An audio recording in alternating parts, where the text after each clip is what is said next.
Hmm.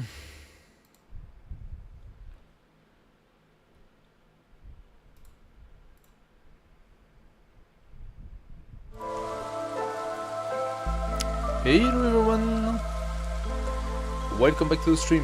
Today we are playing against the Storm, just to change it a bit from our usual Civ 7.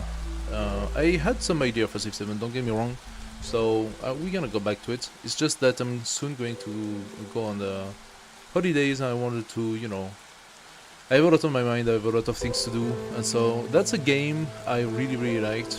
I haven't played for quite a bit. I think they made quite a few changes. And I thought it's, hey, why the hell not, you know? Why not trying it again, see what they did? And I think that's a very satisfying game to play. Oh, they even have DLCs. DLCs I don't seem to have. Let me check that. Keeper of the Stone. Yeah, there are DLC races. Interesting, okay. They are not for free. They're almost $10 per. What? This one too? Oh yeah, this one is 14 euro, 13.50. Okay, Night Watchers. I don't know when they actually did those DLCs. I'm a little bit annoyed that they are put with an extra price, especially considering the fact that I've played that game in beta, so I've participated in, you know, them making the game better and optimizing the stuff. I hope that for the people in beta, at least they would have given it, you know. But I am playing on Steam right here, and that might be a different version of the game, I'm not entirely sure. I think I had that game, but it was on Epic Games, if I'm not mistaken. I'm not 100% sure, I could be saying something wrong here. Anyway, let's get going and see where that leads us. Does it lead us to a... The world is plagued by the blight old storm, save or not? a vile cycle of destruction, ravaging everything in its path. Ooh. The only safe haven Not happy. is the smoldering city, where the mysterious scorched queen reigns. You are one of her viceroys, a pioneer sent into the wilds, tasked with establishing new settlements and acquiring valuable resources for the crown. Your goal is to help rebuild the smoldering city and secure the future of the Queen's subjects. Yeah. That tutorial with voiceover... Oh yeah, apparently. Okay, I'm going straight up to tutorial phase. I think it might be a different account, which is not necessarily a bad thing, because that allows us to go through like a real tutorial from scratch. So for whoever will watch this as a video on YouTube, for example, then you'll be able to look at the game from the very beginning. Good stuff. I love the design, I love the graphics. It actually reminds me a little bit of the type of drawing you had in Warcraft. It's not Warcraft, it's completely different, but yeah, that's pretty cool. Anyway, the Queen's Envoy, use blah blah blah to move the mouse, move the camera, etc, etc, etc. So yeah, there we go. We are going to turn this. Neglecting your village will increase the Queen's impatience and bring her wrath upon you. So we have that bar down there. This is the Queen's impatience. It's basically we are fighting against time, and the Queen's impatience basically says that she is stripping you out of your duties and power over these settlements, but the game is all about basically trying to create a settlements that will survive in this very harsh environment and provide value.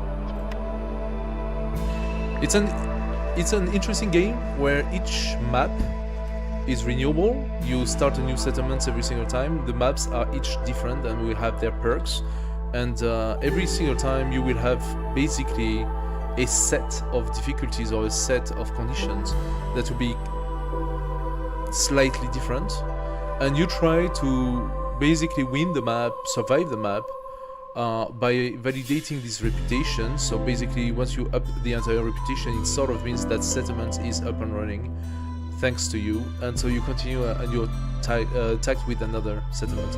And then as the game continues, it gets increasingly harder. And so while you keep playing and making new maps and I don't know what, the game gets harder and harder, and it's like a challenge. It's like a constant challenge, like a puzzle, you know, where you have to make decisions, tough calls sometimes, and it's far from obvious. You also unlock some points that will be able to unlock more technologies or upgrades or whatever for your new settlements to be built, and that will go against the harshness of the game. So it's a slow progression on the game, where you get to have more tools to fight against the storm, basically. Fulfilling your duties will increase the town's reputation, unlock new buildings, eventually bring you to the viceroy. Now, choose the new blueprint, select the crown icon down there. Each expedition starts with only a few essential blueprints. More will be given to you as you gain reputation points. Now pick the woodcutter camp. So this woodcutter camp, once you have that blueprint, you can actually place it as many times as you want. It basically gives you the authorization to use that building for that settlement. And those blueprints, it's basically what I was saying earlier.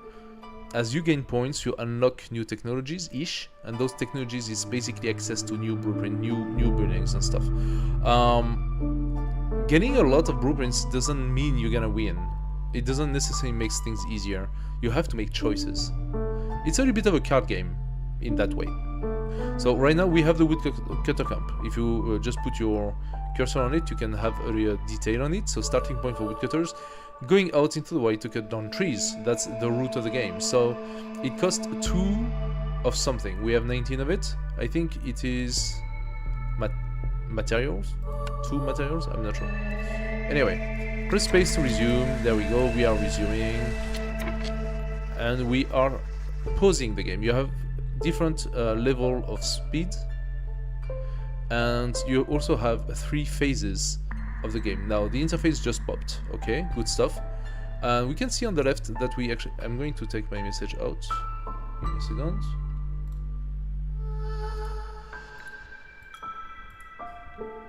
Let's put it down there. We have 3 races up there currently available for this settlement, but as you just saw, there are DLCs for more races, so there are actually more races than that. I think that to the point where I played, there were 4 races. And it seems to me that now they go up to 6. But you have only 3. For one settlement, you can have only a mix of 3 races. Each race has their own advantages and difficulties. So humans, for example, as a race, they have proficiency in farming. They are specialized and comfortable using brewing, so they like to drink beer, and they are good at farming. Starting ability locked, passive ability none. We have 3 of them, it's indicated here, and they are free workers right now, and they are homeless. So those different settings.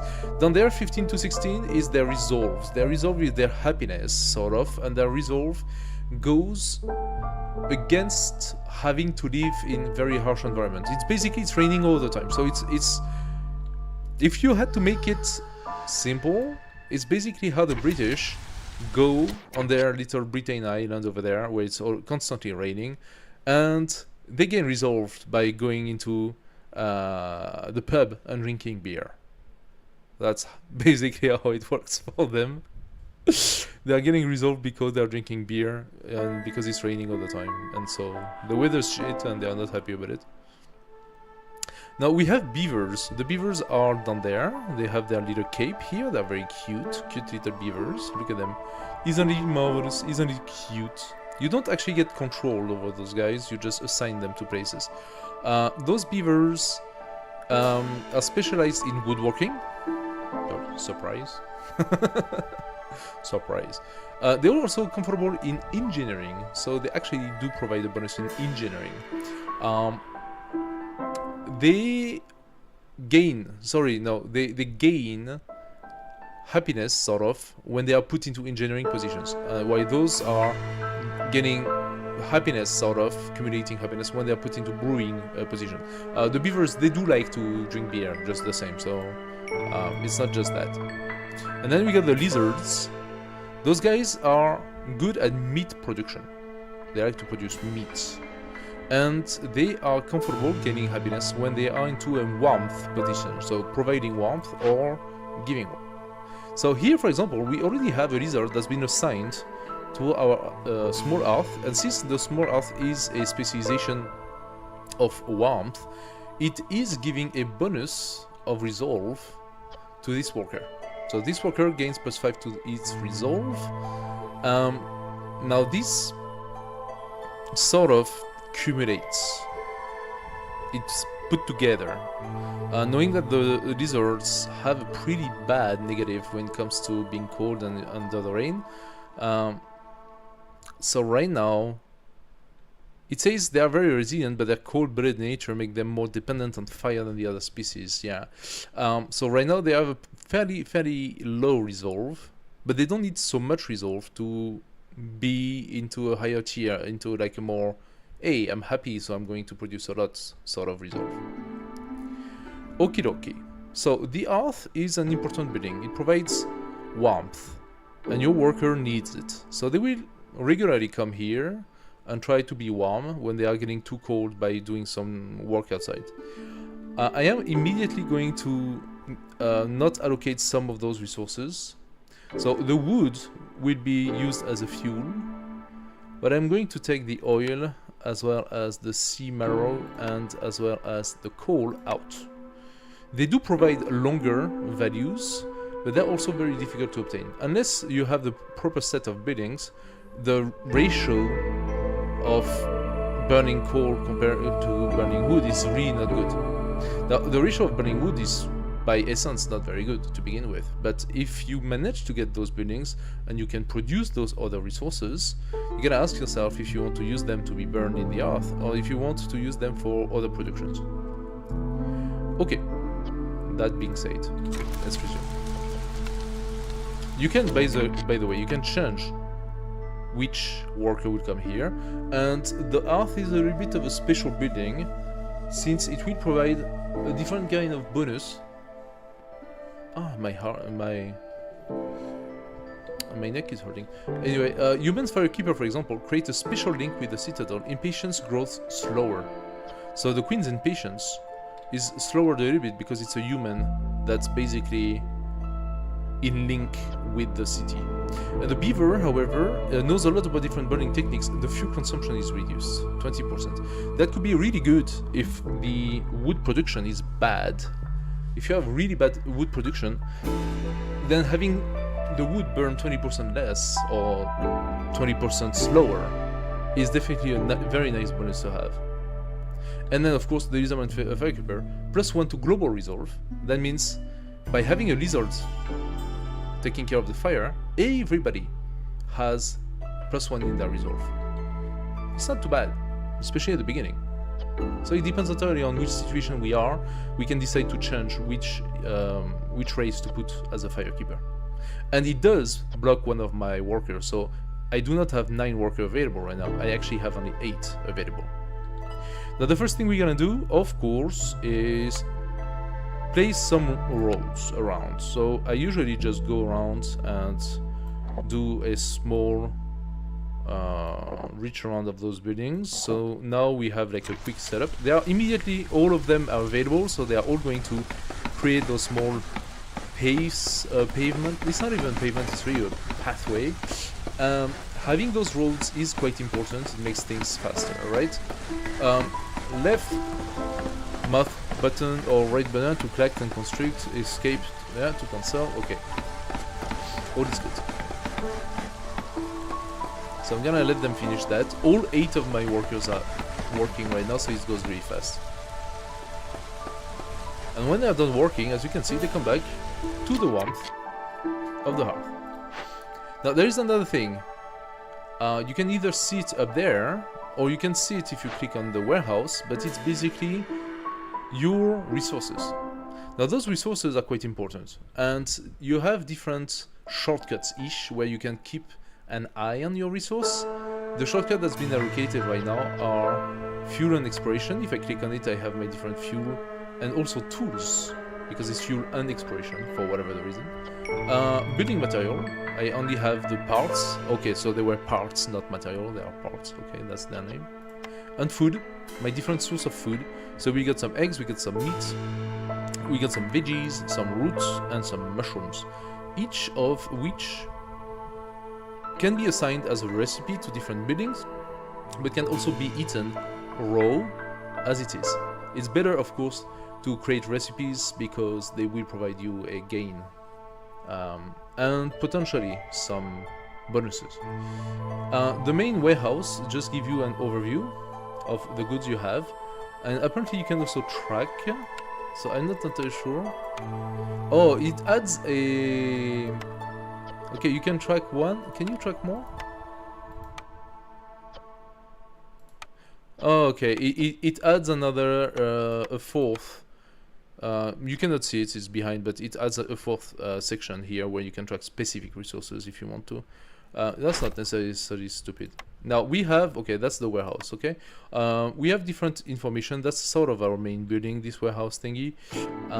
It gives you a lot of different information. We are not gonna check that just now. It's too much. Okay, so the next thing that happens are the orders. Now those orders, they are popping here into a new tab when you click on it, and we already have an order that we have to do because it's been picked automatically for me, and the others are locked. Those orders will be unlocked progressively along this specific game, this specific map, and they provide you with bonuses, rewards, but you don't actually have to take them. They are rewards.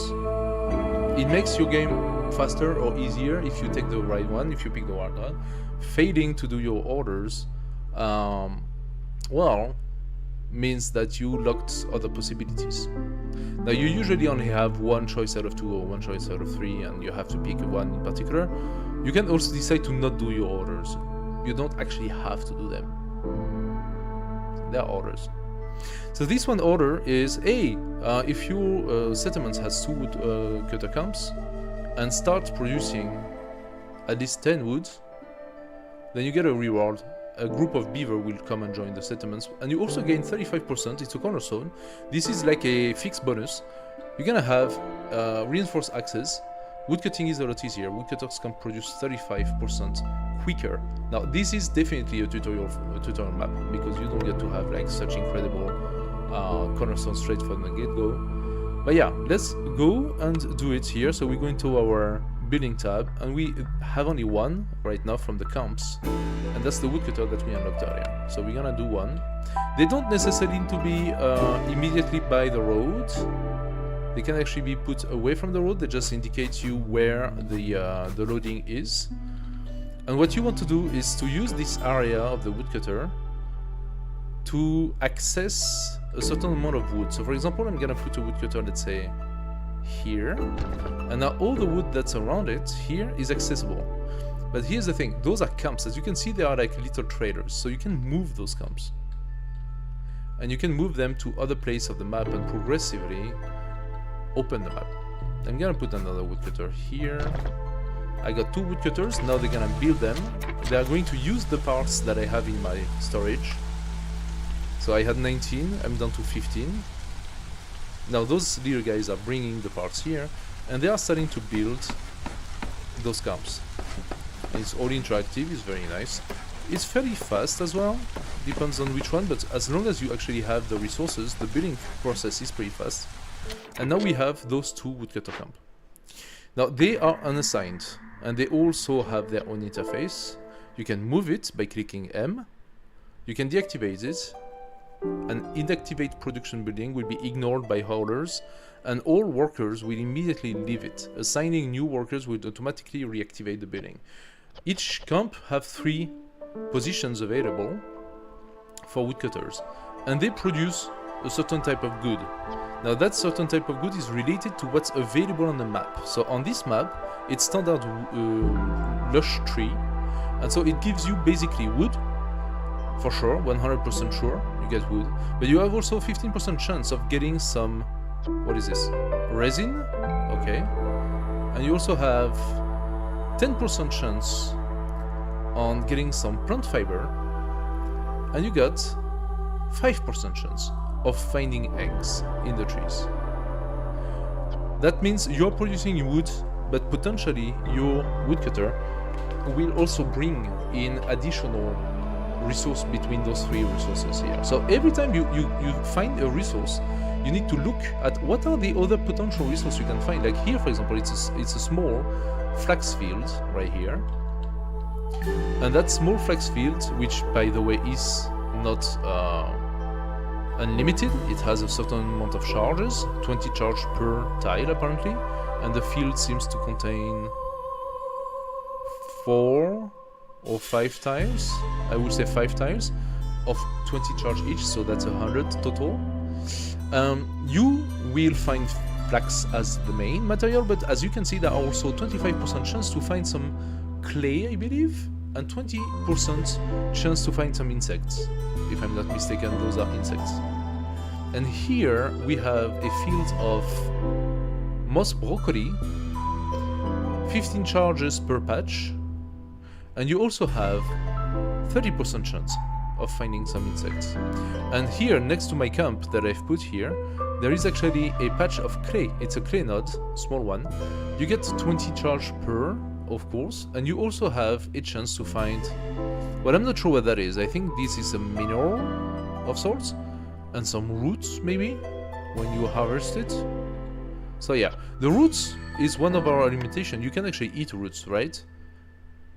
So it's quite interesting, and I think the insects, if I'm not mistaken, those are insects, could be also transformed into meat. That's meat food. So yeah.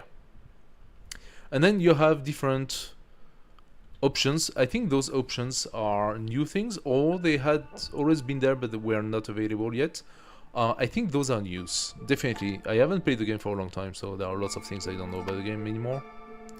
So first we are going to assign to those our beavers, because they are specialized in wood, so they are more efficient. A beaver assigned here has plus 10% chance of doubling their yield. They are going to produce more wood. And on the other one, I'm going to assign, let's put my lizards and a human. Now we still have 2 humans, and what can they do, right? Well, apparently right now I don't have anything available, so city building, I could do the trading post. It actually requires wood. We don't have any yet, but I can already place the trading post if I want to. It's not super good. The placements are not super good. Let me see. The trading post is 3x3. It's an interesting building, quite important, but I don't really see where to place it. I could potentially place it here. I could potentially place it here. Where is its opening? It doesn't really need an opening. The training post is basically a new capacity building. Once you have it, it opens a new option for you. And if you have it, the orders, and I get an order saying, asking for me to make a trading post, it's retrospective. It will detect that I have already my trading post made. I'm thinking I can just place it like this as a blueprint. They don't have the wood yet, but my 2 humans that are left, when I start bringing wood in, they will put the wood into my trading post. So now I'm going to resume the speed, and we are going to let our guys do a little bit of work. I'm actually going to speed it up, and I'm just gonna let them cut the trees, and as you can see, they are already bringing some wood for the trading post. Alright. Now what does that mean? That means that during that very small amount of time, I very quickly did my 10 woods. Very quickly. Every time they're going and get wood, I don't know how many they are bringing, but I think they're bringing 5 or something like that. So my trading post is already made, is there. Now we have Zorg that's coming to the settlement. It's a trader. It's gonna take 9 minutes 15 for him to arrive. I can call him immediately, but that really raised the queen's impatience. She's not happy about me forcing the trader to come here. So it shortens the amount of time I have to win that map, basically, to call Zorg immediately. Now, calling the trader immediately serves no purpose. I do have some food, though. I have some food I could exchange with him, but that would be quite dangerous for me to use my food for a trade, because you really don't want your guys to, you know, just be in famine and just die. Now, our order is done, because we have our 2 woodcutter camps, and we did get the 10 woods, even more. So I'm gonna deliver it. And that gives me the next order that's been automatically allocated to me, and that's only because this is a tutorial video again. A tutorial map, sorry. Now it says open 2 glades, discover 2 glades, and have 5 beavers as woodcutters. That will give me another 3 humans and some food. I also gain 1 in reputation. So because we gain 1 in reputation from the previous order, I actually gained the right to a new blueprint. And now my new blueprint, your renown grows. You can now choose from one of the available blueprints that the Queen offers you, and of course it's only the shelter that you have. But those blueprints, woodcutter camp and shelters, are actually blueprints you automatically have in the next maps, because those are things you always need. So I'm gonna go into housing, I'm going to take the shelter. It requires 10 wood per, and I'm going to place a few, because 1 shelter covers for 3 residents. It's not a lot. Plus we got some beaver coming, right? Now we have 6 beaver, 3 human and 3 lizards. So I actually need 4 of those settlements, so of those shelters. And you can turn the building, as you can see, and it's funny because if you turn it in a certain way, it combines together. Now I can also not put it this way, for example. Not deactivate. I want to remove it. Oh, I have to click on V.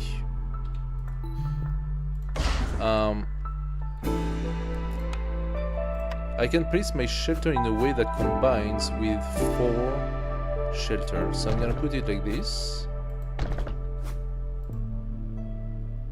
I cannot place this one yet, because there is a little bit of wood blocking, but I would like to place it here. Now, of course, around that shelter, because those are houses, they will need a path, so I'm going to prepare the path on whatever is available. And it's funny because before that, those shelters were not delimited like this with a small entrance of sorts. Now we actually have an entrance, and I believe you can set up a decoration on that entrance, and in that little square here.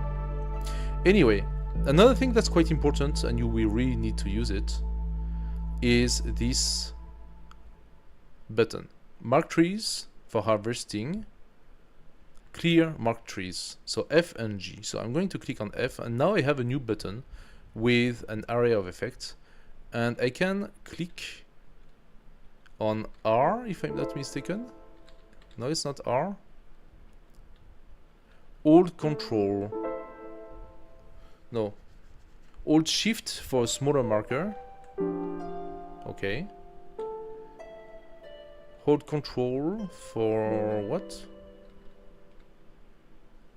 To exclude the tree on the edge of glades. Oh, that's quite different, okay. Hold Alt to clear marked tree instead.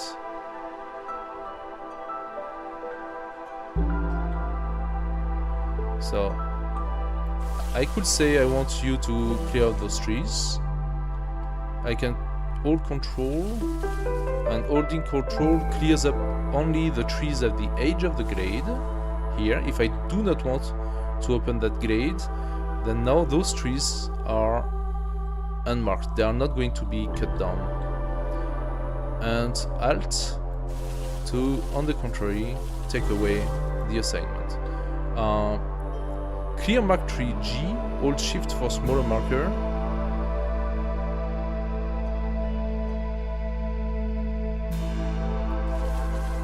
Okay, so there are basically just 2 sides now.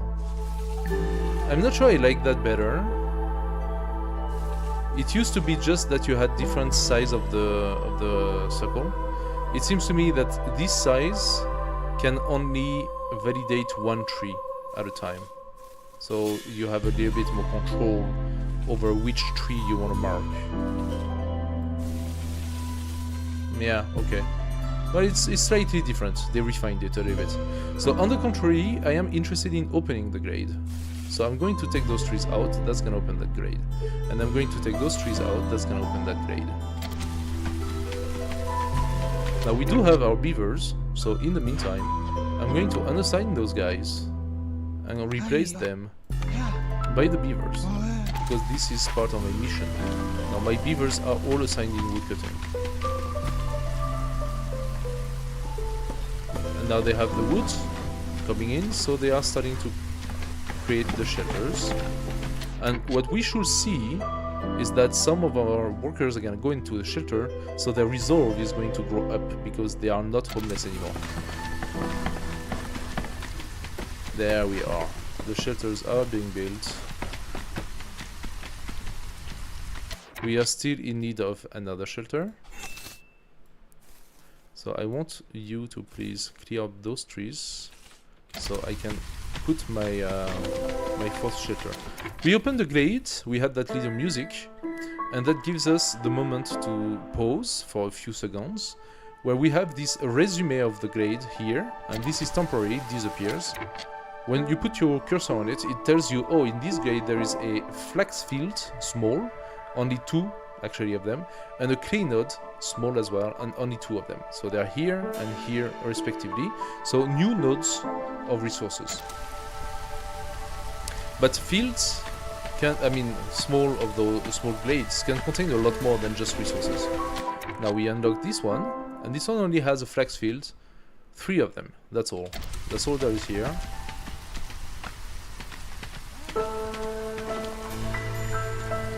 Now I am going to continue and open these trees here. Also, I am going to place my 4th. And that's how it looks like. They sort of fuse together and it looks kind of cool. The houses are now put into like a habitable square, sort of. Alrighty, now if we make a pause, we can see that none of our workers are homeless anymore. We are going to receive more workers, so that's going to create homelessness. We are not happy about this. What I'm gonna do, I'm gonna move my woodcutter a little bit lower, and that opens more space for more shelters next to the roads, and we want those shelters to be directly by the roads, because why not? So let's place one right here next to our trade post. That should be enough for us to receive the newcomers. Now our food situation is gonna go suddenly very bad, so that's probably the next thing we're gonna have to tackle. Let's check our orders. We did discover 2 glades, and we did assign 5 beaver plus as a woodcutter. Why 5? Probably because if you had 1 assigned at the hearth, it will not force you to take it out and put it as a woodcutter. But technically speaking, we have 6. So we are going to gain 3 humans and 30 meats. Now we have a order for food supplies. He wants us to build a small foragers camp, which allows for the recolt of grain, roots, or vegetables. And that's a camp. It's very basic, so there are no particular gain. It's not particularly good at doing it. It's just a very basic building. And they want us to produce 5 vegetables for the camp. And we're going to gain a perk, another bonus. Those perks actually comes in here under my video cam, so you won't be able to see it right now. But they are just accumulating in this lower left corner, and those perks accumulate and give you bonuses over the map, basically. So, one small forager camp. We go back to our renowned. We gain another point that unlocks the new blueprint, small forager camp, and we are going to go into the camp tab right here and build that forager camp next to the source of vegetables. I'm actually going to place it like this so the worker can come in straight in there and still go into that direction. That makes sense. It doesn't have to be linked to the road, especially. The road is really just a means for the people to travel easier, faster. We are actually going to try to build the path. It has to be built on this side. So I cannot access because of the wood yet, but I'm still going to build it where I can. There we go. Now we have this camp as a reminder. So this company has 2 workers, contrary to the woodcutter. And as a reminder, who is good at farming, and that's a specialization for farming, while the humans are good at farming. So they are going to have the 10% chance of doubling their yields when it comes to farming these vegetables. I'm going to move this woodcutter a little bit down, so he participates to the cutting of those wood, of those trees here. Now, what is the gain for the next? It's the perk of cutting more, gaining more, cutting more vegetables. In the meantime, we continue cutting wood. That will open more glades and more possibilities for us. Now that is not a small glade, that's an intermediary one, but it's not frightening, not like this one. This glade here is a dangerous glade. Now dangerous glades, when you open them, they might have negative events like curses, blight, plague, you don't know what. And you will have to deal with it. And to deal with it, you better be prepared. So the game is not easy, that's not an easy game by any means. You really need to be careful of what you're doing. Let's place a few roads to close this up. Our order is ready. We got the vegetables, that was really fast, and we got something new here. Let's deliver. We will gain the perk +1 to vegetable production from gathering our other source. Really cool. So now the perk is added to our other perks. Next, we have the stonecutter camp. So that will be, of course, our next discovery. And they want us to build the stonecutter camp and to start mining some clay, okay? And we will gain a crate of stones with 20 stone in it and a +1 clay production thanks to it. Now we did gain a newcomer event. Pervun Runbik, Royal Storm Worker. These people have been sent here by the crown. Which group do you want to stay, Viceroy? The others will continue on their next settlement. So that's the thing. Newcomers are good because you always need new labor, but they also need settlements to be in, otherwise they're gonna be really unhappy. And as the game gets harder, the impatience growing and I don't know what, you get more negatives accumulating on the map, making things really tough at some points for whoever comes into this settlement.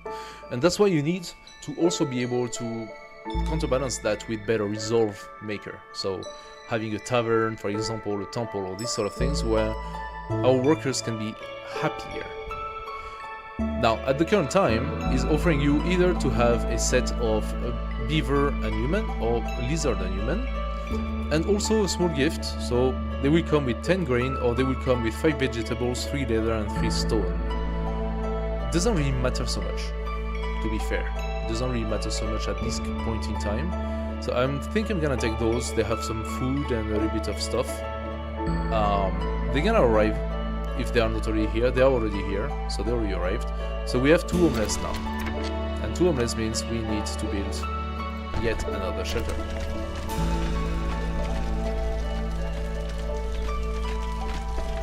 Now we have our reputation growth that unlocks the stonecutter camp. We're going to take it, of course. And every time we place a camp, it uses resources. So at first the woodcutter camp was only using 2 parts each. But the stonecutter camp actually used 3 parts, and 10 wood. So if you don't have the woodcutter camp, you cannot build the stonecutter camp because you're lacking the wood. Also, the small forager camp also takes 3 parts and 10 wood. So same things first. You have to do the woodcutter first. It's the base building. So that's why you will always have the woodcutter. Now the thing is, they cost more parts to build, but they also cost wood. And this one, the stonecutter camp, seems to be a little bit more advanced, because this one is an advanced gathering camp, it's not a base. This one is a small, crude version of a specialized gathering camp, but this one is an advanced. As you can see, it has 2 stars instead of the 1 star for the forager. That means it will collect better. It will collect more.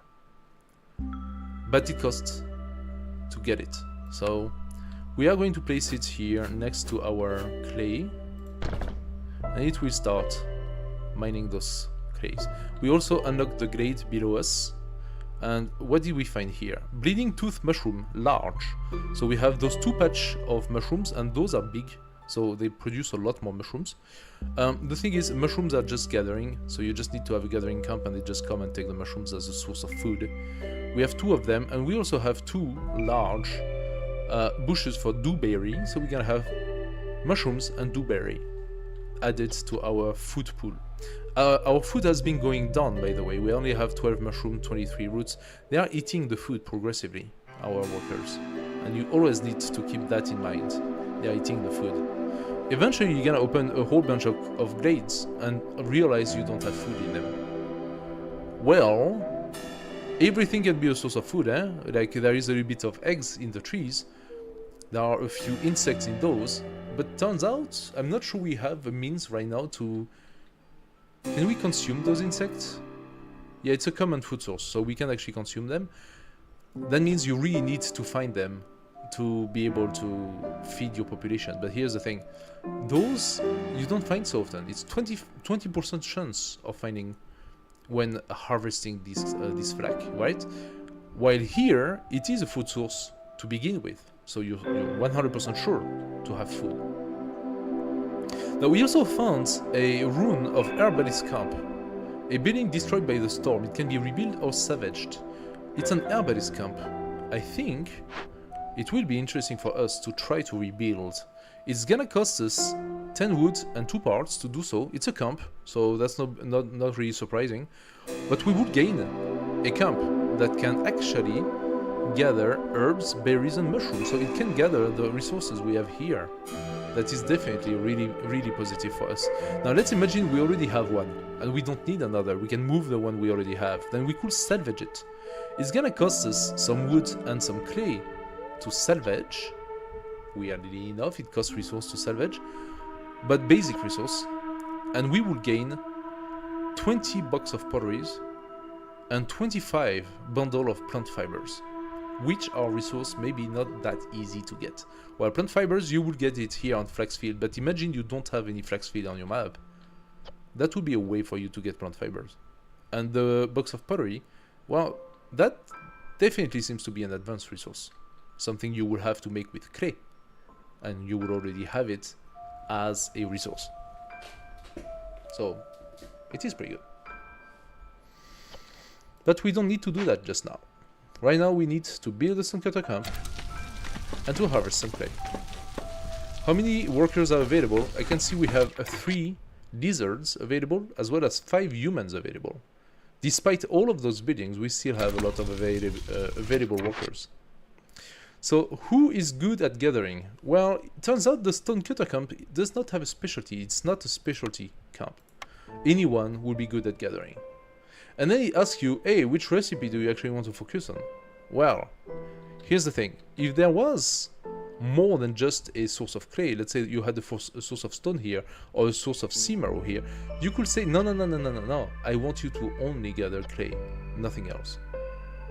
Well, right now, we actually have both. No. We have only one. We have 2 of them, but we have only one. And in the radius of the camp, there is only this patch. And I'm gonna leave it like that, so that they focus on this patch right now. So, I have 5 humans. I'm just gonna put 2 humans at it. It's not specialized, so they are not going to have any sort of bonus or whatever. But it's gonna be fine. They are going to just do the job. Now we are going to wait for them to gather 5 clay. In the meantime, they are still gathering wood. And if the wood is not in the radius of this one, it is right now, but if it's not, the camp keep producing. It's not because I highlighted that wood that means they are not cutting the rest of the wood. The camp will keep producing with any wood in its periphery. So all that wood you can see that's within the radius will be taken progressively by our beavers. Now here, there is another marker, a little bit difficult to see, but it's here. It says that we are right now into the clearance. And the next storm is gonna be in 20 seconds. So once the clearance phase is passed, you enter the storm phase. And it's basically the 3 cycles of a year. You have the drizzle, then you have the clearance, and then you have the storm. During the storm, workers are really unhappy, and everything is slowed down, everything goes bad. Our order is finished, so let's check it out really quick. We're gonna gain some stone, and we're gonna get a better clay production. I'm taking it immediately, so we benefit from the perk. And now he's asking for a harvester camp. That's the next phase. Of course, we gain reputation, we get harvester camp available. It's also an advanced camp, as you can see, has 2 stars for each. And this one can gather plant fiber, reed, and leather. Now we have source of plant fibers. That means we are going to make it immediately. But we have one problem, and the problem is, well, our stock of parts is going down quite significantly. Let's imagine that I make 3 harvester camp, then I won't have any parts anymore, and that means I cannot build camps anymore. Now the parts are mostly for the camps, but it shows that you're gonna have to make your choices. You just cannot build as many as you think you want. You're gonna have to make choices between what you build and what you have available to build. And here we go. We are entering the storm season. Now the storm season is not lasting forever, but that can feel forever, because here is what's happening. Looming darkness. Forest mystery. This is where we are. Hey, Cabbage, what's up? The devil is me. I am the creator of the storm. No, I'm not.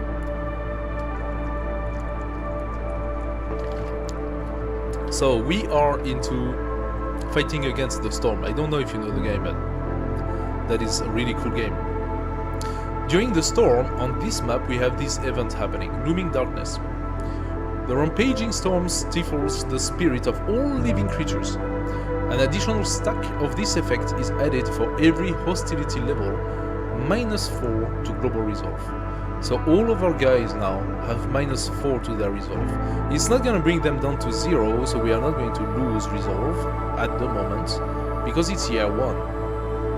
But as time passes, hostility raises, and if the hostility bar reaches the threshold, it's very chill, it's very cool, it's a really cool game. I love the ambience. It is very difficult though. Now this is a tutorial map, so it's very easy. But as you progress through the game, it becomes potentially really tough. The hostility of the forest is added by several factors. Right now, is the number of villagers we have creates 34 hostility. But because we only have 1 hearth, I think the hearth goes against hostility. It has like a special bonus and -20, so it brings it down to 14 out of 100. But as we pass the storm, things are gonna get worse. Hostility level 0, people are growing more anxious. 0 to global resolve. Okay. For now, things are okay. As you can get some positive, like some bonuses for your map, you also have to take negatives. Maps will come now, after this tutorial map, the new maps will come with negatives. And those negatives can be pretty tough to handle. What I'm gonna do, I am gonna bring this woodcutter a little bit higher. I'm gonna bring it up here, and I'm going to tell him to focus on opening this glade. So I don't want him to cut that wood yet. This woodcutter continues cleaning this, and after this we might want to access this glade there. Okay, the storm is over. We are now back into the drizzle phase of the year that lasts for 6 minutes. Oh, I forgot to actually assign some people here. Let's put the lizards. There is no particular advantage. Now that the storm is gone, their -4 is negated, so they can come back to the level they were before. Also, each species has a sort of threshold, and when they reach that threshold, they go into the happiness level. And when they are happy, they actually make you gain reputation. And so it's a passive way of gaining reputation to actually have your workers happy. And you could have for objective, for example, to only gain reputation through the resolve of your people. It's really tough to do, but it does work. It's a village trying to build to survive a storm. It is exactly that. It's a settlement building into a very dark and gloomy forest. The world is like that. The world has been cursed. And because the world is cursed, you can only progress through an endless dark and gloomy forest. And that dark and gloomy forest is under constant rain, constant storm. But the storm is either light or bad. Right now it's light, it's just drizzling, but it's always stormy. So that's why your people are always on edge. They are on edge because it's gloomy, but they're also on edge because the weather is shit. And they have to survive. Now, we just received a trader thanks to our trade post. Let's see what this guy has to say. Zorg, quartermaster of the First Dawn Company. I've got everything you need, and if I don't have it, you don't need it. Okay, he's gonna stay with us only 1 minute 20, so it's good to pause the game when the trader comes so you can... Yeah, import umbrellas, exactly. No, they all have little hoods, you know, they have little hoods, little hats. Our little lizards, they are funny, they actually have those Japanese style or Chinese style hats with like a little metallic part on top, and then the rest around it, it's made of hay, you know, of straw, sorry. Our little beavers, wait, those are not the beavers, those are the humans actually. Our humans, they are like those beetles, you know, they have like a beetle cap, sort of. They are very funky, very cute looking as well. And the beavers, I'm gonna find you one, where are the beavers? Beaver! They're cutting wood. The beavers, they have this full-on parka. Oh, they are so cute. Look how cute they are. They are so incredibly cute, those little beavers. So they have like a full-on parka. So they have their anti-rain coats, you know. Papa. Now, what does this guy offer? This guy offers various things. And this is where the game gets a little difficult.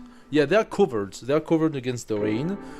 Eventually, you have the possibility to create better raincoats, and you have a race that specializes in that, in crafting those raincoats, and that's the 4th race that we don't have yet. Maybe next map we will have the 4th race, we'll see. So he actually has various sources of food, and even second level food, the skewers, for example. The skewers is cooked meat, so they provide a better ratio, and also they provide, how do you call it, diversity. And so it raises the level of happiness of your guys to have diversity. It's a lizard specialty, so the lizards like it.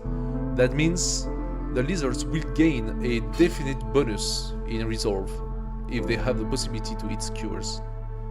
Now, I'm not entirely sure that you can focus the skewers only for one race. I think you can, but I'm not 100% sure. I think they added that in one of the updates. He has those skewers. He also has flour, which is an improvement of the grain. You need flour to bake, so you can make biscuits, you can make pie using the flour. If I had that technology, if I had that production, it could be interesting for me to exchange some flour, for example, because pies and biscuits are definitely high tier food. And as you can see, the biscuits is liked by humans and beavers, for example, and the pie is liked by humans and lizards. So it raises their resolve. Now the thing is, the value of purchase or sell of those second tier is of course a lot higher. If I click on this one and say I want 5 of it, it will ask me for 1.7 amber. Amber being the gold coin of the game. So 1.7 amber for 5 pie. In relation, if I was to sell my vegetables, for example, I got 76 of it, quite a lot, and let's say that I sell 5 of it, it will take them for 0.9. So I will need to sell double the amount of vegetables to be able to get that much pie. Now the vegetables, it's a common source of food. It does not really provide any form of resolve like the pie does. But here's the thing, you lose quantity of food. So is it interesting for me to exchange my 70 vegetables for 35 pie? Yes, maybe. No, certainly. I don't know. Now there are other things you can exchange. Ale, for example. Vegetable pie. Yeah, it is a vegetable pie. It's just that I don't know how to make it. So he's selling me vegetable pie, and I can exchange it for my veggies because I'm too dumb to be able to make the pie myself. If I could sell stuff that I don't need, let's say for example, no, I keep my food. My food is so important. Also here you have a bar, and that bar shows the balance of the trade. And the trade has to be positive to the trader so that he accepts it. Or at least he has to be just under the thing, but he needs to accept the trade, right? I have a resin, and to be completely fair, right now I'm not going to... Okay, I could use the resin, I think, as a source of... No, I can't. The resin is not even used to burn, so I cannot even burn the resin. Hello. My resin right now is useless. So I can say I'm going to sell all of my resin. That he would buy for 4.76 amber. So you invest it in trying to figure out how to make it for overall happiness. So yes, that does make sense, but you have to choose your timing. First of all, this is a tutor map, so I cannot really do anything with this. But I could decide, oh, wait a second, I am focusing heavily right now into raising the happiness of my beavers. But the happiness of my humans or my lizards is not going to be raised much. But having them in high level of happiness is important for me, so I could purchase pie that would give a boost to my humans and my lizards, specifically, because I don't have another way of doing it. And what I invested in works for my beavers, but does not work so well for my humans or my lizards. That could be one way of doing it, for example. Or I could say I am trying to only raise the happiness of my human for whatever the reason, and I would need the pie. I don't have the means to make the pie. Let's take the pie so it will raise my happiness for the humans, specifically. That could be one way of doing it. Now, the ale, pickled good is a beaver specialty. It's liked by beavers and lizards. So as you can see, human beaver, human lizard, beaver lizard. You get to choose. Buy some pie! Okay. The thing is, they are gonna eat them, and there are 7 humans. That means even if I buy 35, after 5 rounds, those pies are gone. But potentially they could use other things as well. It depends if I focus them or not.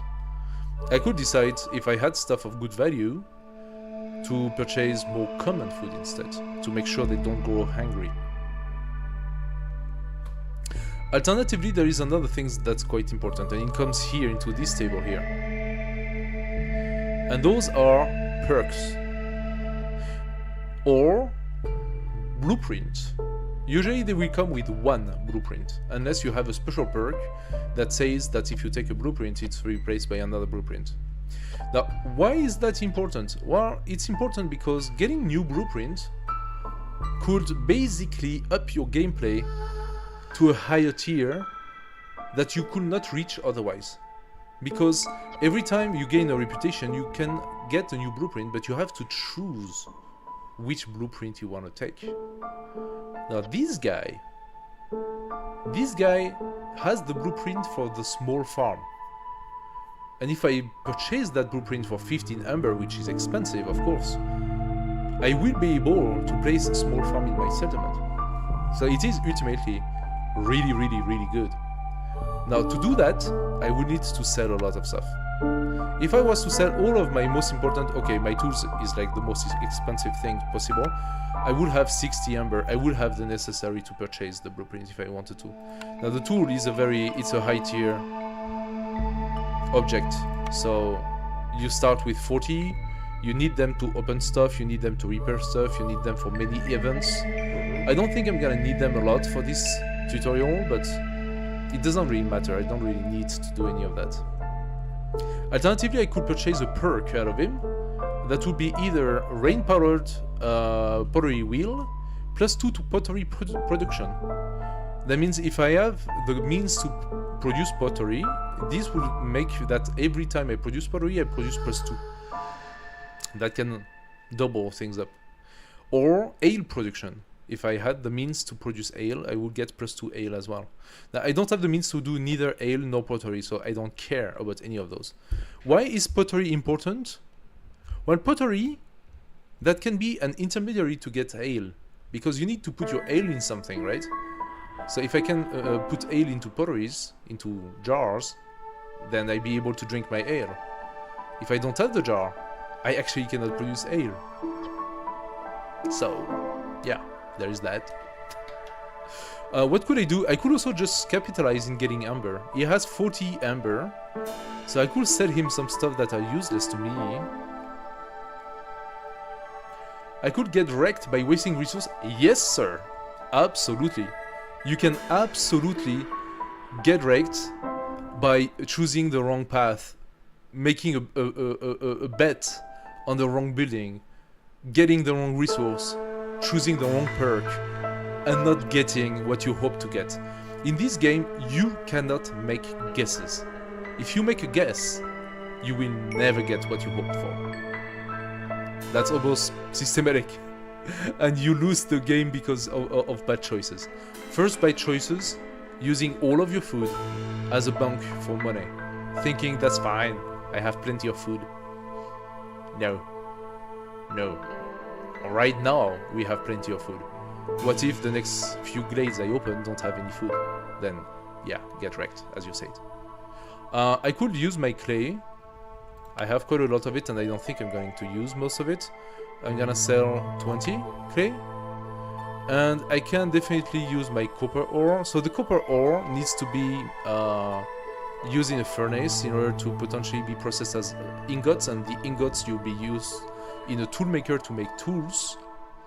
As you can see, those require 2 other buildings, so it's a 3-step fabric to get the tool. Is quite difficult. What I could do is sell a little bit of my veggies, maybe 26 of it. That should put me at 50, and that's still quite a good amount, I would say, and get 12 amber, 24 out of it. I don't really have anything that is so interesting for me to buy. The small farm could be interesting. I could just purchase a few skewers, a few things, and raise up. You know what? I'm gonna do it just to show how it works. So human beaver, I'm gonna take not 2. I'm gonna take 20, and skewers 15. Now that puts us in an almost equal trade, but not completely. I need to make it equal, or he's not going to accept it. It needs to be in his favor. You want to play an indie game? You've been pulling your hair out playing Elden Ring. Oh, yeah. That's a game I have not touched yet, and I know Elden Ring is... It's a Souls-like, right? So I know it's like tough. I have not played it yet. I don't know when I'm going to. Maybe I will probably go into Elden Ring at some point. I am just delaying the inevitable.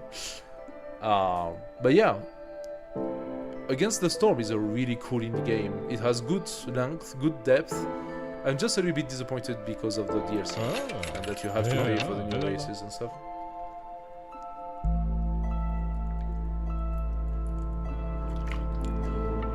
But as you say, it's very chill. It has this ambiental music.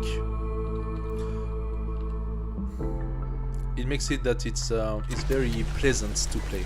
Now we are just going to resume. The guy is going to go.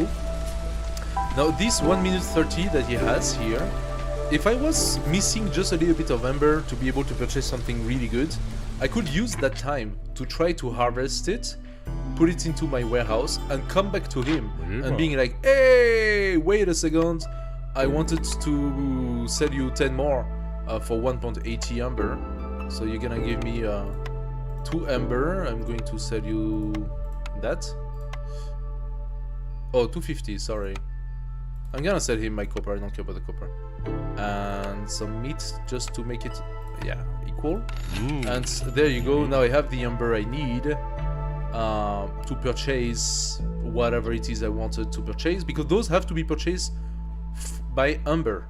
You need to have amber to purchase that.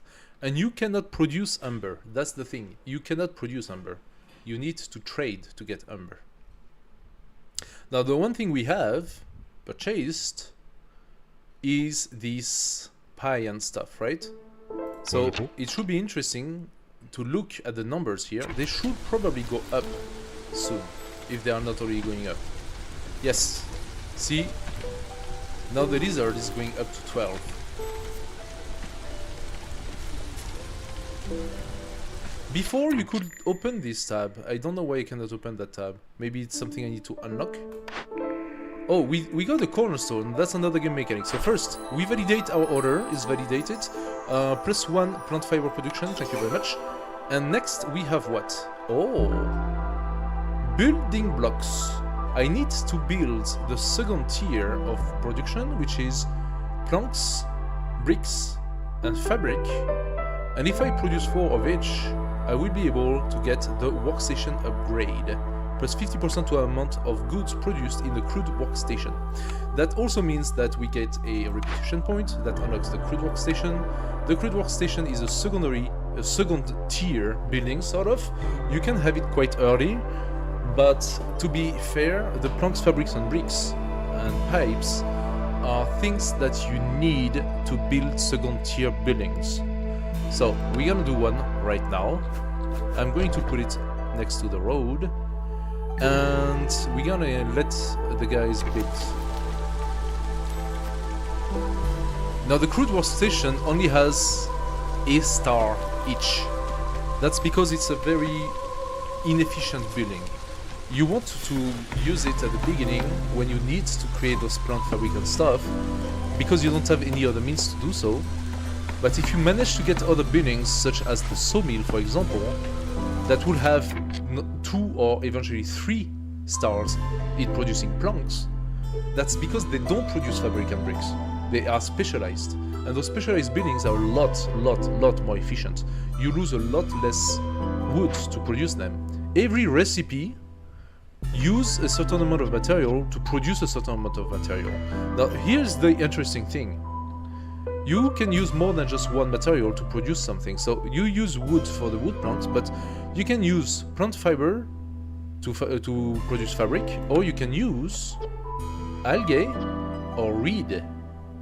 And that depends entirely on what you're gonna find on your map. Same for the brick. You can use stone or clay. And for the pipes, which is another game mechanic, like a third tier game mechanic, that is used to create some installation that will gather the rain and use the rain as a fuel. That is something we'll see later, okay? The pipes needs to be built using bars, copper bars, or I think iron bars. No, crystallized do, okay? Copper bars or crystallized do to create those, and we definitely cannot do them. That we will see later, okay? So there is no point talking about it right now. I'm going to put 2 workers in it, and I'm going to ask for those workers to create a certain amount of this. Now, how do you create a certain amount and stop there? Well, the only way is to set up a limit. But as you can see, it's written limits locked for now. That means I do not have access to that game mechanic yet. I need to progress through the game to unlock those game mechanics. Now, we did unlock something new, and that's the cornerstone. Those cornerstone, they pop every year, and every year you're gonna have the possibility to take a perk, or sometimes just a bonus with some sort of negatives together. Those cornerstones are given to you by the queen. So, the queen's envoy. No one can weather the storm alone. The queen offers you a cornerstone that will lay the foundation for your town's prosperity. Choose wisely, as you won't be able to change it. That's why it's a cornerstone. It's more important. The effect is more important to the town than the perks that you had before. So I could choose between carpenter's tools or exploration contract. By unlocking technologies and stuff, you will be able to have more cornerstones, 3 instead of 2, and eventually possibility for a reroll of cornerstones, and that allows you for more possibilities. So the carpenter's tools make what? Building materials are the foundation of every settlement. Production is 50% quicker in the building crude workstation. So that is a cornerstone that's directly linked to this map. Of course, this is a tutorial. So the carpenter's tool will make my crude workstation work 50% better. Or exploration contract. The Royal Academy wants a detailed map of the region and will supply anyone willing to help. Gain 20 reed and 20 clay for each discovered glade. If I unlock those new glade around me, it will give me a lot of reed and a lot of clay. I'm just gonna take the plus 50%. That's another perk that is now added to my settlement.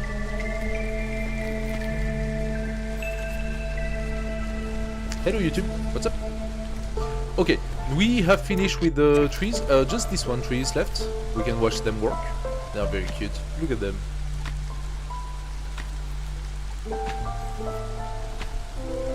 Done. Okay, so that tree is done. I'm going to wait for the beavers to bring their wood. And now they are going to start working on these trees instead. What I'm gonna do, I'm gonna move my woodcutter if I can. Can I actually? Not really. I'm gonna move it here, not very far. And I'm gonna ask them to basically work those trees. Specifically, I want to open this glade, and once we have the space, I will move it here so I can clean up the trees here and also give some space to my settlement. I'm also going to build 2 more shelters in prevention for any future people coming that will need yeah, new shelters. Oh, I didn't realize I had actually blocked my shelter on this side. Okay. Well, I'm gonna make a little bit of a road here. So I need plank, crude workstation, bricks, fabrics, and planks. 4 of each. Let's see how that goes. This one is making 2 bricks, this one is making 2 fabrics. So yeah, we're gonna do that a couple of times, and eventually if they keep on producing always the same. Oh, we unlocked this glade, and this glade has some roots and some eggs. Now, if we take the eggs, we also gain 20% chance of getting meat. And if we take the roots, we get 20% chance of getting... I'm not sure what that is. Is that algae? Anyway, as you can see, each of those resources have a gathered via on the bottom of the description. And that tells you which type of camp you need to put here. So either a small trapper camp or a trapper's camp. And for this one, either a small forager camp or a forager camp. Now, one of them is in blue, and that's because I have a forager camp. Where is it?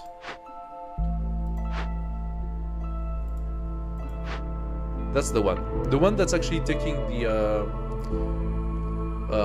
the broccoli is a forager camp. So the forager camp could also harvest the roots. Right now we are harvesting the broccoli. We don't need to do anything else.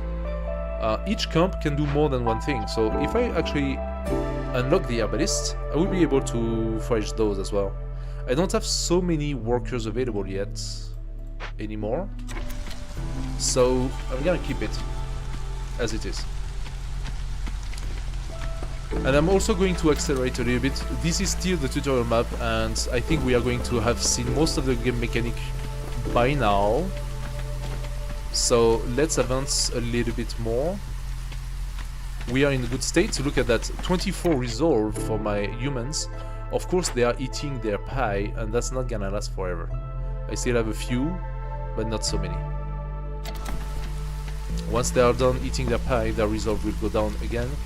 But now everybody has a home, a roof above their head, so it's not too bad. Also, my wood, I never considered, where is my wood right now? We have 295 wood, so we are not even really in any form of trouble when it comes to keeping the hearth burning. So everything is fine on this part. Okay, this woodcutter has finished working, so we are going to place it up here, and we are going to ask him to please open those. We want to open the glades I didn't take the bonus for the glades, but it does not matter. And done. Our crude workstation has finished. We have 4 planks, 4 bricks, 4 fabrics that's been produced. It continues producing more.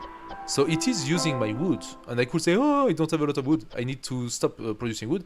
I can just unlock the wood production by clicking on that button here. It will focus on creating fabrics using whatever source of fiber I have, or creating bricks using whatever source of clay or stone I have. But right now it's unnecessary, we don't have a problem. So we're going to validate that. That's gonna boost up our workstation. And we're also going to get 10 parts. Very nice. And we unlocked the very last one. The ancient tablets. What does it say? It wants me to open the dangerous glade. It also wants me to change scrolls to fabric in ancient shrine. Okay. And it wants me to deliver an ancient tablet. So obviously all of these are things that needs to be found. We gain a reputation point. Ah, we have access to a new blueprint, the human house, lizard house or beaver house. And usually when you get a blueprint it's always like this. You have 2 or 3 options and you need to choose one. So we could say, hey, our humans are actually quite high in happiness, our lizard not so much. I'm gonna take the lizard house, so that if I can build 2 lizard house that requires second tier resources, so in this case fabric and bricks, then my lizards are gonna be happier. Now each house can host only 2 inhabitants instead of 3. Those shelters had 3, but the houses have 2. I do have 4 lizards, I need 2 houses, so that's gonna cost me quite a little bit. I'm gonna put them against the street. There we go, like this. And that way they will have access to dedicated house. That's gonna be good for their happiness. That will be their own home. Fulfill the need for lizards housing can accommodate 2 people. Newcomers are waiting. Oh, look at that. How convenient. So we just build the shelters. I could get 3 more humans or 2 more beavers. With the beavers I could add another woodcutter if I wanted to. With the humans I can make more camps and whatever. I think I am going to rebuild this guy. So I'm gonna choose the rebuild. I'm gonna put 3 humans to do it. Let's go. Oh, sorry, and I need to validate investigate. And now it's gonna take some time for the humans to investigate this rune and then to rebuild it. Here they are, bringing some resources and rebuilding the building. There we have it. Since this is a... no, it is an alchemy building. Interesting. Herbalist camp, of course, herbalist. The fact that it also brings something that is considered as food. I don't think the herb is. The herb is not a source of food. But it can be used for ale, I think. But the berries and mushrooms are considered food, so it's also a good source of food for us. I'm gonna put 2 humans into it. They are going to produce this. I am going to move the camp and to orient it in the other direction. Just a slight optimization so that they don't do so much walking around. Also, I could bring the road down if I wanted to, but this is such a small settlement, I'm not going to bother. Another thing I'm gonna do is eventually build a 3rd woodcutter. I don't know if I want to. They have lost a little bit of their resolve. Not the lizards, of course, because the lizards actually have their houses, so they are happy about it. That's why they are now up to 18 resolve. That's really good. I can move this one up. So they continue cutting here, and those guys continue cutting here. Just for the sake of speed, I'm going to build another woodcutter right here.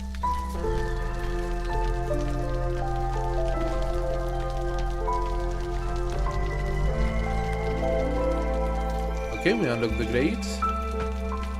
small encampment and a drizzled nest, so basically some additional food.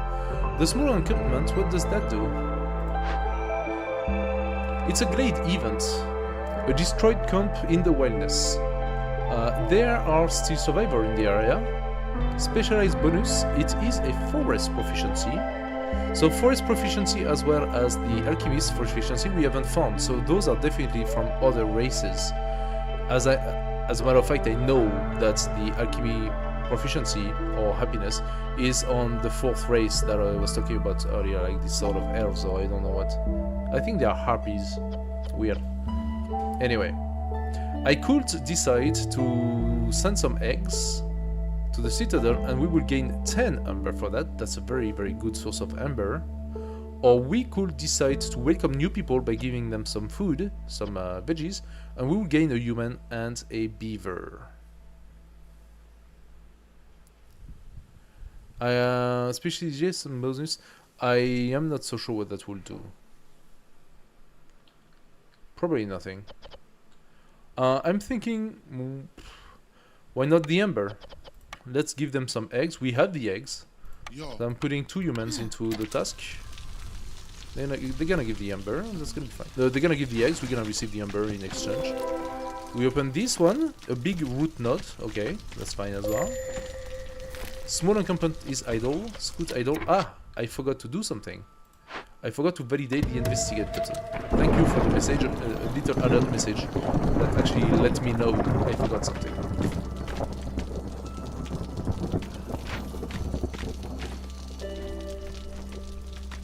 Okay, I'm gonna finish this. Ah, my woodcutter is actually available, but I don't have enough workers. Well, doesn't matter, I can wait. I can wait for woodcutters to come. This camp is idle. He finished completely harvesting the plant fibers. We still have a lot more, so we are just going to move the camp, place it here, and start harvesting this patch. Now, as you can see, it is now, we are on our year 2 storm, and every single resolve has gone down because of the storm. Even if they are not down to 0, they did go significantly lower. Like my lizards were at 18 or 19, and they are now going down to 9. They are really not happy about the storm. What does this say in terms of hostility? We are now at 30.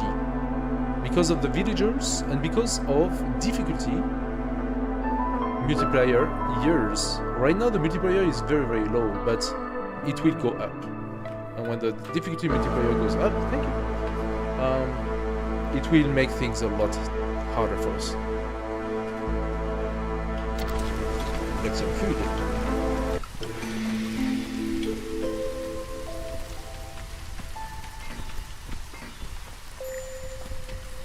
Ooh, those noodles are purple. Purple noodles.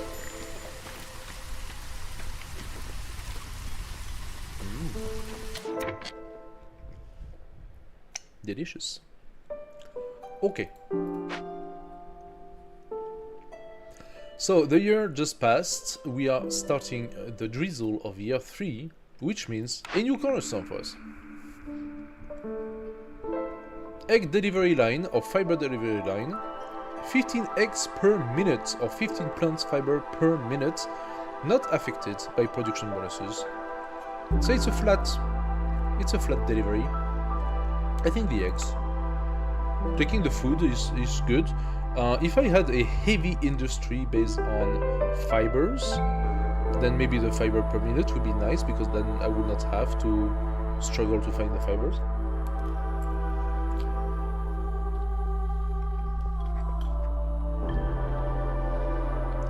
On the contrary, let's imagine that Hey, what's up? PlayStation was like, nope, indie isn't a genre now. I don't know what you... Come on, I'm sure you have stuff such as Stardew Valley or stuff like that you can play on PlayStation. It's always nice, Stardew Valley. Why don't you go for it?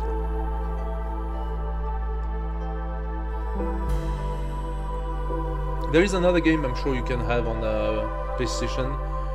and that is named it's the stuff about the passing of people's soul.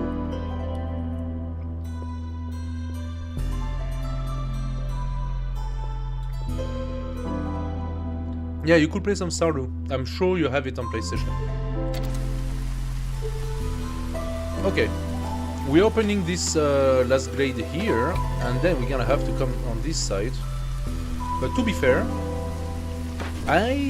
this is still just the tutorial map, and I would like to go and get into the next one. So I'm going to open the dangerous glade now. And I'm even going to take both of my woodcutter lamps, and I'm going to bring them here together. Oh, I just opened this gate, perfect. There's another small encampment. I could again have 2 people. This time, I'm gonna take the 2 people, I think. Let's give them some veggies, so they are happy and they come with us. Oh, we also have a new trader that just arrived, Sahilda. Can I interest you in something specific? Maybe some delicious grass-cap mushroom or drizzle wing eggs? Yeah, sure. She has some very different loot. So she can actually sell us tools. That can be something very important. Selling tools. She has pipes as well. She has some second tier production, such as the water skin, and she has some interesting things. Alternatively, reinforced needle, so it's a perk, +2 to fabric production, from every source, gathering, farming, fishing, production. Viceroy's survival guide, a handy set of notes on how to survive, increase global food production speed by 20%. So they are really good perks you could actually purchase. They cost a lot of money, of course, but they are really good. I have 12 amber right now. Villagers move 10% quicker, so literally a boost to all of our villagers' movement, which means they are producing faster. And she is willing to accept wood as a payment. That's insane. I could give her 240 wood for 14.4 amber. And if I want to purchase, let's say, the villagers' movements, I can't. She only wants to... Okay. That means I take 15. I give her some fibers.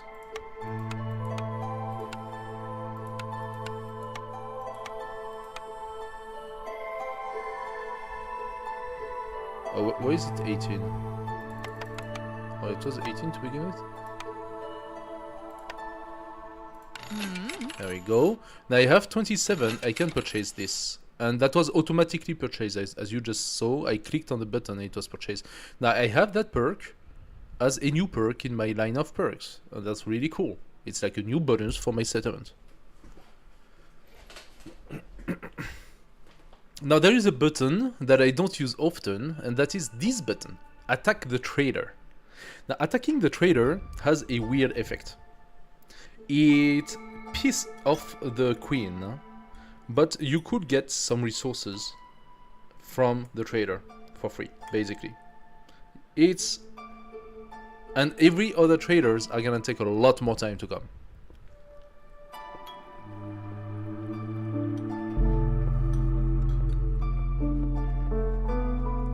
Just for the sake of fun, I'm gonna do it. Assault the merchant. You can order villagers to assault the merchant and take some of their wares, but beware, this has consequences. Your villagers caught the merchant by surprise. The fight was short and brutal. I stole not only a perk, but all of her amber, 25 amber, very very good, the pipes, stones, mushroom, bricks, and pottery. I stole a lot of things. Now that has consequences. First consequence, villagers killed during the attack, 4. I lost 4 villagers doing that. That was something of a merchant. Queen's Wrath, 2 impatient points, straight up on my list of impatience.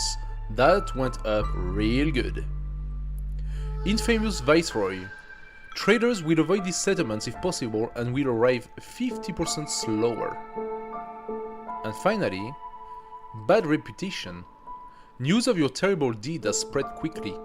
Wealthiest traders are avoiding your settlements, so now I won't have good traders, and any bad trader, which is basically more like basic goods, will take a lot more time to come. If we look at it, no sane merchant is currently willing to risk coming to your village.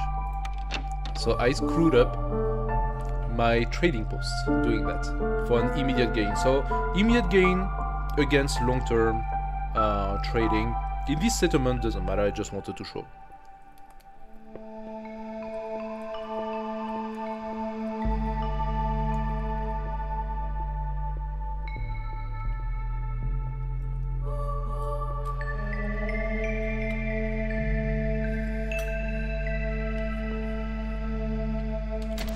Alright.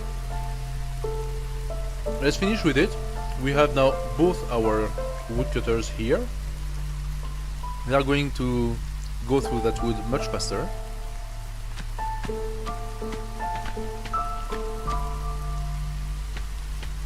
I have to keep an eye on my food production, of course.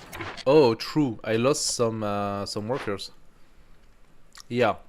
Oh, I think I lost beavers mostly. I lost 3 beavers. Wow. Excuse me. What? I lost 3 beavers. Well, that happened. That explains why the wood is not cutting.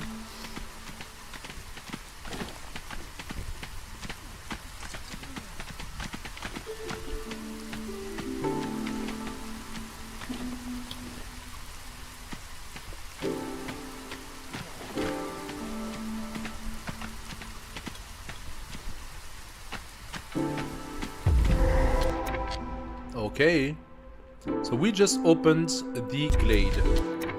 I'm going to slow down because dangerous glades are usually, well, dangerous. This one not, it's a tutorial, but usually they are really bad. What does the ancient shrine do? Threat. An ominous shrine from a long forgotten era. It's dangerous, but it might hold some ancient knowledge useful to the crown. The threat is... this effect will trigger if the event isn't completed in time.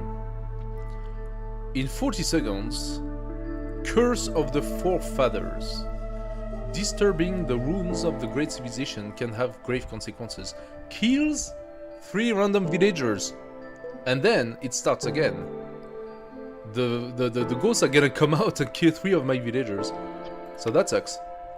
For this we are going to put some of our villagers immediately at it. We are gonna take those out because we don't actually need that. We actually can deactivate this one. We don't need it anymore. So let's give it. It wants goods for us to be able to eliminate the thread. And that is... we have an alternative, apparently. 4 planks and 20 scrolls. The alternative would be 4 fabrics. Oh, we don't have the scrolls anyway. So that's gonna be 4 fabrics. And we do have the planks, yes. So 4 planks, 4 fabrics. Let's go. We will have an ancient tablet as a reward. Let's investigate it. And bring the resources. Oh, that's why it said change scrolls to fabric in the shrine. Okay. We can get a few people to replace the dead. So now we are bringing the resources. That should be fast enough for me to not suffer the penalty. So I think he just brought the planks. The planks are here, and we have the fabric coming as well.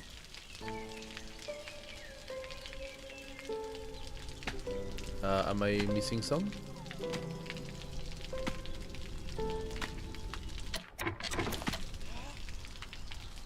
What am I missing? Why am I missing? Better question. Oh no, okay, it's done. It's just that the ghosts are going to come out. Yeah, I could not do it on time.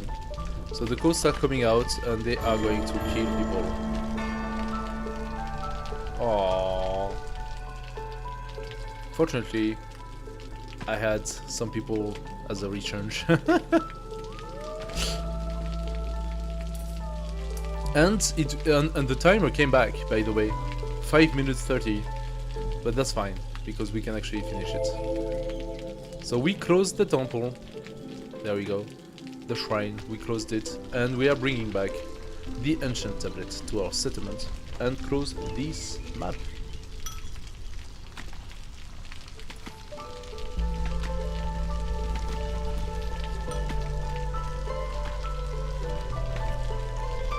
There we go. Settlement is complete. And why is it complete? Well, simple. Every time I validated an order, I gain reputation points. And my reputation bar just reached the max.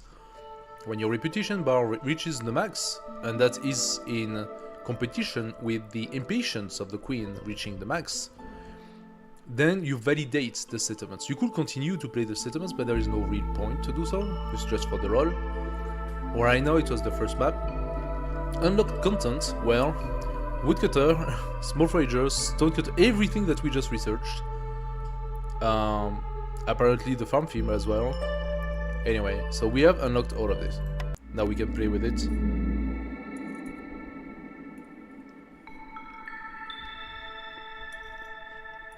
Are we straight up into another map?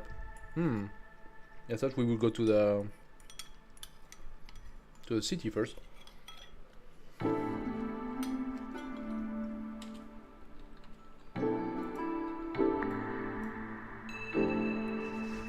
Villagers with low resolve will start... Oh, we are not off the tutorial. Interesting.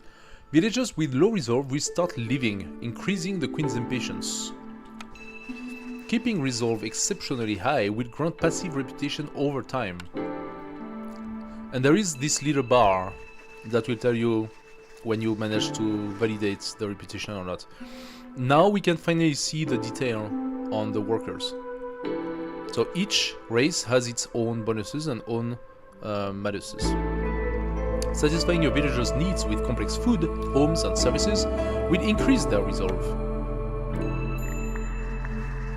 Each species has different mix of needs. It's hard to please everyone all the time. That is absolutely true. Farmers can plant only on farm fields, and those can only be built on fertile soil. Crops are planted in the first season during the drizzle and harvested during the second season, the clearance. Build a farm, harvest grain, and serve some ale in a tavern. Alright. Yes, sir! This is exactly what we're gonna do. For this, we are going to take the small farm, our very next building. So first, we plant a path. Now, let's not forget that anything else we need to do will require the other resources. So, the first thing we're gonna build are woodcutter farms, of course.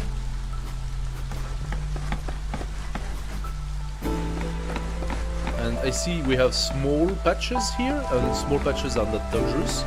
So I'm immediately going to go for the first patch. Here, oh, we have a dangerous one here. I would like to open up there. So I'm gonna put two woodcutters like that. Go on and build the woodcutters. The small farm requires 2 planks to be built. Do we actually have planks in? Yeah, we have 5. Okay, we start with 5 planks. That's for a reason. It's because they want us to start the farm immediately. So we'll be able to do them. That's fine. I'm gonna place the farm like this. And I'm gonna place another farm right here.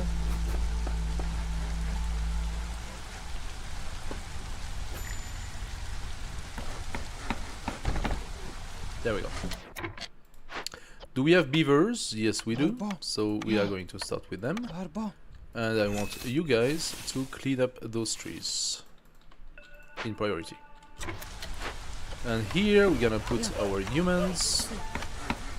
I mean, they would be better on the farm, of course, but right now I need the wood. It's my primary resource, so I want you to come here and open.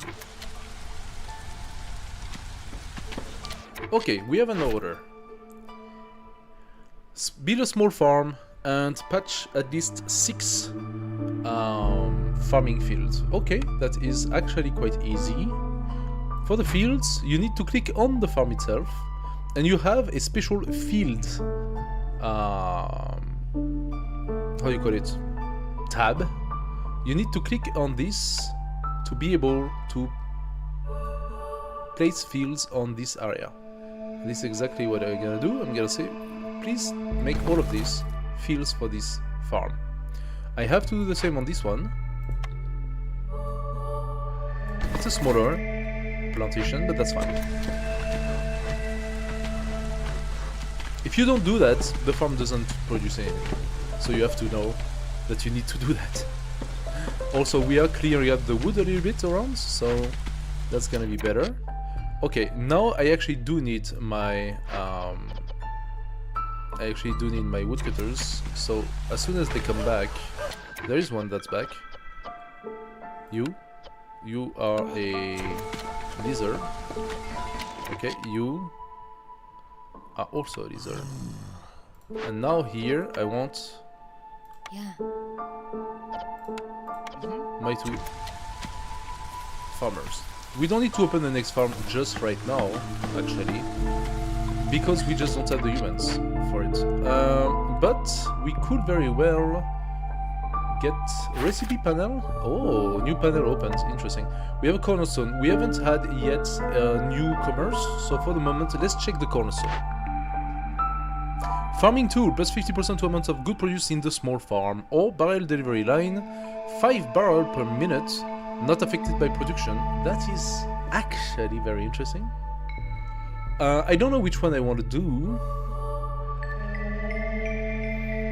The 5 barrel per minute is quite interesting. That allows us to basically skip an entire line of production.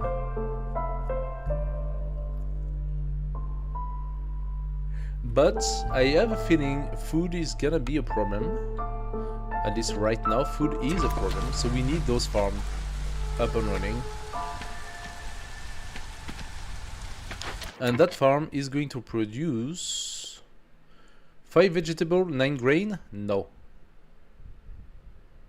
No. You are nowhere near ready to do grain, so you focus on vegetable, please.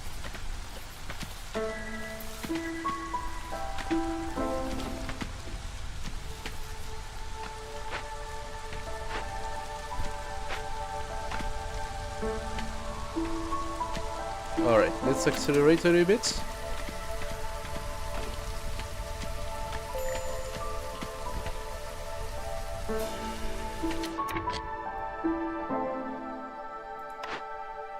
No builder. Yeah, I know, no builder. That's okay. During the drizzle, it's okay to not have the houses. Now they are plowing their little fields one at a time.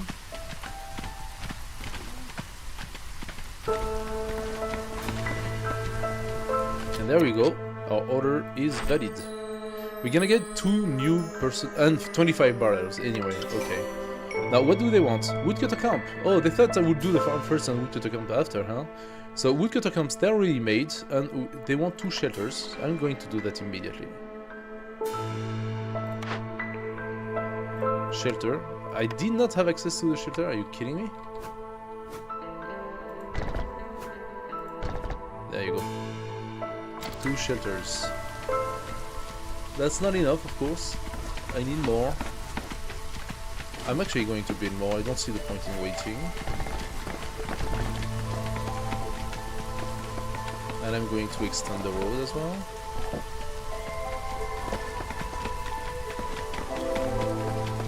Okay, we opened a small...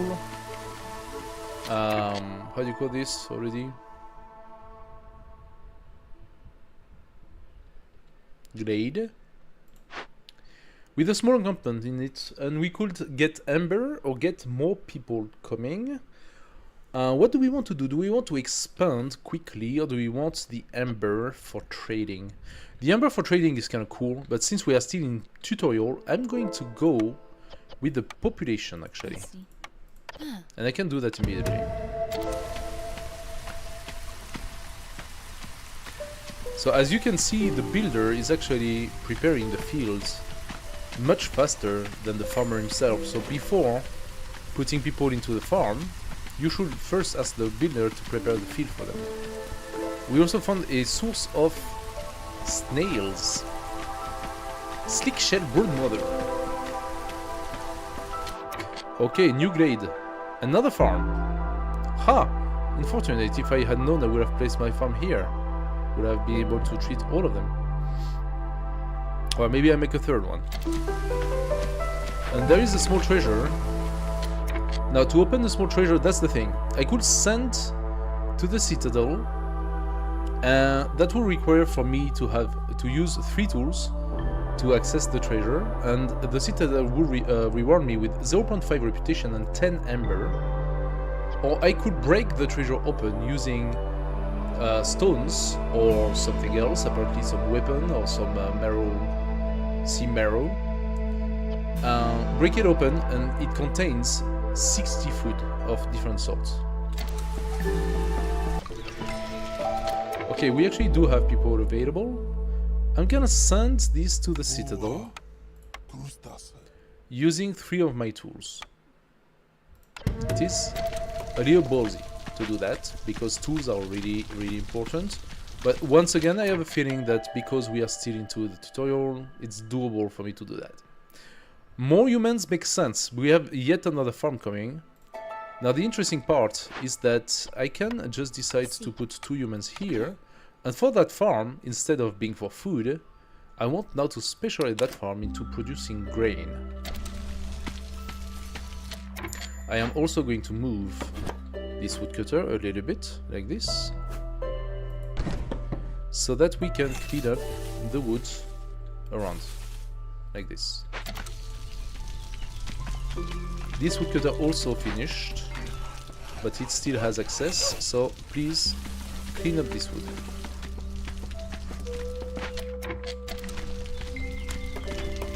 And we still have some homeless people because the shelters are not finished. We still have 4 of them, so we need more shelters. Accepting people is good, but not having them into houses is bad. So let's do another shelter group like this.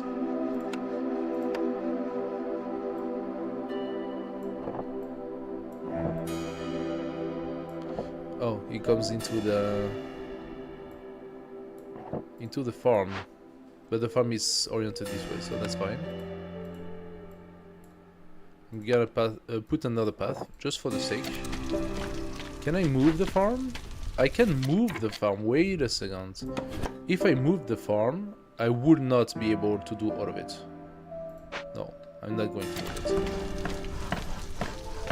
We are just building shelters. We're just making sure everybody has a house where he can get to.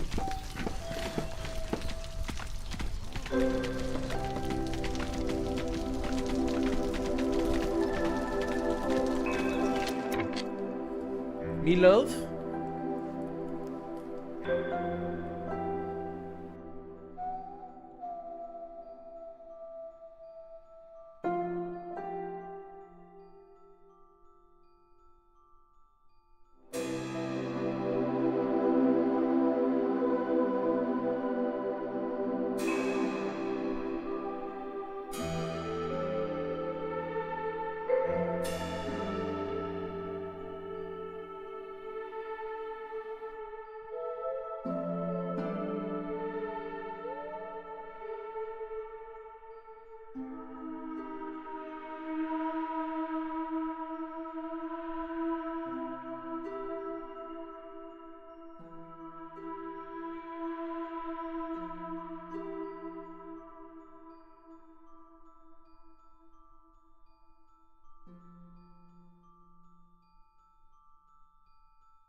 Okay, dokie, we are back.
Hamida, Pulta.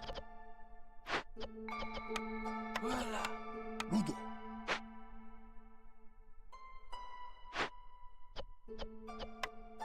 Monde. Aha.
Burada.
I am speaking to myself because I cut the microphone like a complete moron. Hello!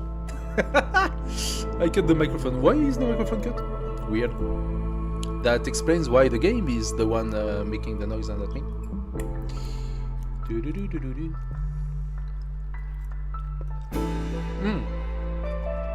Hey!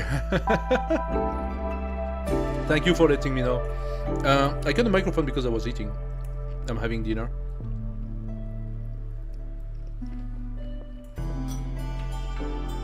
So,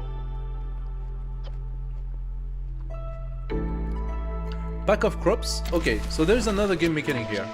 Interesting one. So those two are resources that will boost up the morale of our people. But the ale is a use for leisure at the tavern, monastery, or market. Which means this resource cannot be used directly. It has to be placed in an environment, a new building, which we don't have. The porridge, however, it's a second tier meal. So I can use it directly, and it's liked by humans. So the humans would gain immediately in happiness by eating porridge. The only problem is that we need drizzle water or another source of water. We actually have a few. No, we don't have any. 7 drizzle, 11 storm, or 9 clearance water, depending on which water you have. Right now we cannot do any of that.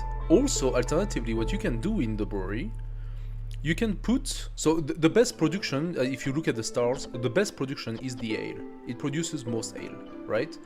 Then the porridge, and then the pack of crops. But you can set up limits. And why would you set up limits? For a very specific reason. You set up limits so that you don't get to use all of your resource of a certain kind in doing that. Let's imagine, for example, that I do that and I use all of my pottery. Well, then I don't have pottery no more. And maybe I needed the pottery for something else. So I have only 2 potteries, but I have 25 barrels. So I'm going to first use the barrels.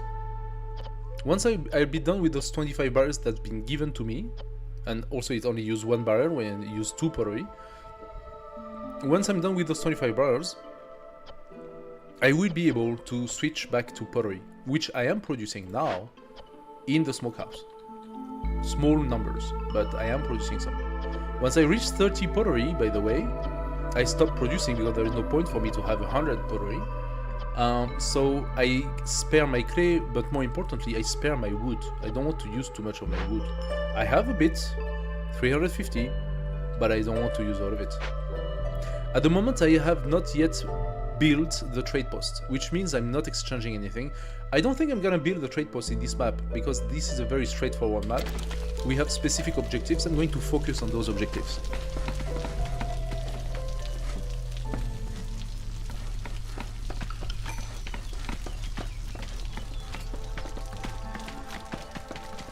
So we have a newcomer event.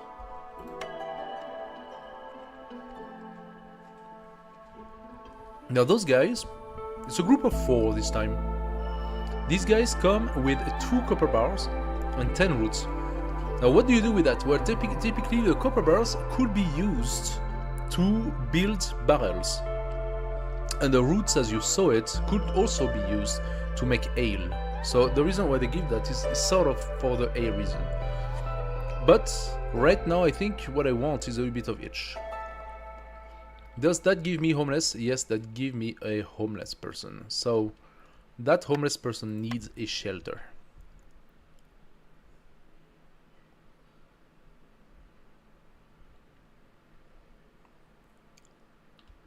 Do I place it here? I need to open the wood here.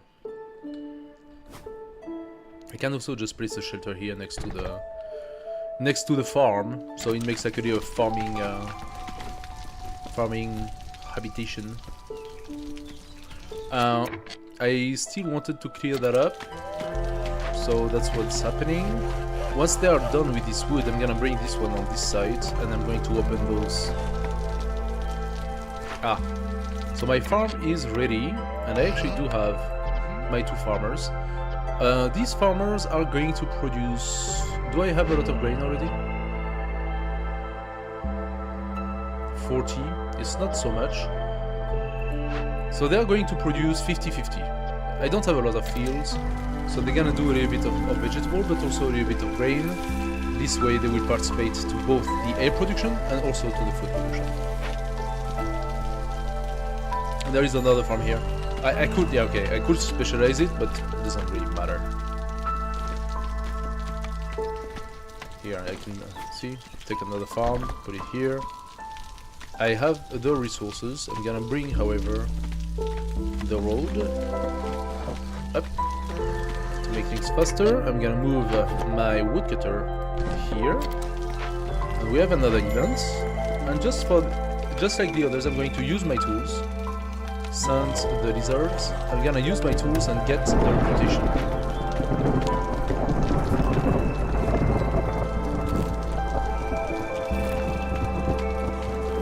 Okay, nobody's homeless. Perfect. My order is ready, so we got the jerky. Everything is going fast, but I am going at 3 times the speed as well. This because it's a tutorial. It's a tutorial map still, so I'm not very interested in the tutorial map. I want to show you the actual game, the upgrades and everything. We gained a builder's pack. Any builder can carry 5 additional items. We also get an extra 20 barrels and +1 to meat production. Very good. Now, they want us to build a brewery, enable barrel in the ale recipe, which I already did, and start producing 20 ale. Okay. For this, we need to put some humans in the brewery, so I'm gonna need humans. And I think I have humans here. Yeah. Not here. I could just put one for now. No, I got humans here doing the clay. I don't actually need so much clay right now. I'm gonna put both humans here. Now, since those 2 recipes cannot be done... Okay, I forgot what I wanted to say. Pack of crop. What is the pack of crop?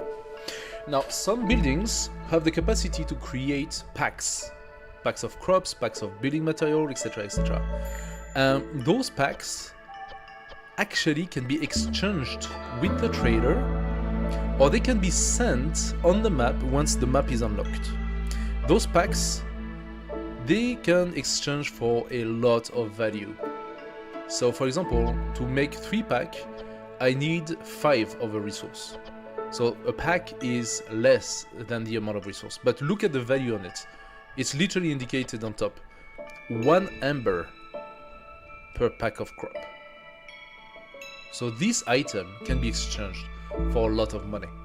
And it does use some of your resources. I could use my 169 vegetables, which is my current main source of food, and pack vegetables or pack grain instead inside this. 5 per. If I'm not mistaken. 5 per 3 or 5 per, I don't remember. Anyway. So it's very important to know that you have limits, because if you don't put a limit on your pack, well, they would completely deplete your resources. And if you're not being cautious enough, you could deplete a vital resource.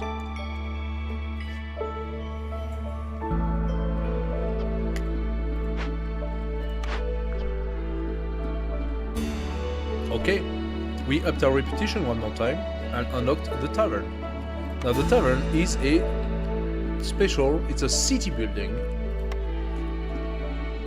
Comes like the small warehouse, the small heart, and the trading post. We only know about the trading post, I haven't shown the others. The small warehouse is basically an advanced warehouse in a place where we will have to, for example, look at all those glades here. If I was to come here and I start opening all those glades, this is too much walking for any resource to be brought back to the warehouse. It takes forever for the workers to do this. So what do you do instead? Well, you place a small warehouse in the vicinity. That way they are bringing the goods directly to the small warehouse. The warehouse are connected. But there is another problem. If your workers are working on this area all the way here, and they are that far from the earth, then what happens is that going there, they get cold, they work a little bit, and when they are too cold, they have to come all the way back here to warm up. Which means they are basically never working and never happy. So you have the possibility to create a small hearth. Now to create a small hearth, as you can see, there is a special resource, and you need 2 of it. That special resource is a special stone, I think, or a special liquid. And it's necessary to build the hearth, and you don't have it. Either you'll find it on the map, or this is something you need to exchange. And that costs a lot of money, like a lot of money. Because creating an hearth is literally creating a secondary settlement in a completely different place. And that allows for the workers over there to stay over there and to keep working over there. So if you put a hearth and you put a few houses next to it and you put some workers or I don't know what, then you basically have a secondary settlement. It's really powerful.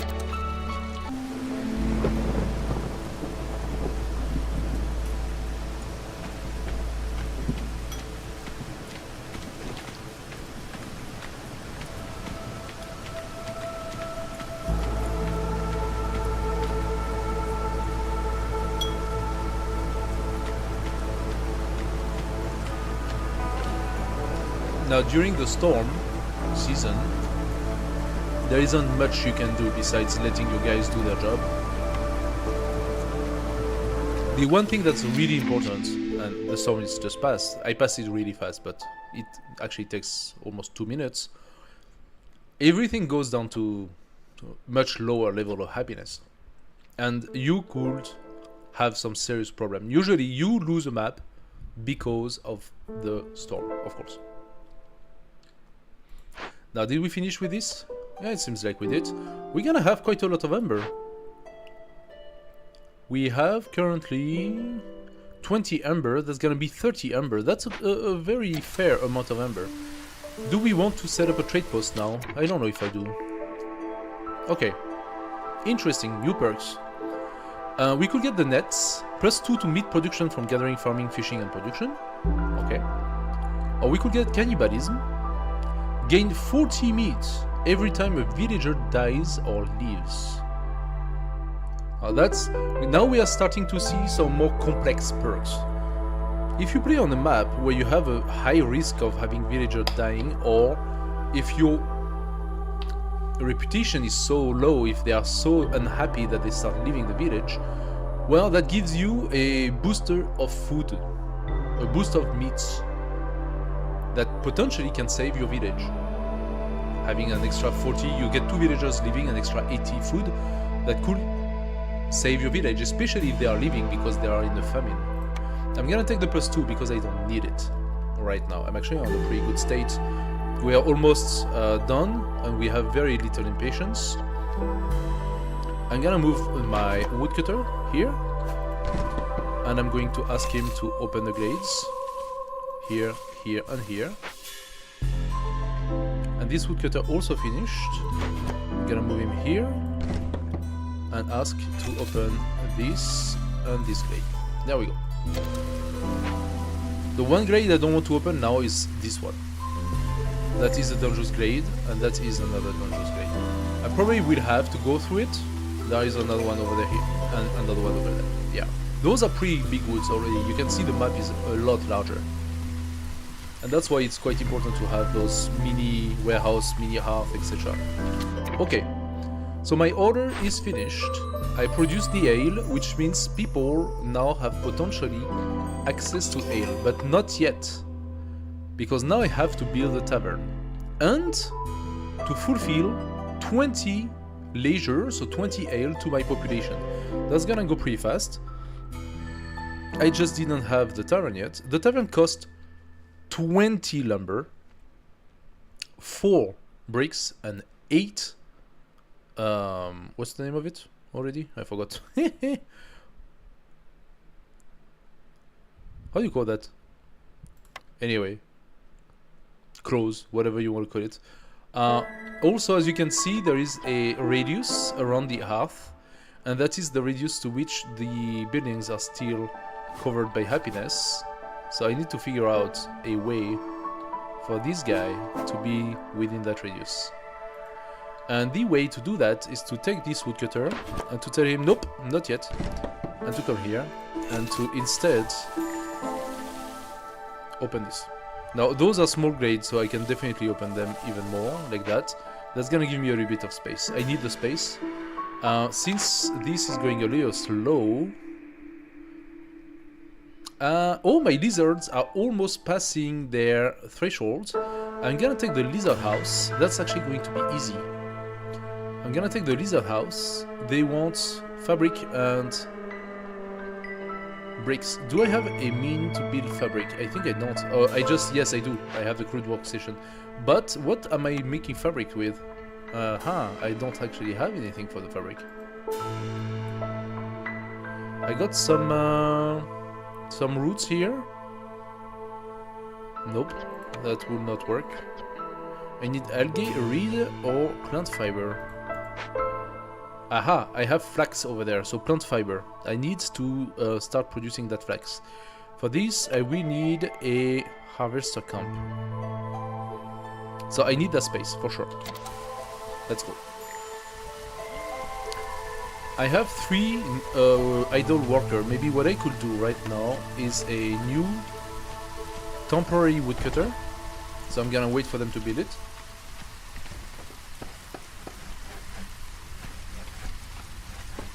Okay. Now it's built. Also, my stone production, which is not stone but clay, is idle. So I'm going to move it right here next to this clay. And this woodcutter, I'm going to bring him down behind here. They still have an access like this. And he's also going to participate in cutting this wood. Now I'm going to use my beaver and both my lizard in this one, just for the sake of clearing this area faster. I'm not doing it for the wood, I'm doing it for cleaning the area. So I'm staying on time 3 speed. It's just passing time faster. Because space is also a resource that you need to use properly. Okay, we uncovered the first, another glade, another more flax, so we can definitely set up a harvester here. It will access all that flax. And again, I could get amber, or I could send a few veggies and get another 2 people. I think that's what I'm gonna do. I don't have the people right now to do that. I'm gonna take my 2 lizards, send them on that trade, and that's gonna give me an extra 2 population, which I'm gonna use retrospectively into the woodcutter. That should go pretty fast. You have estimated time is 30 seconds, so that's gonna go fast. Oh, we also have newcomers. Good stuff, good stuff, good stuff. Okay, 5 of them, quite a lot. Let's take those guys. Now I do have my beavers for the woodcutter. There we go. Don't even have to wait. But we do have 3 people who are homeless, and I have my lizard house with quite a lot of resources. Therefore, I am going to place my lizard house. Those guys are idle. Let me move you to a place where you're not idle. Like that. And here, that's where we are going to set up our little lizard family. I'm gonna place 2 for now. 2 is 4, so that should cover, considering that we have all those shelters for the other ones. And the lizards should pass their threshold here, because they will be happy to get those houses. If I'm not mistaken, it should be enough for the lizards. Only 1 point? Seriously? Okay, I'm gonna put 2 more, so all the lizards have access to their house. That costs a lot of resource, I know, but I think it will be worth it. I'm bringing this woodcutter down a little bit, so I need to clean that up. And now I can already start considering... Okay, we opened here as well, so we got a little bit more clay up there. Another clay deposit, good stuff. Also some meat. What I'm gonna do, resource acquisition, I want my harvester camp. I still have the resource, easy resource for that. I'm gonna place it here, and when I have the time and the necessary people, I actually do have the necessary people. I can put 2 lizards into it. That's not a problem. But yes, okay. Our lizards' happiness has grown up to 16. Now they pass the threshold and suddenly they are blue, surrounded by blue. And this means that these lizards now are so happy that they are upping my reputation. Now, of course, when I will pass my next threshold of reputation, it will require higher standards for my population to be happy enough to boost up my reputation. But right now the lizards are happy, so my reputation is growing up by itself. I don't even need to validate orders or anything. And we're gonna see it. My reputation is at plus 0.1 per minute. We are at 6.59 and we need 8 to pass the next threshold. So I believe in what? Oh, and that's in-game minutes. So since I'm going at time 3, that's gonna be a lot less than that. Let's put 2 lizards here. They're gonna start taking the flax. And those guys are opening. So soon I'll be able... Can I actually place my tavern now? Is this covered? It's not entirely covered. Oh, here it's covered. I can place my tavern. There we go. That's a very costly building. Very, very costly building. We are talking leisure building here, so this is the higher tier building. Now this is a place where they can go to drink their ale. It needs to be, of course, operated by people, but here we go. A place where villagers can fulfill their need for leisure and luxury. Passive effect, Gleeman's Tale. What is Gleeman's Tale? Easy. If I place 3 people in the tavern, if I have 3 workers in the tavern, it gives me this perk. And this perk is Service Building Effect. Every evening, a gleeman tells stories about past glories and times before the Great Civil War. Plus 3 to global resolve. Same building effect, do not stack. So that means it's important to not build 100 taverns, it's important to build the different service buildings, not just one. Luxury is made by wine, and wine is created by another building, a winery, and that winery will use fruits and stuff to create the wine, so we can take that out. I don't know why it doesn't want to, but okay. The tavern is a specialization, it's just like the brewery, it's a specialization of humans. So I'm gonna put my humans in. And I should have more humans than that, so let me check around. 2 in the brewery, 2 in the tavern. Okay, my woodcutters are all beavers, perfect. And I have 3. Wait a second. 3 farms. That is 6. Oh, I know where they are. They are here, into the crude workstation, which is non-specialized. Therefore, I can place instead my lizards in the crude workstation.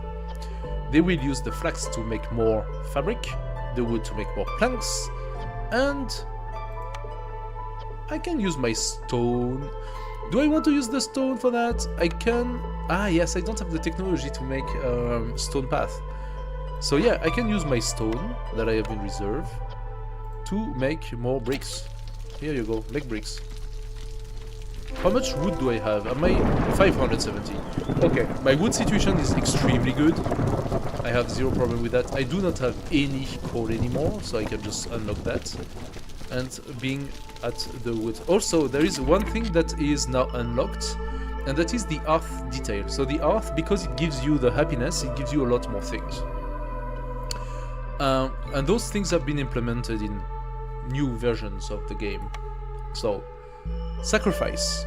You can sacrifice a resource up to 3 times, and the sacrifice of that resource boosts up the earth and gives a temporary boost of resolve to your to the people around it, okay, to your settlement. Like for here, for example, the farmers working here, and those woodcutters would not be under the boost of the hearth. Now, if I sacrifice wood, it will eat 40 woods per minute, so it's a huge amount. Hostility is reduced by 50, and you can do that 3 times. So what does that do? Well, hostility is here. This is the hostility of the forest that piles up levels every year. And when you pass thresholds, like here, for example, we are 24 out of 100. When you pass 100 and you boost up the hostility, well, you start having those negatives that adds up. On this map, we have the looming darkness, which is from hostility 0, so it just puts -4 to global resolve. That's the base one.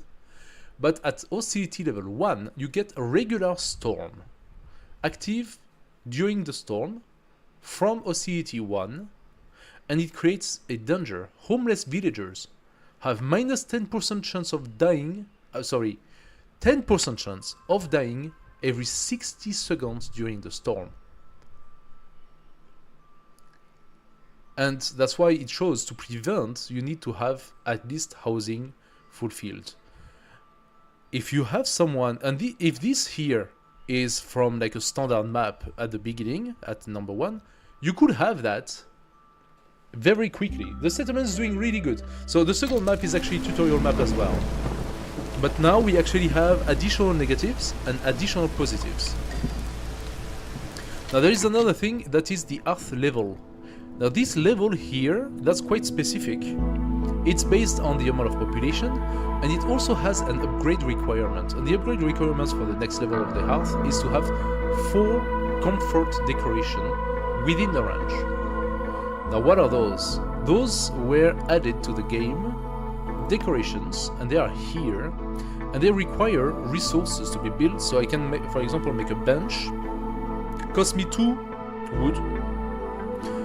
But a barrel, 2 wood, 2 wood, 2 wood, 8 wood, the park. And they give me a certain number of decoration value. I don't have a lot of space around here, but I have actually a space around my houses. So how about I put a barrel here? And how about I place a bench here? And here we have a farm, so we could place around the farm some fences, like a corner fence, for example. Like this. And I could place a long fence here, next to the farm, like this, for example. Or, no, I think along the farm is nice, along the field. I could actually place 2 of them. I don't have to place more than what it says, right? But the requirements for your hearth to go to a higher tier gets higher and higher.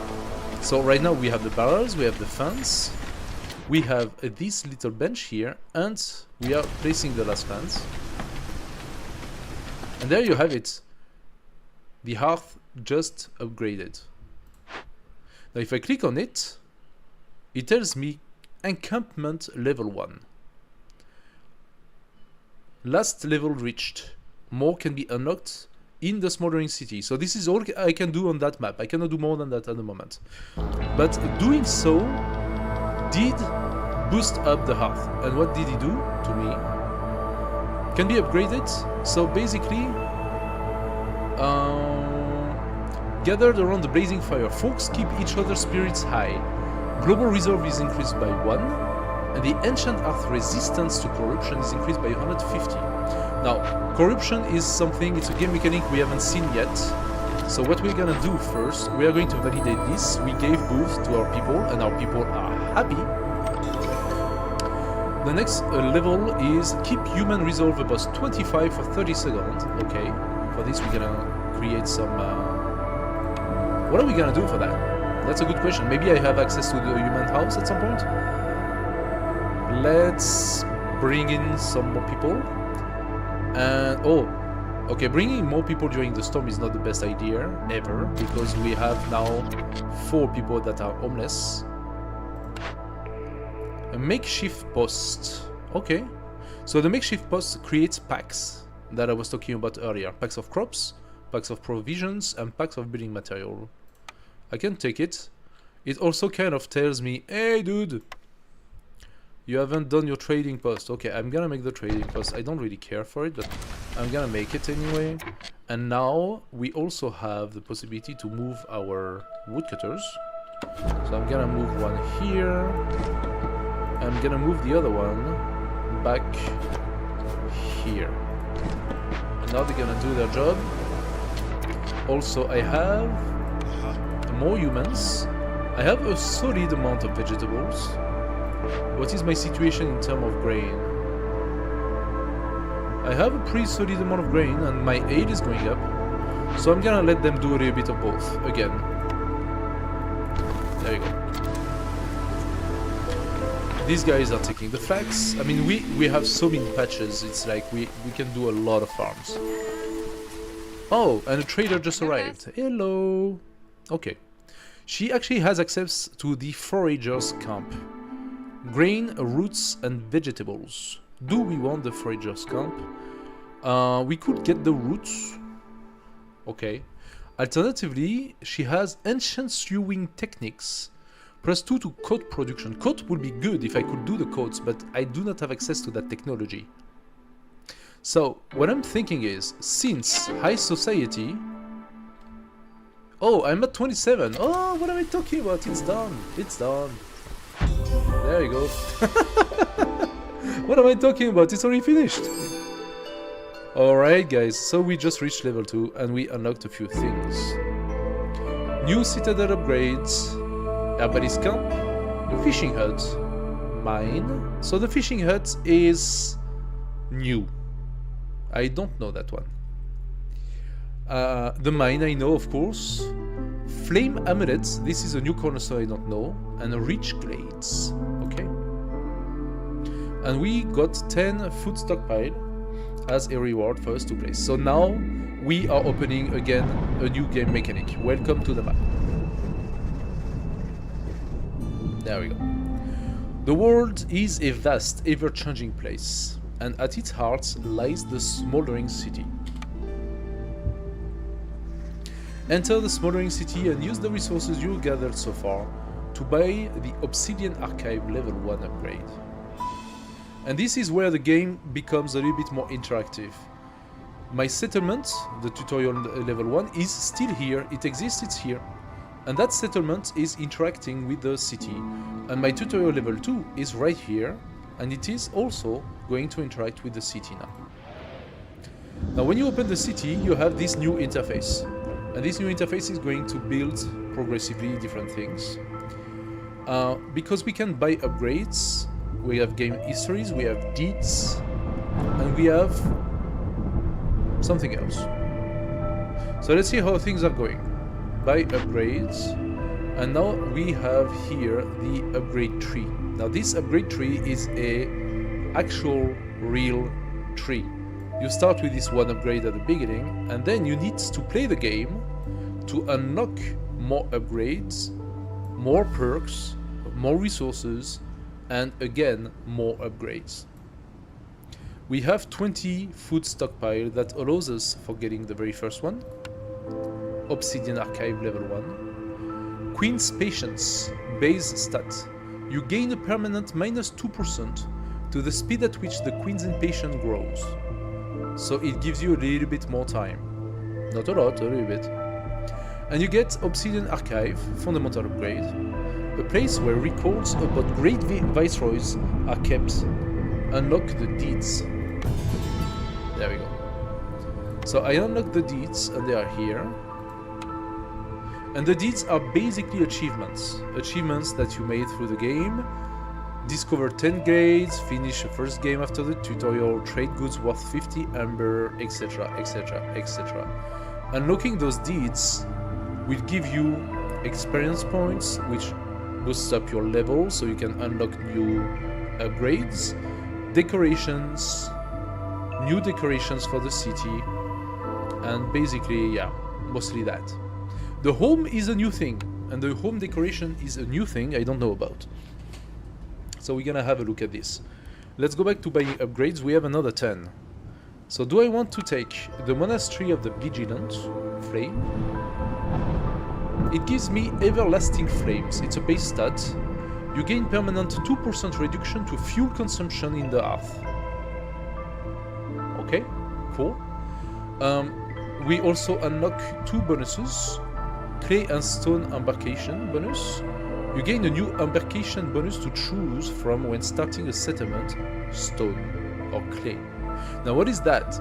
Starting now, when we start a new map, we can take a sort of base bonus to start the map with, and that could be food, stone, clay, amber, whatever things, the different stuff. Those are the basic ones, stone and clay of course. We will unlock then food and other things that you can start with. Obsidian Archive level 2 will give us another 2% reduction of the Queen's Impatience, and a fundamental upgrade, Consumption Control, enables advanced control for what is being consumed in your settlement, and by whom.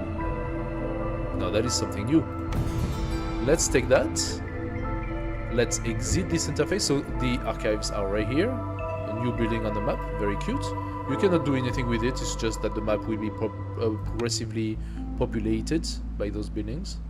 And now we're gonna start our town for real. This world is governed by the eternal Blight Storm cycle. It is almost upon us, so no caravans are allowed to embark. Press the button in the lower right corner of the screen to finish the cycle. This basically says that we are done with the tutorial. Cycle summary, it will give you everything that you managed to do during this cycle. And you also have contracts, unlock content, etc, etc, etc.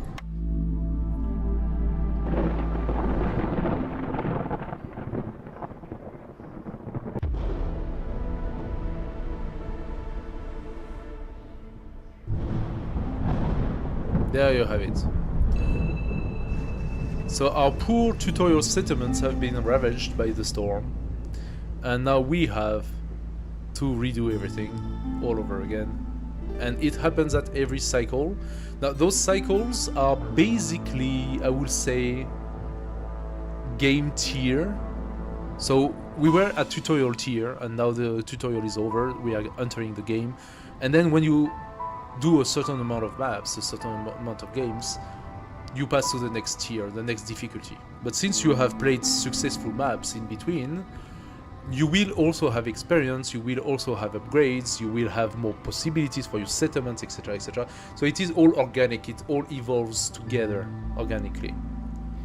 Your goal as a Viceroy is to reach the ancient seals with your caravan and reforge them, pushing back the Blight Storm. You're almost ready to venture out on your own. Choose any map tile inside your embarkation range to begin. So, when you choose a map, it shows you around some sort of bonus. Like, for example, if I choose that map, my reward will be 16 food and 1 something, I'm not sure what. If I go around here, and I place it here, or here, my reward will be 18 food and 1 stuff. Now there is another thing. And of course this is the beginning, so as of now we mostly just gain food. We will be able to gain other things than just food. Now there are 2 special tiles, one here and one here, and those tiles seems to be providing some sort of specialty. This one is written Fertile Ground. It's a world map modifier. Glades have an increased chance of including fertile soil in it. So just like what we played during the tutorial 2, we had fertile soil in almost every single glade we opened. It's not supposed to be that easy, but here, with this fertile soil modifier, we will potentially have it. So if I decide to play here, I will get that modifier. If I decide, on the contrary, to go here, abandoned settlements, another Viceroy tried to settle this area but unfortunately failed. You start with a small destroyed settlements in your initial glade. Win a game near the abandoned settlement modifier. That's a deed. So I am going to start here. There is another thing before I do that. There is one last thing that you need to look at. When you place your cursor, depending where you place it, you can see that there is something changing. Not just the name of where you are. The green around here is called the Royal Woodlands. But if you go here, it's the marshland. If I go here, marshland as well. Those are coral forests. Here is the scarlet orchards, etc, etc. So tiles have different things. And the most important is that they have different effects. Now these effects here, we get the plus 60% due to this fertile soil ground if I place it within my range, right? If I don't have it in my effects. If I decide to take the scarlet orchards, you can see the effects are completely different from the marshland next to it. The marshland, if I click on it, to embark you must first choose a caravan, blah blah blah, yes, okay. And then you choose the difficulty level. Higher the risk, greater the reward, but beware, an inexperienced viceroy won't last long in the higher difficulty. That is true, I can confirm. And that is the embarkation, which is basically some bonus that you will take with you when starting the map. You're finally ready to embark on your own. Remember, there is always a way out. Experiment and adapt. May the storm be gentle with you, Viceroy. Okay. If I go into conditions, now I have severity, so it's mild. If I decided that my difficulty of settler was not good enough and I went to Viceroy, severity would be devastating. And those are all the modifiers that would come with the different levels of hostility. And those can be really devastating. They can be really, really tough. So how about we just start as a pioneer? No more tutorials. We are going into the game. Straight into it. Here we have 2 bonuses and 1 difficulty. If I go as pioneer, more reputation required to win. We have 2 bonuses but 3 difficulties. Also, we have here the additional effects. So because this is a what was the name of it? Biome, the marshland.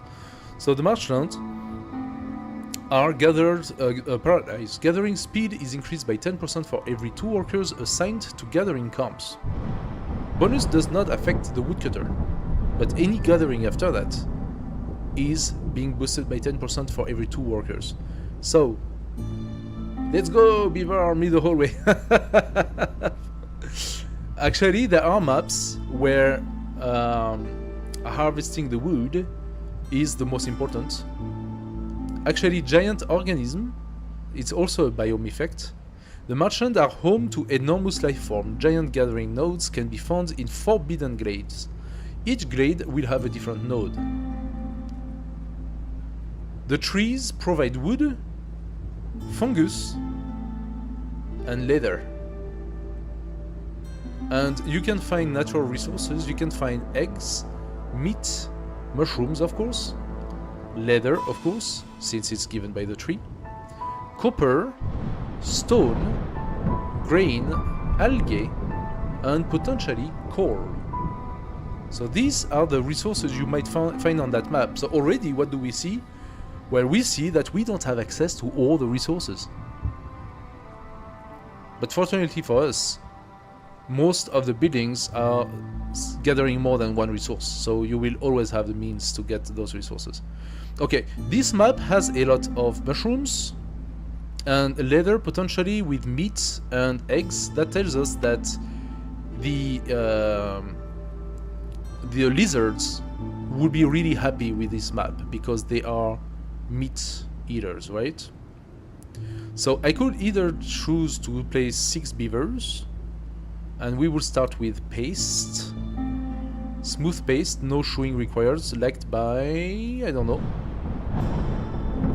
Or we could start with 2 humans and 5 beavers, so a little bit more people.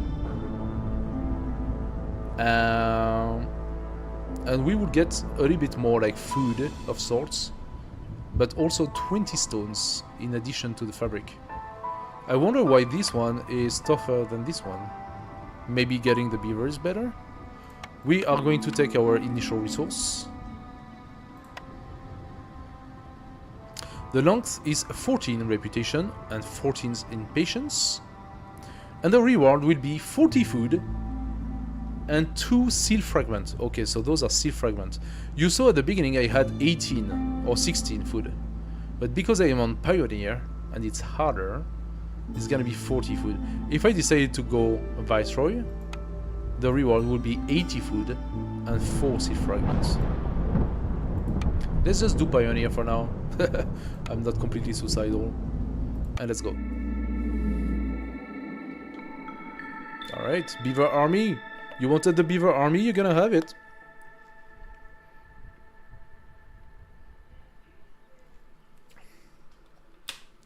Okay.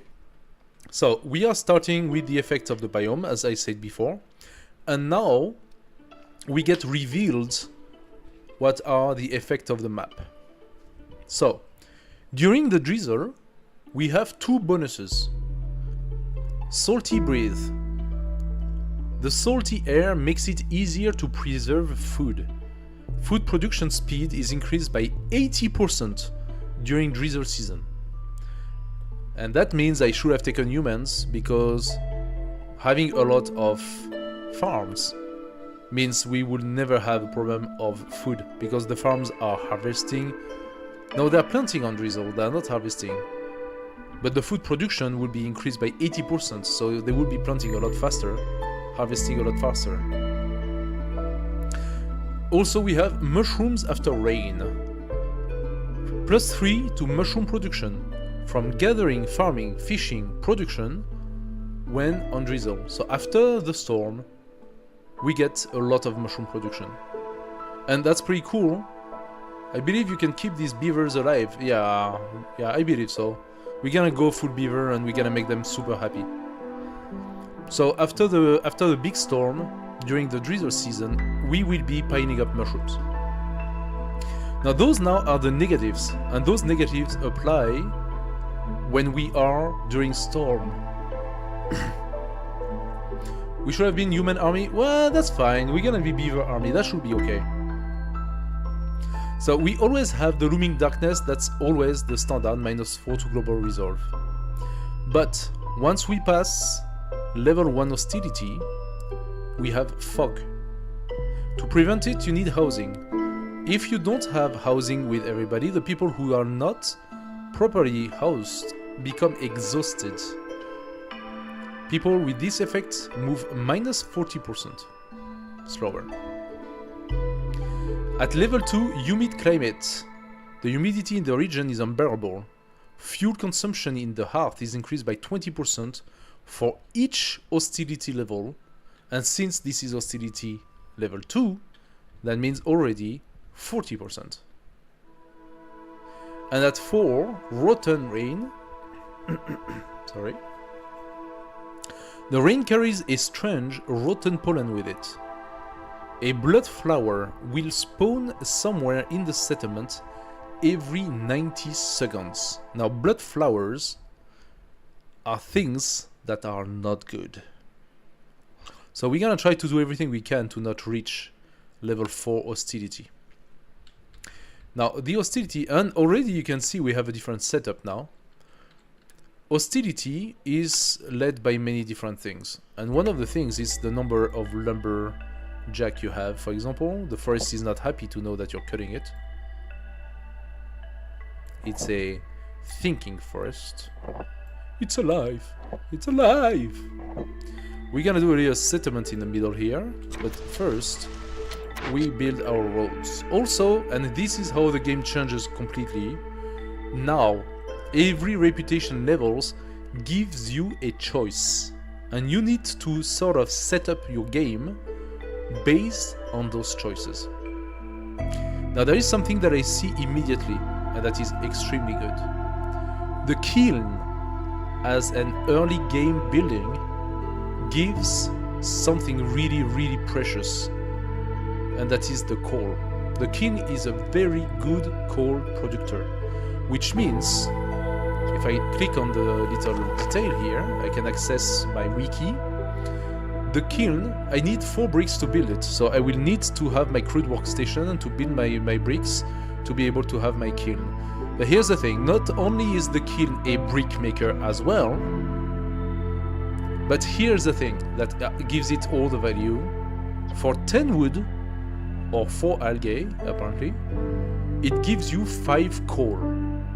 So basically, 1 coal for 2 woods. And now you can argue, yeah, but what's the point? You lose half of the production.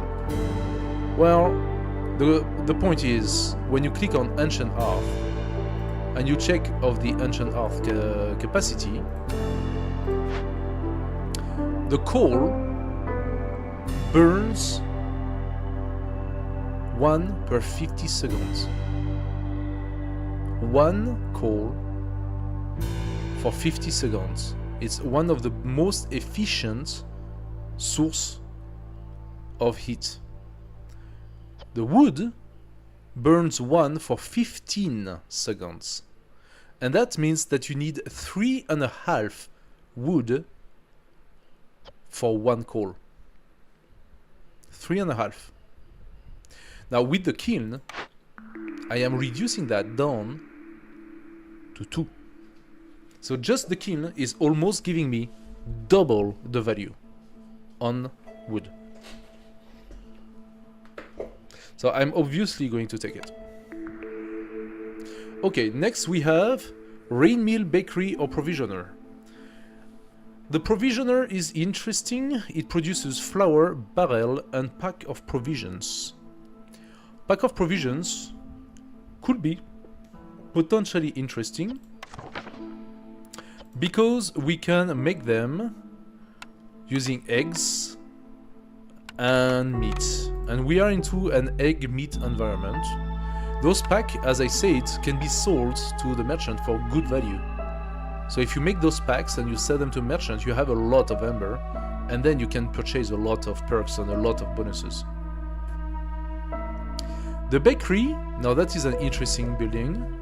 It creates the biscuits and the pie, which are bonuses to human and beaver, human and lizards. So it's mostly interesting for humans, not for beavers. So I don't know if we want to take the bakery right now.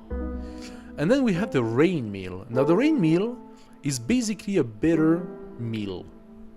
And that rain mill has 3 stars in production of flour. If we had a map with a lot of grain, we could produce flour, and from the flour produce biscuits and pie. So you will need a mill to do a bakery. Now the thing is, if I take the mill, am I ever going to see the bakery again? And that's the big question. I don't know. Alternatively, I could take the bakery to secure the bakery and the production of biscuits and pie, but then I need to figure out a way to create flour. I could have another type of mill for the flour. If I click on flour, can I click on flour?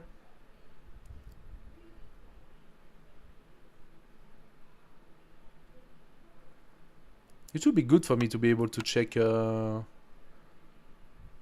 flour. Okay, you cannot check per production. Interesting. Ah, well, whatever. So you have to make choices. I think I'm gonna take the provisioner because it does not really orient me to a specific path. Okay, now we have another thing that is quite interesting here. Carpenter. The brickyard gives me very good bricks, but guess what? I'm already producing bricks in the kiln. Now yes, the brickyard is a specialized brick factory. So you use a lot less product, a lot less clay or stone to produce 1 brick. Here, it will be 2 for 2. You cannot do better than that. I think for the kiln that I had taken,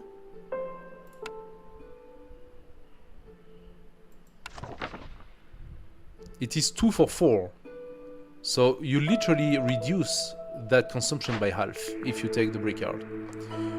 But here's the thing, the carpenter produces plank, tools and another pack of luxury good. And the pack of luxury good, it's a good of a higher tier. Okay, so you cannot do that immediately for sure. But here's the thing, the tool is a very important thing.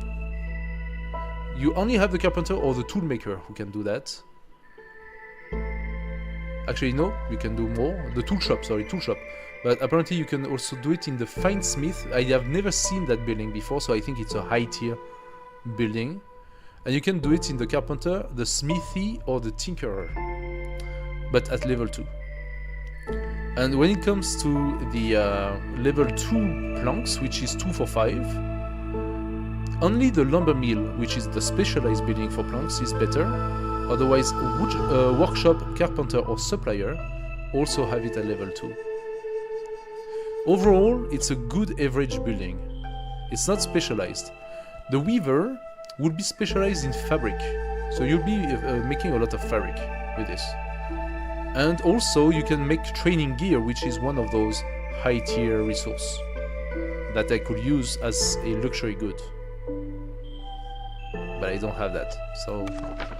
Do we have something that makes better luxury good than that? No, we don't, actually. That's a pretty good building for luxury good. And another thing is that the carpenter is beaver exclusive, is beaver related. So it's a good synergy to have it with my beavers. Okay, so let's let the beaver do their job. And it's kind of cool to see that this time my glades are very different looking. They look a little bit like spider webs.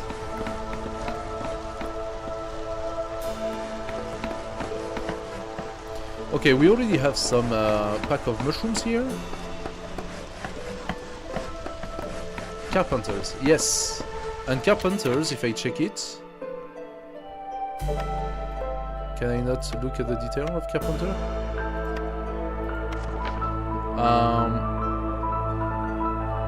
As the specialization bonus woodworking.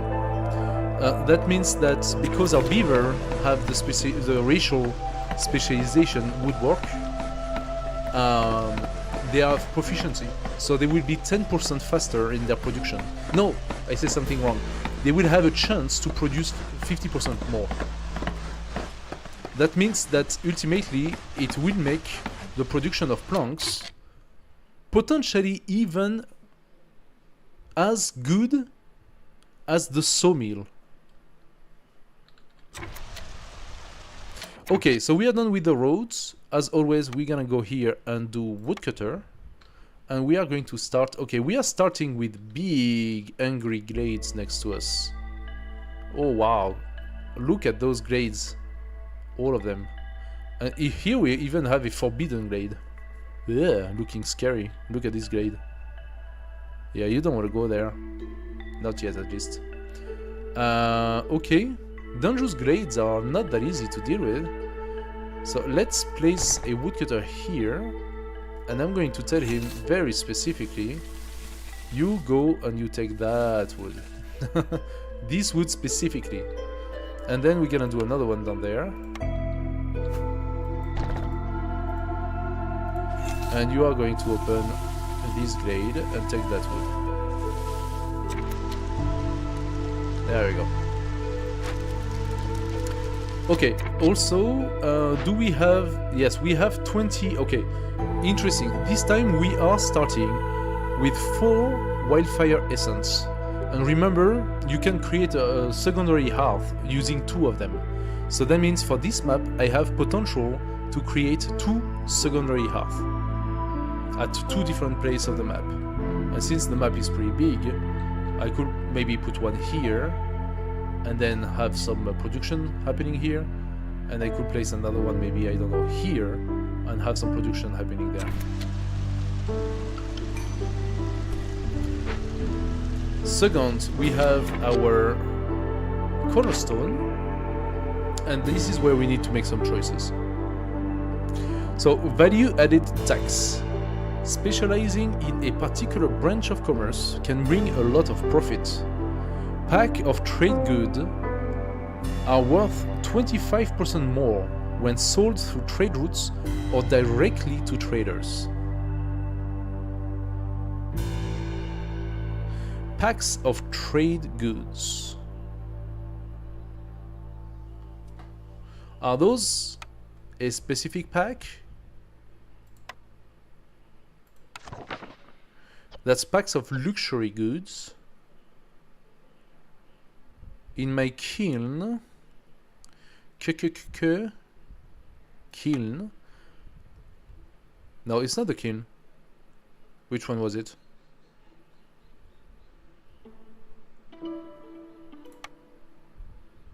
Which one did I take?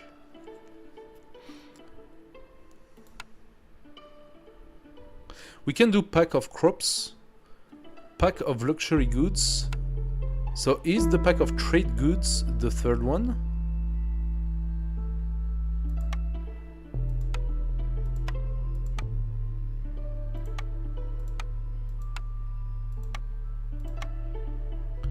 What did I take? A smith of some sort.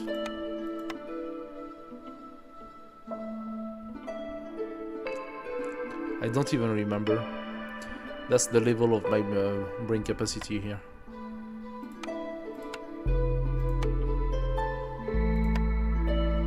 Pack of trade goods. The lumber mill will have given it to us. So, as of now, we don't have it.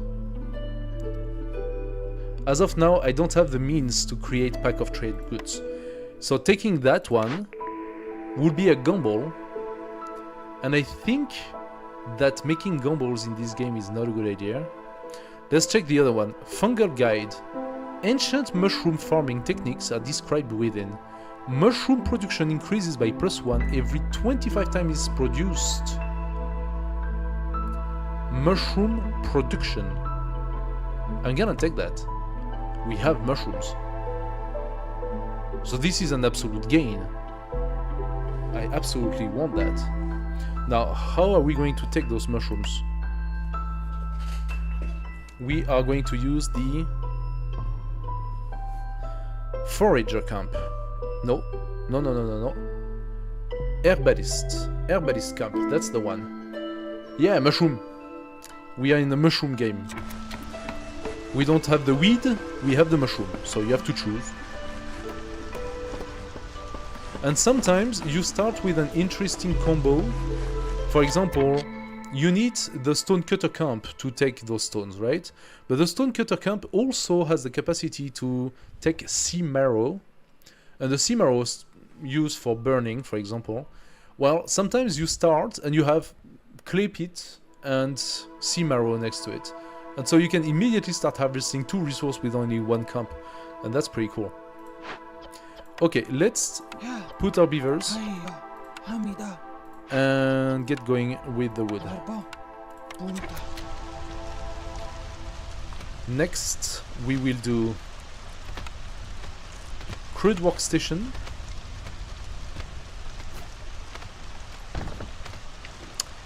And of course we're gonna need our shelters.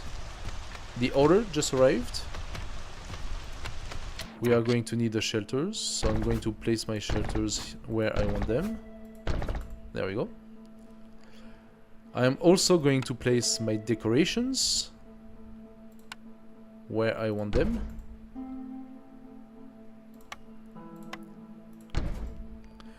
And it's not without a reason that those 4 little slots are available. It's because it immediately gives you level 1 decoration. Fence? Nah, I'm gonna place I'm just gonna place some benches.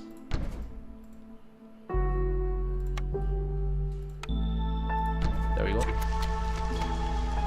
We are our very first order. So, yet again, we have to pick and choose. So, the Queen's Envoy. New orders potential for us. What are those?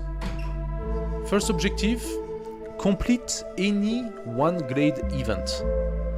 And if I do so, I would gain 30 biscuits, 3 parts, and the parts are very important. 3 parts basically means I can have 1 more camp than what I currently have available. And also a group of 4 villagers. Alternatively, I can do value of goods sold, sell goods worth at least 10 amber to a trader or trade routes. So that would have been a good combo with the other thing, but once again, the other thing I didn't have it to begin with. So this one is not exactly a very good one. It gives us 20 oil and 10 amber and a group of 2 villagers. So I'm gonna take the glade event because that's gonna happen anyway. Next. Deliver 3 packs of crops. Now here's the thing. Packs of crops I can make, right? Because I do have, for this, oopsie, not a kiln, not a provision. No, that's pack of provision that I have. Oh, maybe I don't have the packs of, or I could just look at here. Yes, I do, the makeshift post. Packs of crops, packs of provision, packs of building material. So the makeshift post is like a basic post to make packs, but they are low level. And then I have packs of luxury good and a better pack of provision. So I could do that. I can do the pack of crops using the makeshift post. Now those pack of crops are made of mushroom, roots, grain, or vegetables. So I could make pack of crops using mushrooms. I need to send 3 of them, so I just need to make 2 packs. That will cost me 12 mushrooms. It's really not that terrible. I need 5 wood to make the makeshift post. I think it's okay. It's okay, alright. Let's go for the packs. Also here, sell goods worth at least 8 amber to a trader or trade routes. Crystallized resin. So deliver 4 amber to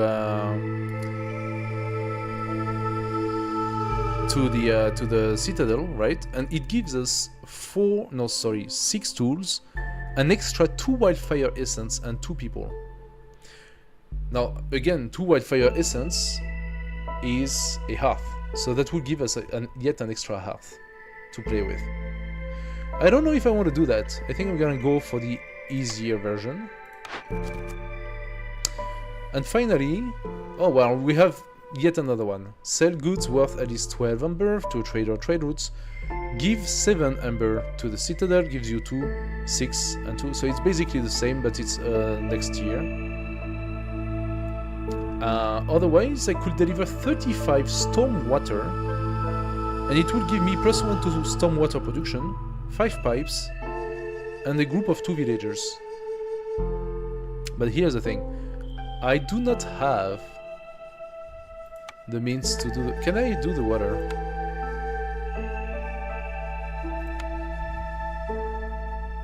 Can I do the water? I don't think I can. I don't think I have access to that. Yes, I do. Rain collector, right here. So that's a building we haven't seen yet. The rain collector.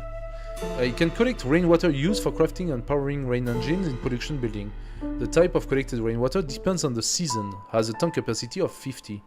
I could build a rain collector that will cost me 3 parts. So it's like a camp. It's also a beaver. Oh no, they took the specialization away. Okay, it's not a beaver related. I could do the rain. I could. It's not impossible for me. 35 rain, and that would give me more rain production, some pipes, and villagers. I don't see really the appeal in that. I'm gonna take the delivery, and for this, I'm gonna go and make a trading post at some point. Maybe here. Or here. But I'm gonna need to place my woodcutter first, so...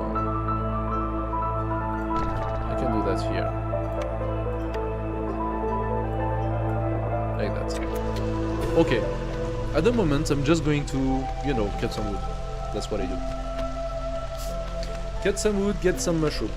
Oh yeah, because every time I cut wood, because that wood is actually a giant mushroom. We are into a giant mushroom forest.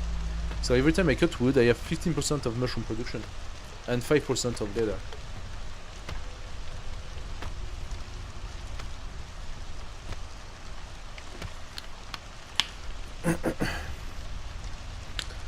So we are going to watch here on the top as my food production should start piling up some mushroom sooner or later.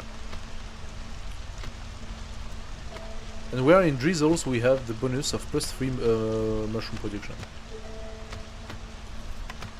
I'm gonna prepare as well for my small herbalist. Right here.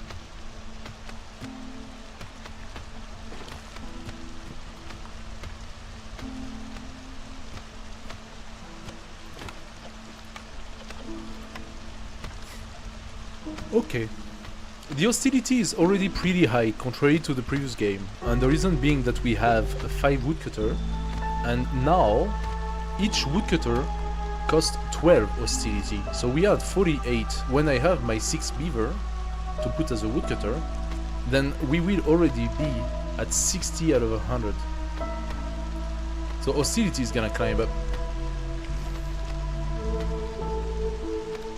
Okay, I'm going to take those 2 guys out, deactivate, and I want them to start building. I'm gonna boost up the speed.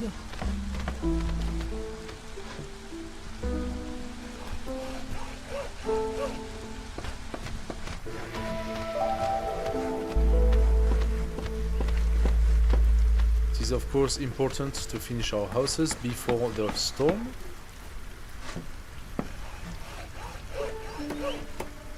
There we go. They took a little rest by the hearth, and now they are doing another 2 houses, so we will be completely fine in terms of settlements. And we do have mushroom coming in.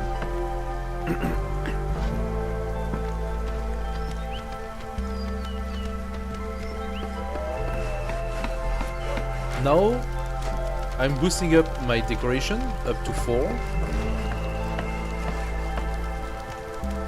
There we go. And when I have 2 more population, my hearth is going to upgrade to the next tier.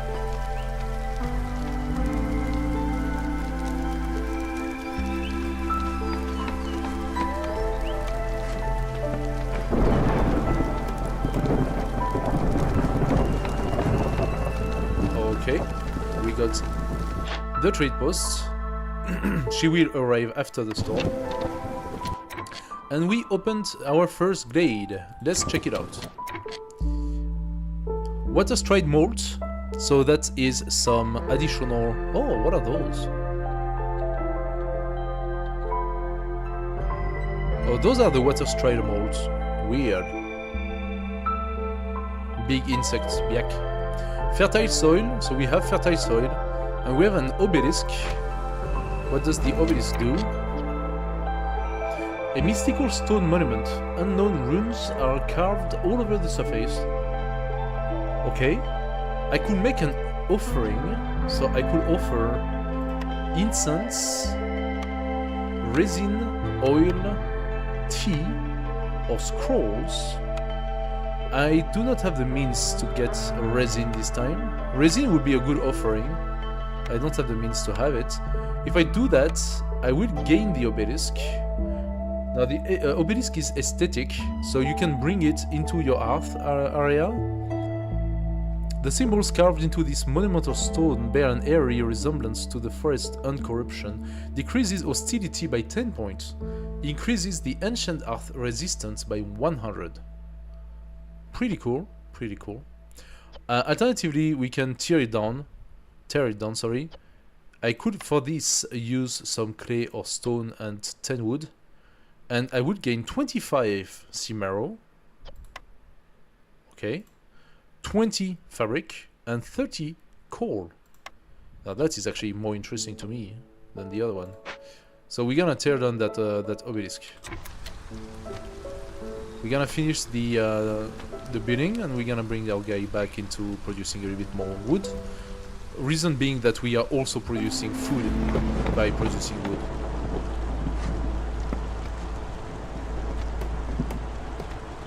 There we go. So you come here. Now there is a way to jungle with the hostility of the forest by reducing the amount of wood cutting that happens during the storm. If we pass level 1, but just a little bit, and I take some woodcutter off, then the hostility due to having woodcutters, which is a lot more than having villagers only, that will lower the amount of points, and so I can avoid this way to have negative effects. It's a good way to avoid negative effects. Okay, I need to move my woodcutter.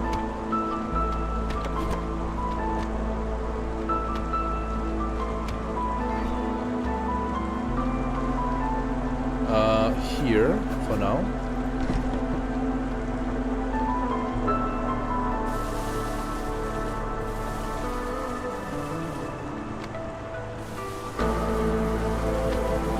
You're gonna take that wood and not open the glades.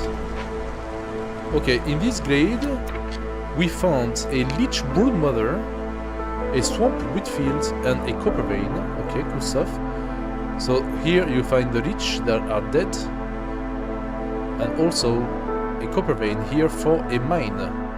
Now the mine is one of those buildings we haven't seen yet, but it's easy, it's right here. It costs advanced material and 2 parts, and can only be placed on coal, copper or salt vein, and produces coal, copper ore or salt. Now the copper ore is important for the production of tools, potentially.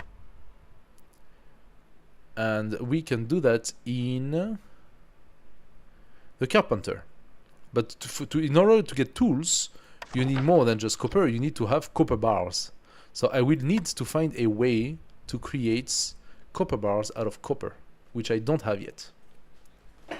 Unless I find that building, and I hope I find that building, I cannot actually make tools, new tools.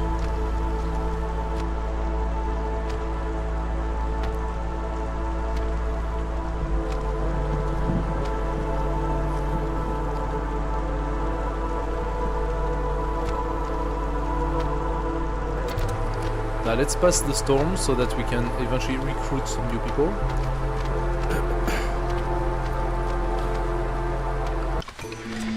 There we go. Cornerstone. So what are we gonna choose? Protected trade. The forest recedes as heavily guarded trade caravan pour into the settlement. Hostility is reduced by 15 points every time you sell goods worth 30 amber, but complex food needs grant 1 less resolve point. Okay. Alternatively, we have deserted caravans. Global production speed is 33% faster, but traders will arrive 50% slower. That's not necessarily good for me. I'm gonna pick the first one, which is actually really good.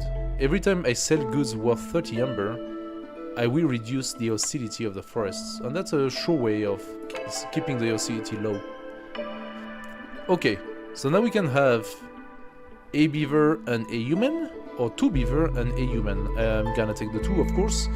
Those resources are kind of interesting, but we're gonna take the grain, that's fine. With those 2 beavers, not only can I fill my beaver here, or what do I need for the kiln? I need the bricks. I don't have any bricks. So, maybe what I do first is figure out a way to get bricks. I do not have a way to get bricks. Not yet. So, yes, okay, we have stone here. I'm stupid. Of course we have stone. I need the stone catacomb. We're gonna do it, and then we need to harvest this and to make some bricks. Let's do this. The trader is gonna arrive soon. I don't know what I'm gonna trade, but I could trade originally. I don't know if I want to build a lot of hearth. Also, I could potentially bring that down. Oh no, I need the stone for this. But yeah, those could be like the marrow, the sea marrow is good value. I could sell that to the trader, but I won't have the time. So the trader is coming soon. So let's harvest a little bit of stone.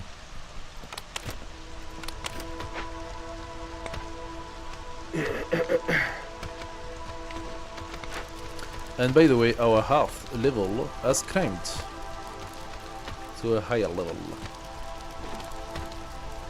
Encampment level 1. And this is all I can do for now. But that's okay. It is okay. It's always good to have. It ups our resolve, and we are very happy with the resolve we have right now. It's not too shabby at all. Actually, the humans could reach their resolve cap much easier than the beaver. And now that I have humans, I have one human, but I'll be able to do a farm here at some point. What do I need to take this? A harvester camp. Yeah, the thing is I have only 3 parts left. So I have to be careful with what I do with my parts.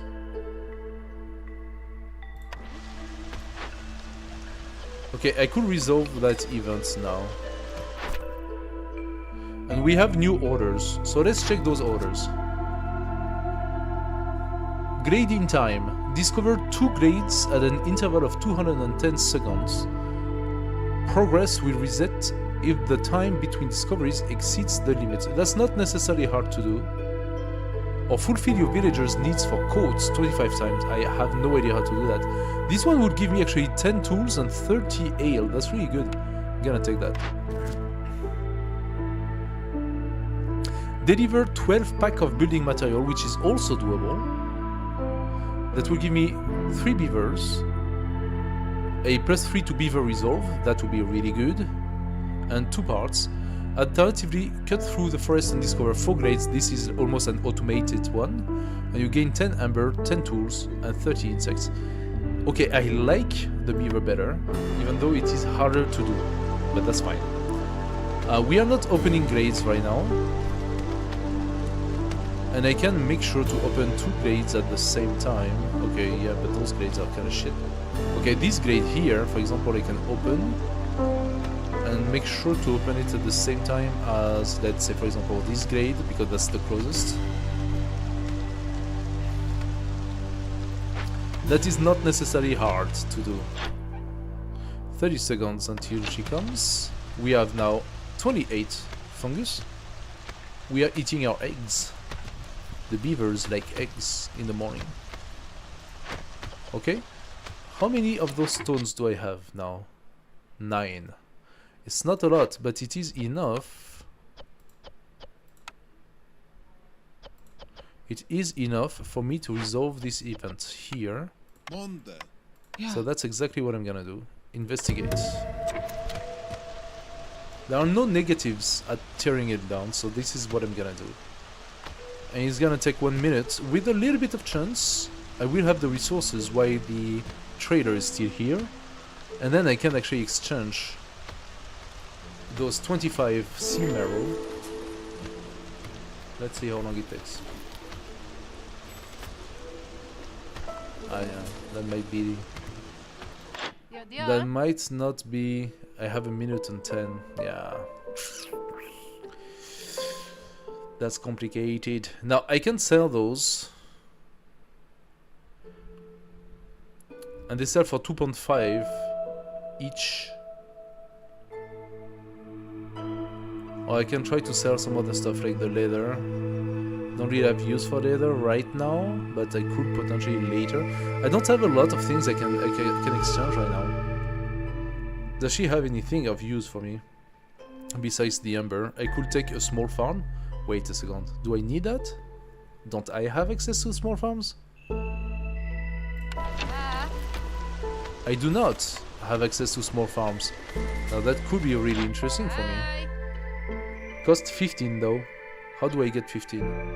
I could get 10, no, 5 with those. Let's say I sell 2 of them. Gives me 5.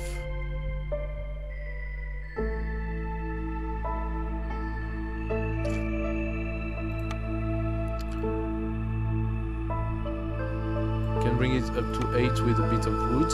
That's a little dangerous to do that, but I have enough woodcutter right now. Setting my... That brings to 968. You see, that's where the problem is. Now I'm starting to reach stuff that I don't want to sell. 12.4. I could sell some fabric.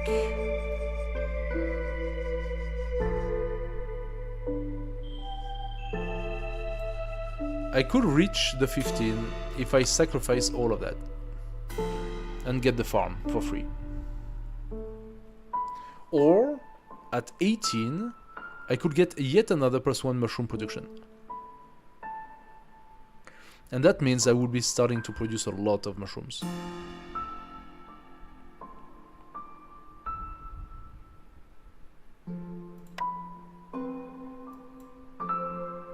I would have it if I sell my mushroom, for example. I could decide to take the mushroom. That does make sense, because the map will always provide me with mushroom.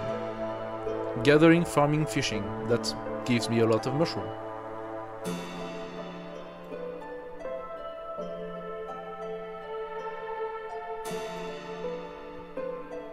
I think I'm gonna do it. It's a little risky, but you know what? If I don't risk it, I don't see the point.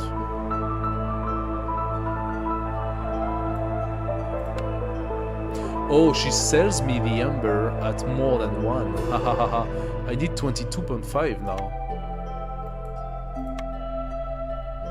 I need 22.5. That's a lot more.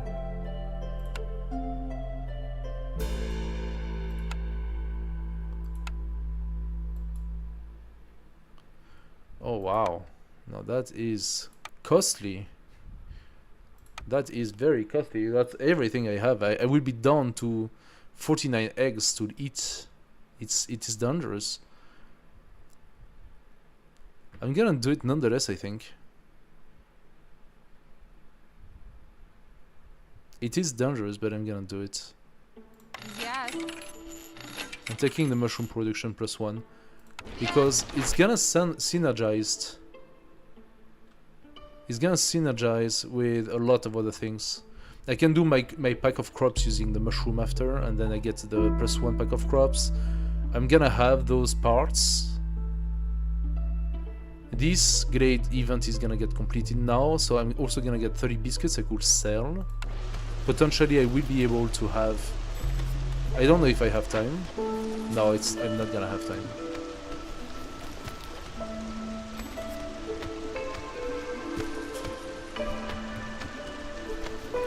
Yeah, she's not gonna stay long enough. Oh, it's a matter of seconds, really. That's okay then. I will have it with the next merchant. So I'm losing on food, but I hope to get back mushrooms soon.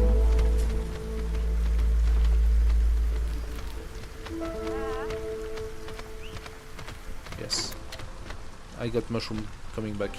And from here, I'm gonna also have the biscuits. Excellent. Okay.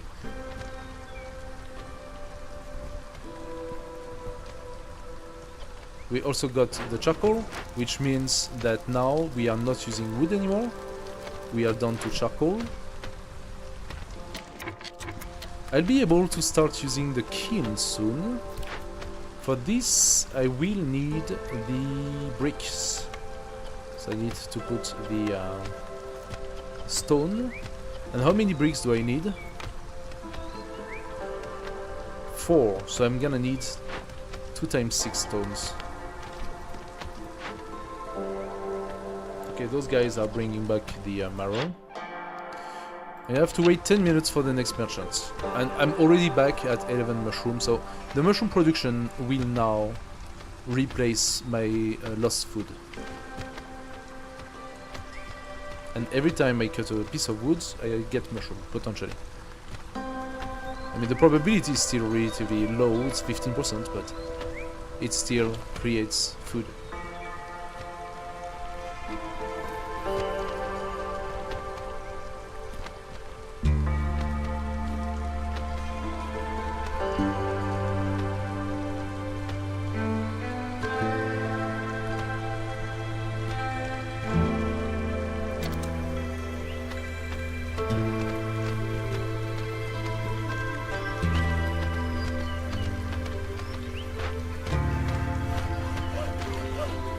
Yeah, this is going up, no problem. almost at the same pace as we are losing the eggs. We are eating the eggs, but the mushrooms are going up.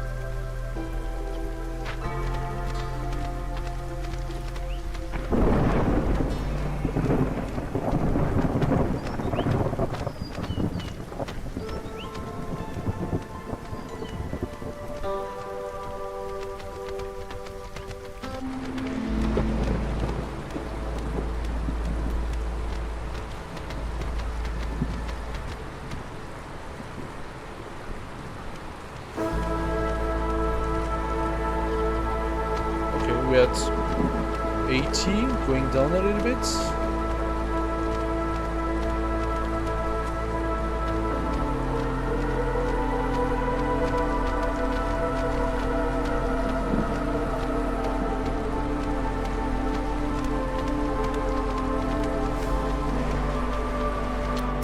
I think we are done bringing back, so I'm gonna bring them to... I need the stone right now.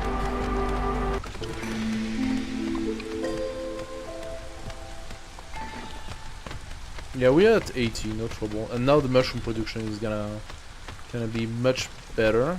Oh yeah, look at that. Now the food is going up. Newcomers are waiting. Okay, we need those newcomers. Cannibalism. Every time a villager dies or leaves, we can meet. Grain delivery line. Ha! 3 grains per minute.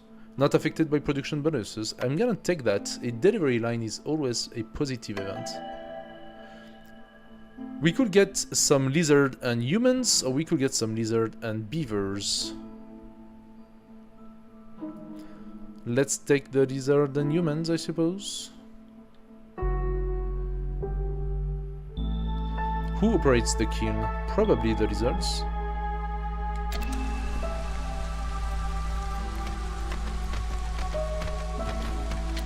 So I need for this to have 2 people here, and I want you guys to focus solely on creating some bricks. 4 to be exact.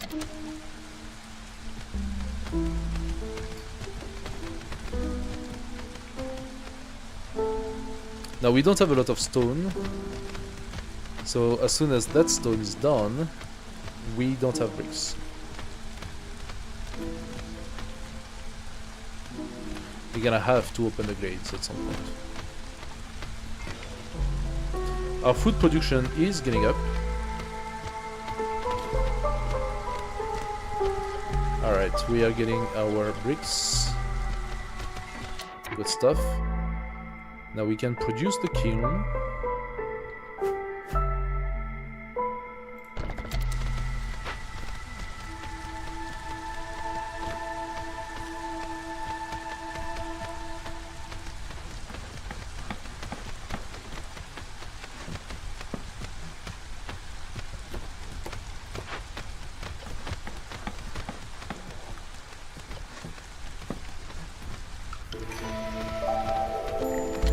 I am a little bit surprised. Do I not already have 2 bricks? I do. I do have 2 bricks. Since my set limit is 4, why are they both producing? Doesn't matter, it's just stone anyway, but still, that's kind of weird. Okay, we are deactivating the stone building. We don't need it right now. And we gonna make our harvester.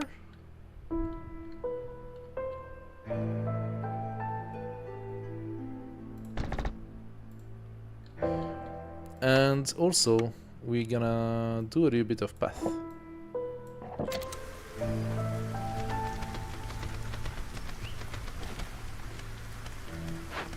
As for this one, I could actually set up a couple of humans to gather more mushrooms. We are in full-on mushroom diet right now. I'm gonna let the beaver finish the road. Oh, we got... So we validated our order, perfect. Now we do have people who needs a shelter. That's not good. We need to do that urgently.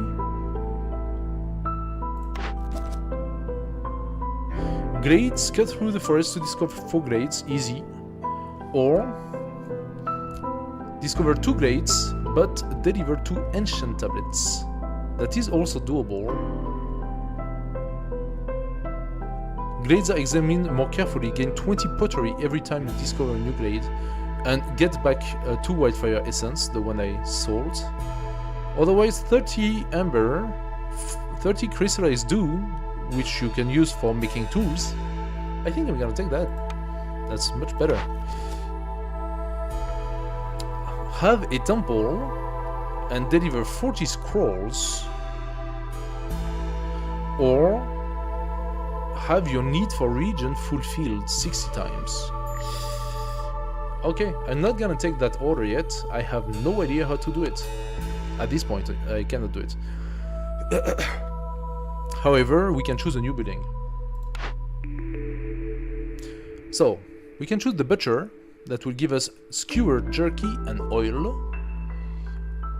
Or we can take the clothier, who gives us coats, pack of building material and water skin. Coats is not a bad one. It boosts up the happiness of the humans, but you need fabric for that. I could take the weaver, fabrics, producer, boots and training gear. I think I'm gonna take the weaver because the training gear, if we can make it, will be a potential luxury good that we can then sell as a pack. So, we can use insects, and instead of wood, coal. Because it's 1 coal instead of 5 wood. And make jerky. And that's pretty cool. It's like by the lizards, and I do have lizards, so I can make so that I always have 20 jerky. I can also make bricks 2 out of 4, which means that I immediately need to stop making bricks in the crude workstation. Now the crude workstation is gonna be used for planks and for fabrics, unless I produce my weaver. I need 8 planks for that. The carpenter make better planks, and I already have the fabric, so I should first make the carpenter, and the crude workstation is going to disappear because I will have plank production, fabric production, and brick production, so I will not need the crude workstation. Eventually for the pipes, but am I gonna make pipes? I don't think so. So, let's try to make a carpenter.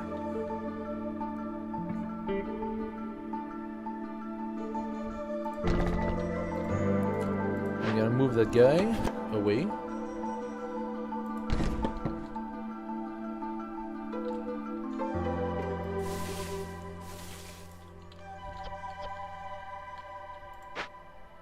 Where's the other one? Here?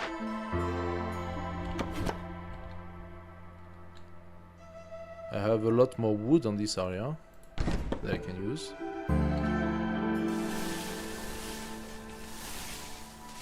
Look at that. All that potential wood. Without opening the glade. Perfect. I mean, opening the glades is an event I might want to do, so... we'll see.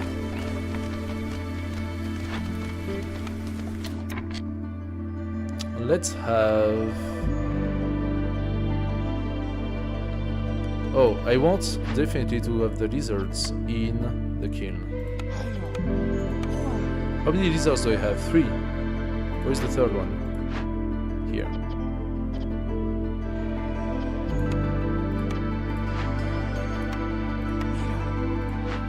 Now here you are gonna make some planks, and you are gonna make 5 of them.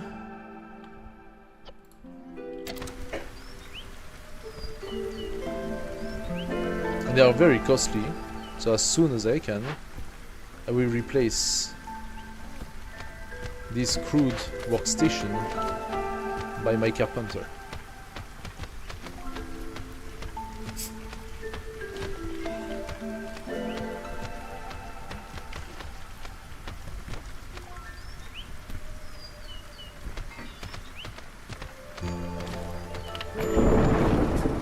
Aha! Now we have a new trader. And that new trader comes with a bakery. Interesting. A bakery. That costs a lot of amber.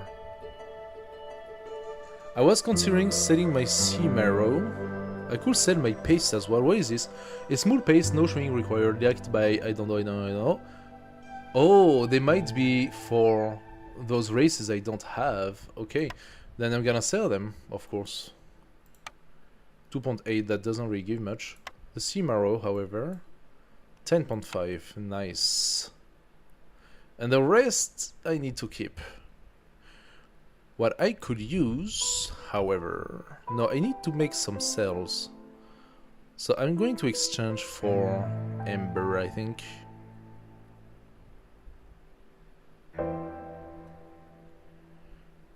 I could take bricks, alternatively, or directly planks. Nah. What would be the most beneficial to me? Getting some oil?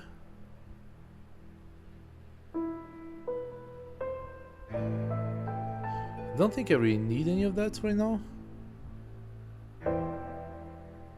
Just gonna get the amber.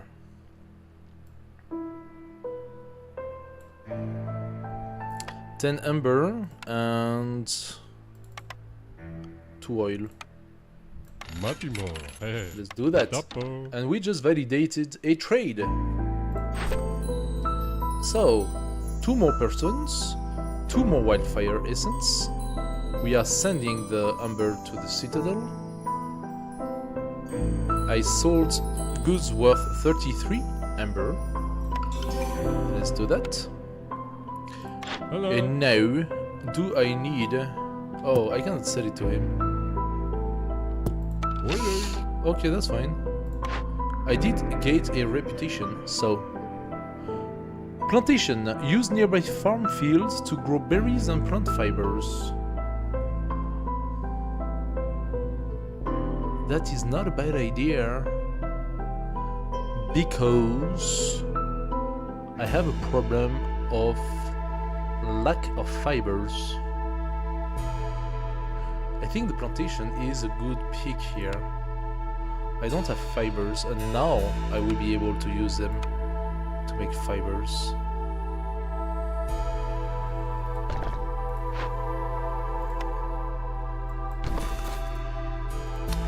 No need for the berry.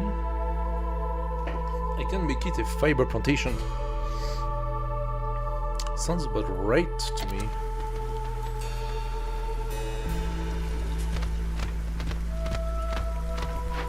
Are those guys taking the mushrooms? Yeah, they are taking the mushroom. Which means when they are done, I can send them to do the fibers. Since they have a bonus for this. Sorry about that, really. Where are we with this? Okay, we still need a few. Okay.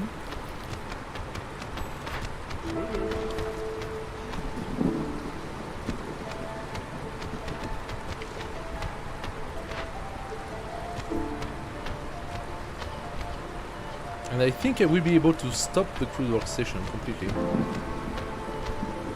Once this is done.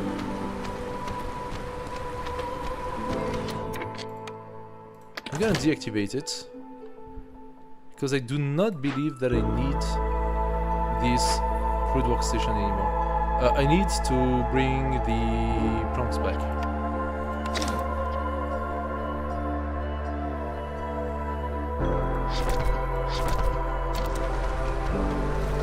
There you go.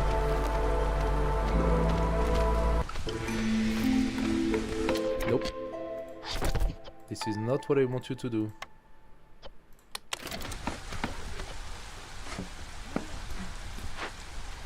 That's right. Okay, so she has brought everything back.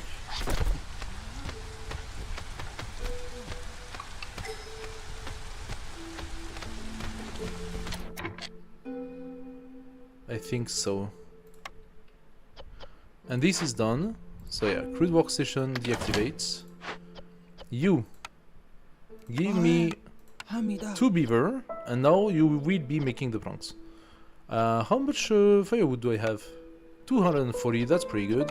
My food situation is completely resolved. 235, I have over 200 mushrooms. No trouble. I'm going to take this and I'm going to put it away. I don't want to see it anymore. Bye-bye. In here we have the makeshift post. Okay, new cornerstone. Cooking steam. If you leave rainwater for a while, it will begin to release a pleasant and warm vapor. Food production speed is increased by 15% for every 50 units of drizzle water stored. That will mean having a lot of rain water, rain gatherer. Secure perimeter. Securing the deadliest corner of the forest will make it a lot less terrifying. Completing a Forbidden Glade event reduces the hostility gain from dangerous and forbidden glades by 3 and from small glades by 2. This effect is retroactive. That is quite interesting. We are almost at level 1 because of the year. Every time we pass a year we get 22 hostility. Okay, what do we do now? 25 clay is a pretty good pick. Alternatively, I could get one more worker and other bricks. I think I'm gonna take the clay because I really don't have so many bricks, so let's do that. And in the kiln, I can reduce my production of bricks. My jerky is finished. Did I produce it? Yes, I produced it. Good stuff. So I'm gonna now make bricks. Oh, and I have another 10 coming. Also, I produce coal unlimitedly. 14 is not a lot. Yes, okay, they are making coal as well.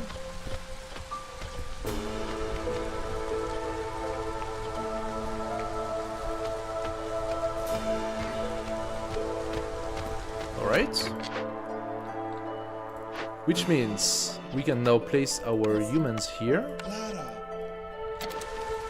And actually, I'm also going to place them here. Leather and... Oh, so I could do plant fiber with this. Harvest plant fiber with that. But yeah, I'm going to produce them differently. That's alright. It's actually alright. So I think the next step for me, since this is going to be over soon, will be to start producing those. So building material, I can definitely create some planks or some bricks.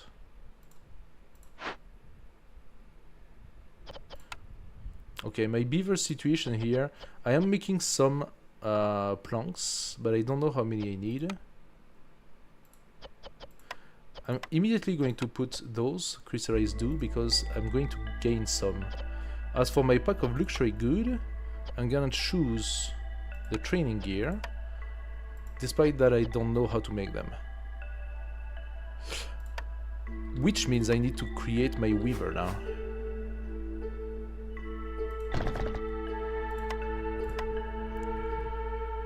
Oh, and I just realized I have a lot of homeless people. That is not something that you want to do.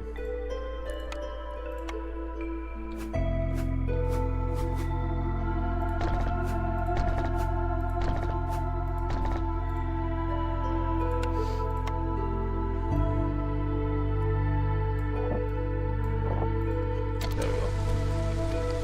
Time to build.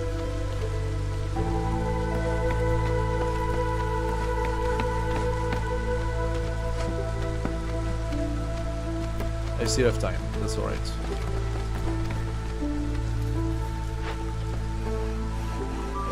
Once this wood is done, I will bring it here. We have a lot of space. Actually, you know what? I can already bring it here.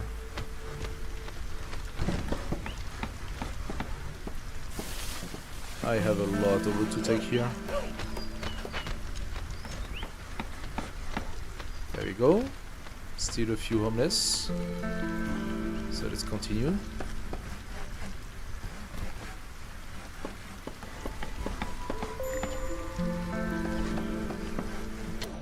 No gathering mode. Okay, they finished their... I'm going to deactivate it. Soon we are going to open the nodes. So one here. And I think this one here. Then again, it says that if I clear a forbidden grades event, I'll be able to do something really good with it. Now it depends entirely on what sort of resource I need to provide. Oh, my lizards are happy. Happy lizards, that's good for me. And we also got new orders. Ah. But I don't know what to do with this. In order to fulfill religion, I need the temple.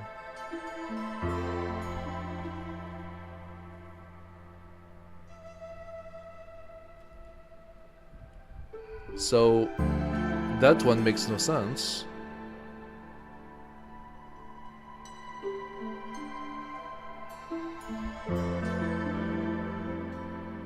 I'm gonna take the temple one because the other one makes no sense. Here, what do we have? Rebuild or savage runes? Rebuild. Oh, potentially I could find a temple in rune. Our beavers are doing good. They are not the dominant species anymore. I actually have 6 humans and 6 lizards as well. I'm gonna try the rebuilding, and 12 pack of provisions sounds about doable. And for the last one, I'm gonna take 3 grades and dangerous grade event completed. That is one I'm gonna do for sure. Getting 16 lizards, however, that's complicated. I'm gonna take this one. Okay. My beavers are doing okay. The way the game provided for me forced me to go into multi-racial again. But that's gonna be fine, I think. And I have a mean to keep my hostility in check, sort of. I'm gonna have to open those grades. So next grade to open is this one. And I think I'm gonna go straight to the forbidden grade. Because that's gonna lower the hostility of the forest quite a lot. If I manage to do it. Now, where am I in terms of building? I should do the provisioners, I think. I should do the provisioner.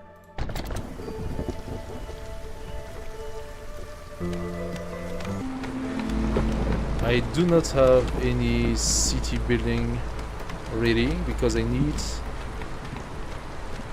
Well, I need the blueprints, basically. I've done everything I could, I think, at this point. I could do a mine to get a little bit more of this. I suppose that could be useful. It's not absolutely necessary right now, but it could be useful. I'm gonna do it like this now. Can I not? Oh, I have to do it on top. Okay, let's do that. Bring the path down.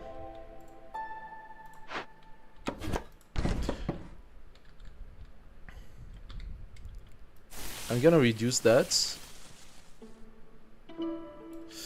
We are going to clean this, and I think I'm gonna open the grade now. I'm gonna open the grade. And they have to open simultaneously to validate the quest. So let's do that. Okay, my lizards are happy. My beavers not so much, but my lizards at least are happy. We have a new cornerstone. Silent looting. Your scouts have learned how to be cautious when looting abandoned cache. Every time you open or send an abandoned cache to the citadel, hostility is lowered by 50 points. That's actually interesting. Blood Price Contract, a shady but lucrative deal. Gain 10 amber every time a villager dies or leaves. Yeah, that does not synergize with me. Newcomers are almost here. They're not there, but they're almost here. Okay.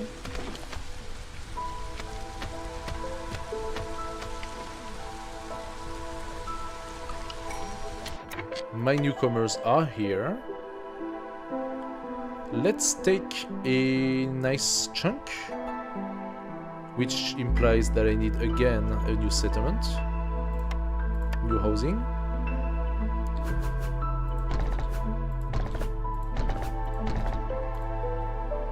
Minecraft? Oh, come on.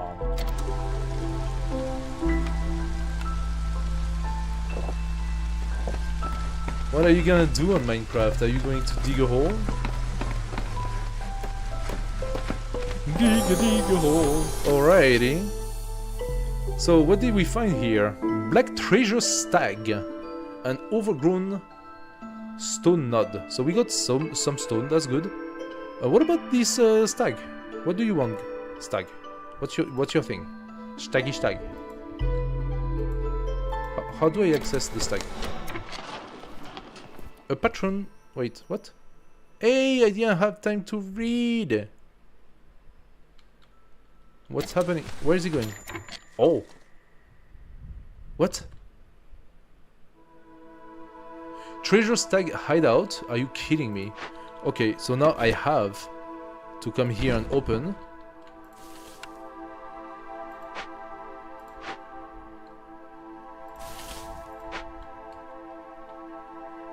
Holes are fun.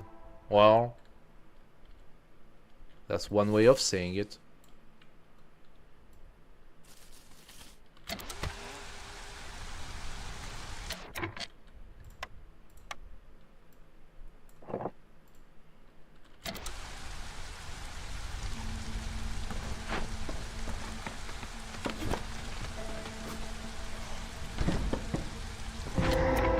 Okay, we got the second one, so there we go, we have it. Done. Grading a rapid succession. Group of 3 villagers, 30 ale, and 10 tools. Thank you very much. And that gave us another point. Oh my god, I didn't realize the Queen's Impatience is really high right now. The Queen's Impatience is going really fast. Okay, we could have a brewery, or a cookhouse and an herbalist camp. I don't think I need the herbalist camp, to be fair. Now, the brewery, production of ale. I will not have the tavern, but maybe I could get the tavern. I'm gonna take the brewery.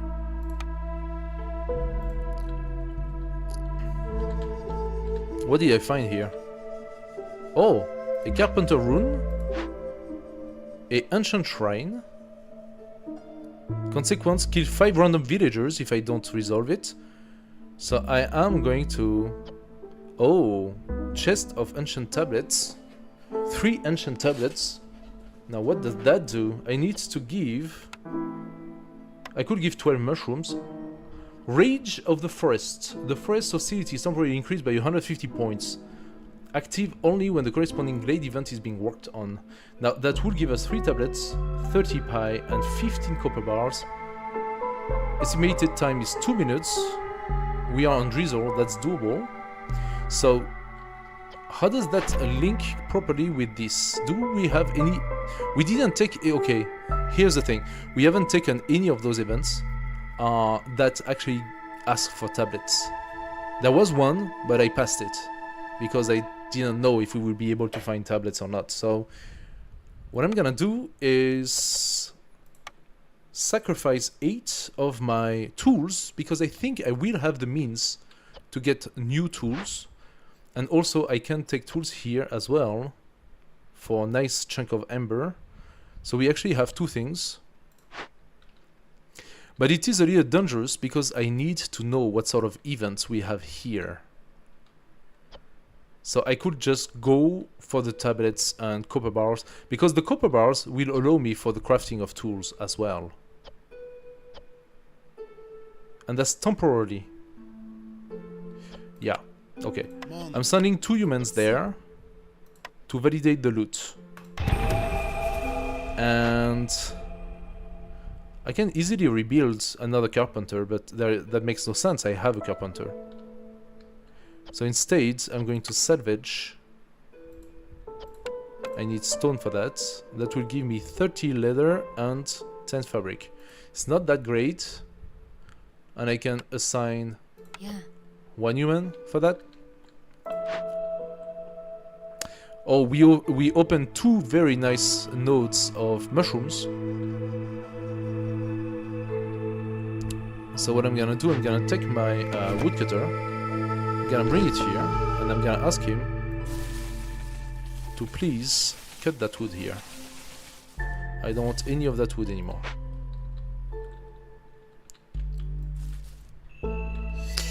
And we are going to open that node, and that's gonna be scary.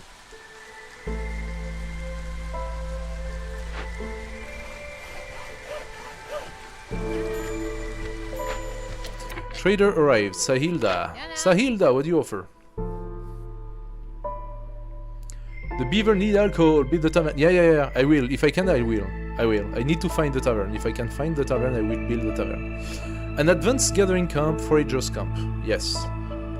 Grain, dual brewing tool. A set of specialized alchemical tools. Gain 3 wines for every 15 ale produced. Okay. Now we can produce ale using something I don't have, which is a continent. Either roots or grain. I will have to... actually, my global industry is not turned toward ale. What is this? Oh, I could get that. Swamp wheat field. I need a forager's camp. And I do have that, right? A forager's camp. No, I do not have the forager's camp. Huh. Hi. Am I interested in the forager's camp?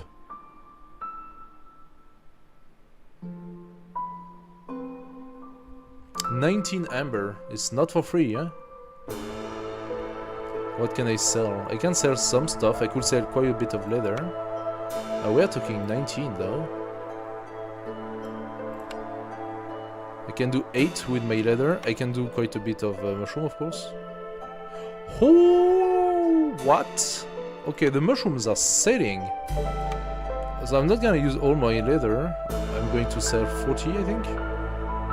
Not even 30. And we are gonna sell air mushroom. Okay, I need 19 ambers in exchange. She sells them for 23.75. Look at that. Oh, my mushroom production is a beast.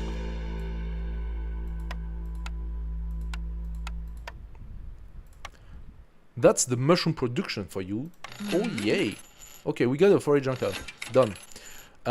Now, what else can we take? I think buying the pottery, if we want to do ale, I could just buy 50 pottery and be done with it.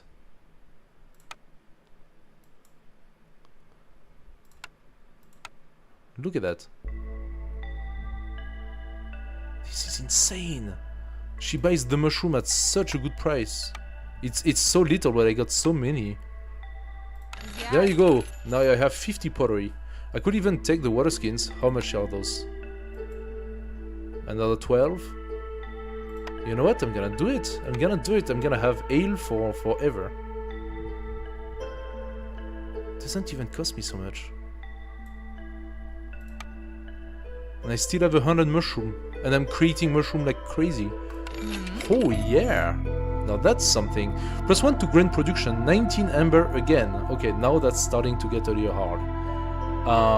The tools sell for a very good price. But let's be honest, I don't think I will do it.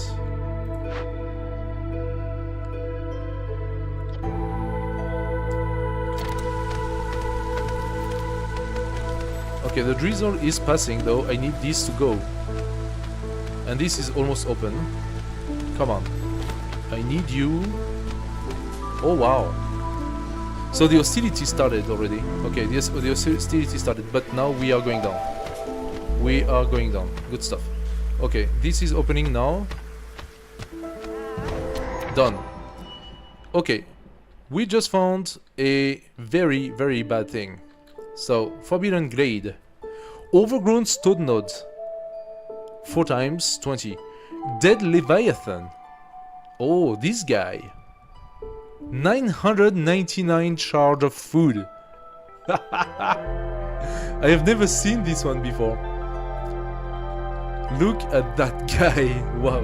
999 charge of food. With 40% chance of getting leather, 30% chance of getting marrow, 30%... that's insane. This is insane, that loot. Oh yeah, I'm definitely coming and putting a small hearth, and I don't know what's in here. We are going to harvest that forever. Ever. Insane. Okay. We also have a smokehouse right next to it. It's a ruin, so I could rebuild that, and we will get a smokehouse that produces jerky out of food. Really good. Tasty. Leviathan jerky. Okay, Black Treasure Stag. Its elusive nature allows it to move like a ghost through the foggy thicket. It is believed that the beast is tied to the spirit world and the ancestors. A special treasure awaits the one who finds it. Well, I just found it, so what do you want? Escape. When the specified time is up, the treasure stag will disappear into the forest. Yeah, that's why I'm going to do it now. I can either catch the stag, corruption. This decision is marked as corruption. Your choice here can influence certain perks, order, etc. Cursed treasure. Playing with the power of the forest gods always has consequences.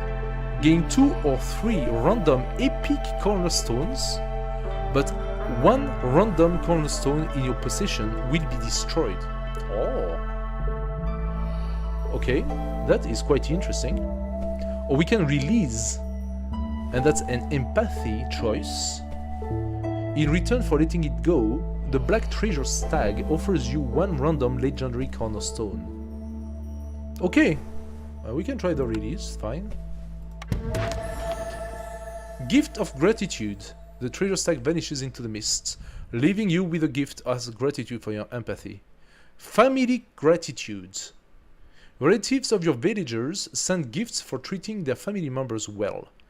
Get 40 water skins for every full reputation points obtained through high resolve. Okay, that is not that easy, and that implies getting a lot higher resolve than I have. Now, what about our curse here? Glade event wildfire. Now, that sucks. Oh! But I can deal with it. Wildfire essence. I have some. I actually have wildfire essence. Wait a second. I might be able to deal with this glade event a lot faster than I thought. A wildfire spirit. It will wreak havoc on the settlements if it's not contained. Threat level is probably very high. The mere presence of a fire spirit can cause spontaneous combustion in its vicinity, destroys all stored fuel, coal, oil, wood, sea marrow. Okay, that kind of sucks. You get 30 minutes to do that. You can try to catch it, and if you do so, you gain 2 wildfire essence, 40 coal, and 2 puffed grain, so plus 2 to porridge production. Alternatively, do we have porridge production? I don't remember if I do have that. I think I have porridge production from one of my stuff. Oh, I can produce barrel. I'm dumb. I can actually produce barrel. Okay, whatever. So, do I have porridge production? I don't remember. No, I don't. I have boots. Used as clothing by the lizards. Ah, for the leather. Okay. Interesting.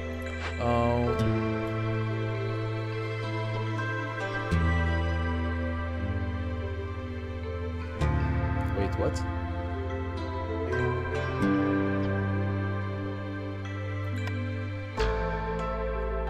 I don't have wood anymore. I have 68 coal, but I don't have wood. What happened to my wood?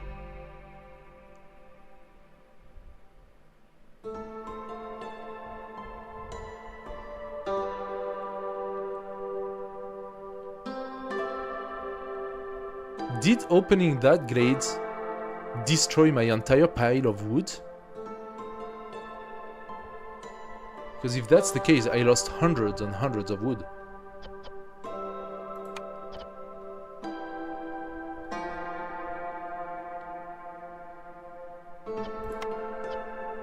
I also have 45 planks. Maybe that's the problem.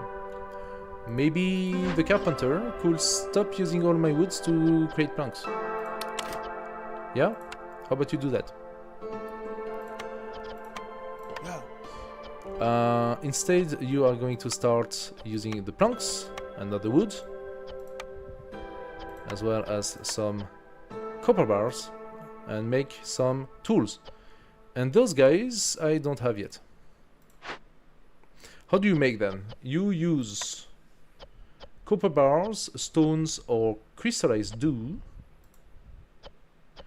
and leather, for example, or planks, and that makes 10 of them. So how about you try that? Just make 30 with the limit. I'm going to use specialization bonus. I don't have the race for that, so I'm just gonna use those guys. Also, everybody is not homeless. Oh, yeah. Those guys are going to get a little bit of copper, and she's gonna wait to salvage. Those guys are in the process. Okay, they are in the process. Wildfire. I could give you back a wildfire essence. Wildfire presence working effect. Fuel in the settlement's warehouse is disappearing at a rate of 3 items every 15 seconds. Is active only when the corresponding glade event is being worked on. Oh my god. But I think we have to do that, and we have to do it right now. That's it. Let's go.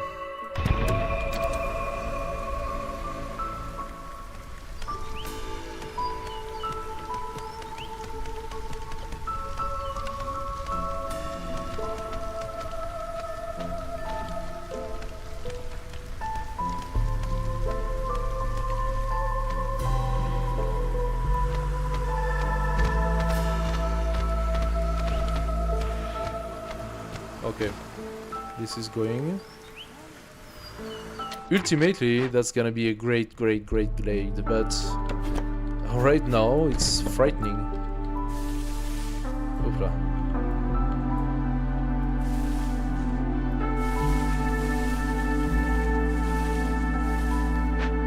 Let's take that wood.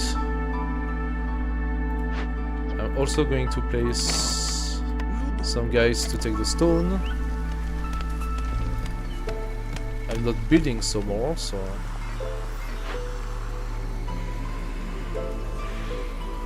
that should be right on time for the storm. Is this event stopped? Yes, okay. So the ancient shrine is finished. Good stuff, good stuff. Wait a second, what's that? Algae pound. Oh, okay. I thought it was a negative effect.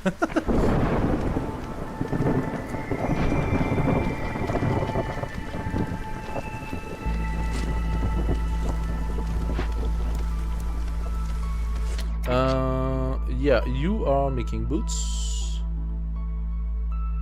and fabric, and I don't know what else. So limit the fabric to 10, please. As for the boots, 30 should do fine. Thank you. Don't want you to use all of my resources immediately, huh? Okay, we are on storm.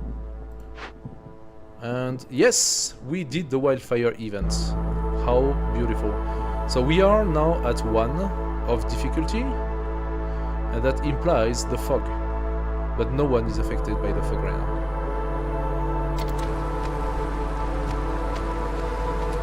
So what I'm thinking of doing is going here and create a small hearth.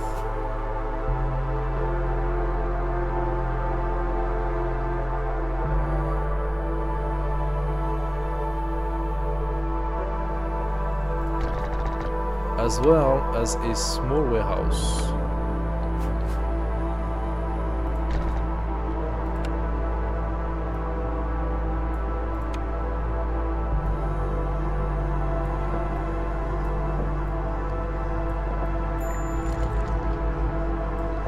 And these guys are gonna do that like this. We validated another. Ho ho ho ho. Yes. Another objective, Master of Exploration.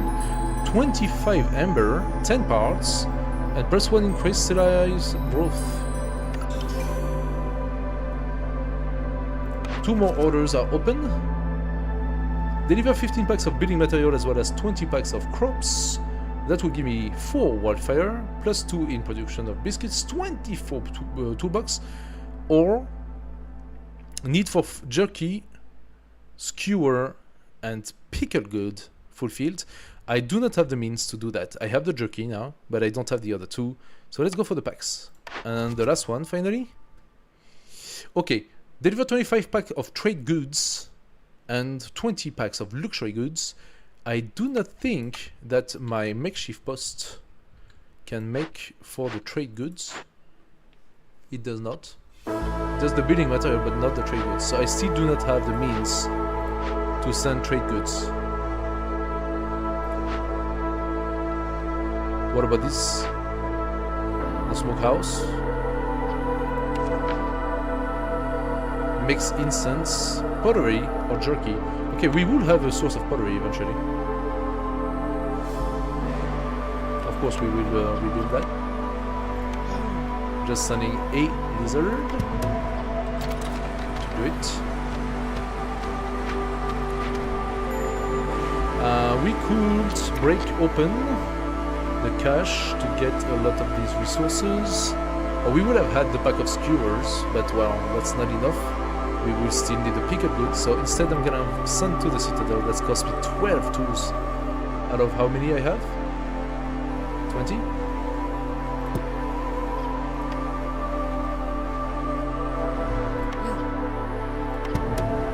Let's send that. Okay. Cookhouse, smokehouse, brickyard. What do we go for? Maybe I should have looked at that, because now the cookhouse could actually create the skewers. And the porridge as well. I'm not even sure what I need for that. Smokehouse, I found it, so I don't need it. What about here? I could take a fishing hut. We have actually a source of algae. And the trapper's camp is interesting. Now, we should be able to have a small trapper's camp, as well as a small fishing hut. So, we don't actually need them. And they provide just a result. Now, the trapper's camp here would be pretty good, I think. Alternatively, we have the herbalist camp. Once again, I should be able to get it. So it's just an upgrade. I'm gonna go for the trapper, since it's a better version.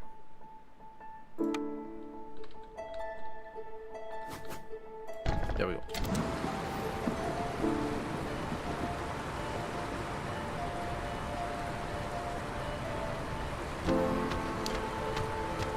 So we're gonna have to wait a little bit for some workers to be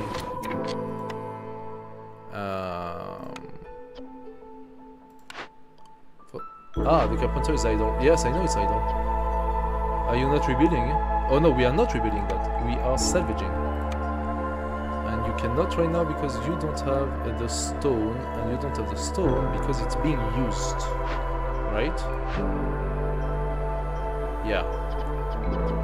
Did I create that? Those not even.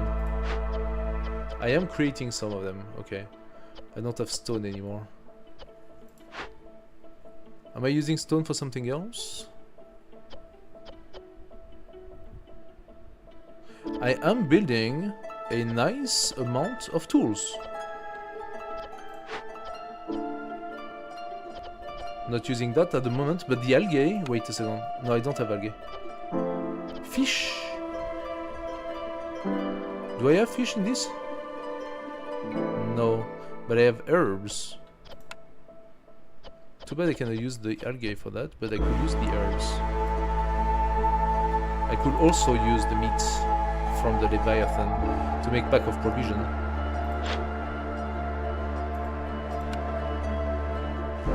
Okay. Well, let it run a little bit more. We are cutting some wood. We have coal. And the hearth should normally only use the coal. Okay. I'm going to stop using wood at all. Entirely, I mean. New cornerstone. Calming the forest. One who lives in harmony with himself lives in harmony with all. Every glade event solved by making a decision marked as empathy lowers hostility by 40. This effect is retroactive, so we will have minus 80 already. And I think we're gonna take it. We are back down to level 0. And our guys are happy. Look at them, those lizards. They are going to give me this 1 point of reputation. The humans are not yet happy enough. What are we gonna do? Okay. 2, 2, and 2. I think it's probably the best.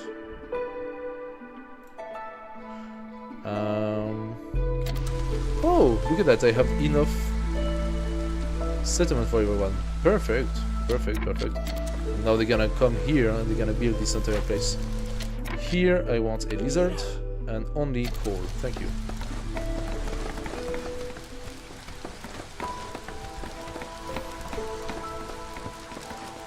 Look at that, if that's not beautiful. I'm gonna finish the road when this is cut as well. We're gonna put in additional lizards. Okay, I can definitely come here and use instead a beaver, so that we got a lizard here. This is gonna be changed for meat, and of course, instead of that we use coal. Instead of that we use coal, and instead of that we use coal. Thank you very much. The ratio is not as good, but it's fine. Do we need incense? Not really.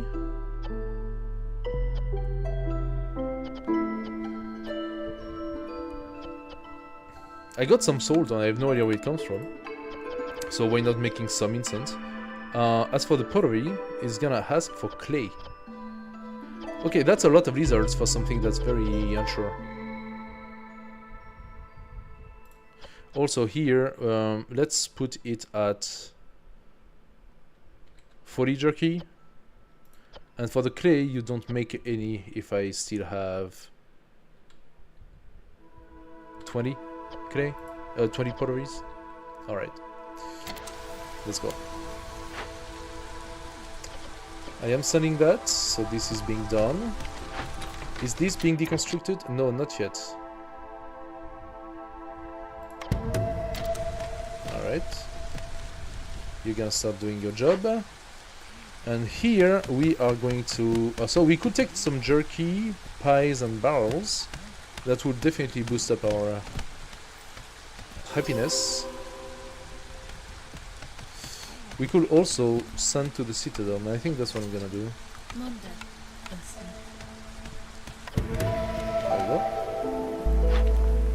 Okay, they are idle. They've been idle forever. Do I actually have something for you? I got nothing. Absolutely nothing. Alright, so you are going to remain here, inactive.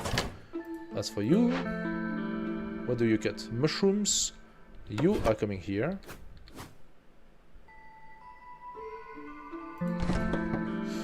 And you are gonna be active. There we go. As for these behind, they are made by Forager's Camp, which we don't have, and can add right here.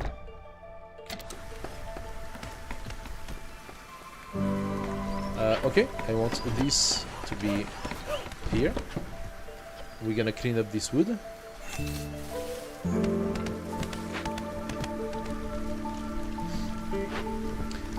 And should we start doing something here?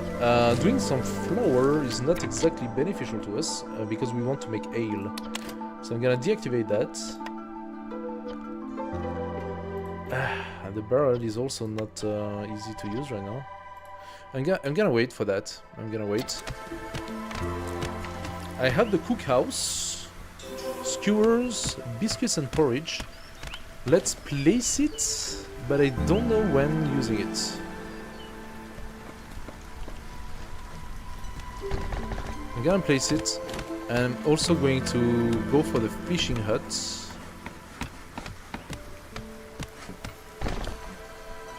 And a bath. Like that. There we go. Okay, so those guys, why are you not happy? Are you not supposed to be able to take those? Oh, everybody's come. So this is too small to do this this node? That's what you're saying? Oh, it's too small. I need a bigger one. Ah. Now what I could do is the crowther, and create coats. That is definitely something I can do. Because I have that, and that will be able to make fabric for me using the plant fibers. How many plant fibers do I have? Oh, I have 22 fabrics. Okay, cool. Okay, as for them... Ah, yeah, okay. So the skewers are not gonna be very easy to do. I need flour for the pie. And I can use herbs, which I don't really have right now. And for the porridge, I could do it with grain and I need water. So I need to set up a rainwater collector. Okay, forager's camp I can use. So I can gain a lot of grain. So porridge is not off the hook. I just need a rain collector.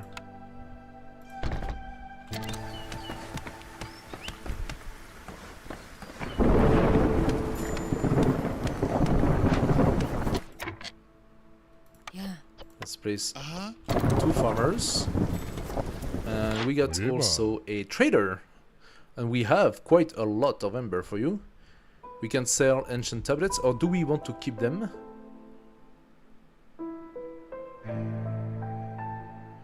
What happens if I keep my tablets? I think I can keep them for the aftermath. Like it gives me more research points or something like that if I keep them. I'm not 100% sure. I think it used to be the mechanics. I don't know if the mechanics is still valid. Okay, pack of luxury good. Now this is where we're gonna see how much that gives us. 18 amber. We can take the biscuit recipe and it can now be produced in the kiln and rain mill. Now for the biscuits I need flour, so I should have taken the rain mill for that. Here we have the small farm. Do we care about the small farm? Not so much. Let's take the biscuit recipe. Let's also take flour. 50. Let's take as well some eggs. 31? Seriously? I can give some fibers. And I can give some copper. I can give all the copper. I don't have the means to transform my copper right now. And finish with a little bit of amber.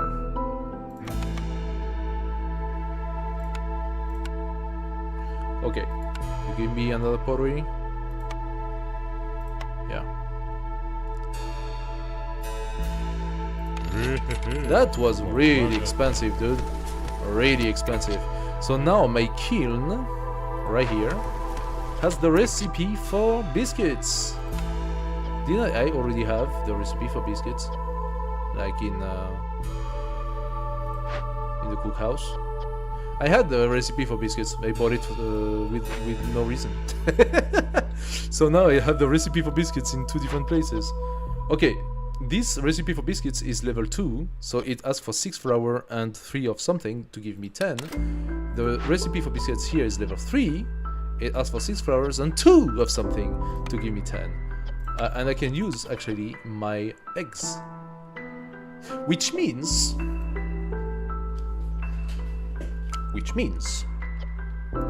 I should be able, if I'm not mistaken, to go into consumption control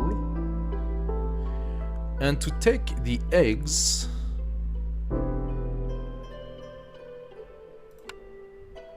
off consumption. And if I do that, in theory, none of them should be eating my eggs anymore. And that way I can make biscuits. Alright? Let's try. Who eats the biscuits? Who likes the biscuits? Humans like biscuits. And beavers like biscuits. Okay, and now we also have this guy, the clothier. So we're gonna put 2 humans in it. And the clothier needs fabric as well as dye or resin. Oh, that was unexpected. I don't have any of that. Do you have dye? No? Dye or resin? I don't have the means to do that.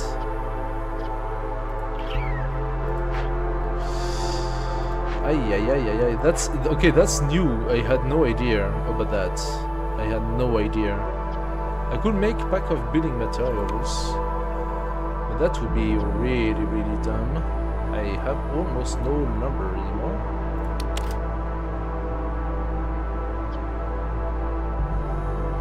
I could make water skin, but I don't want to. So I'm gonna keep them only for this.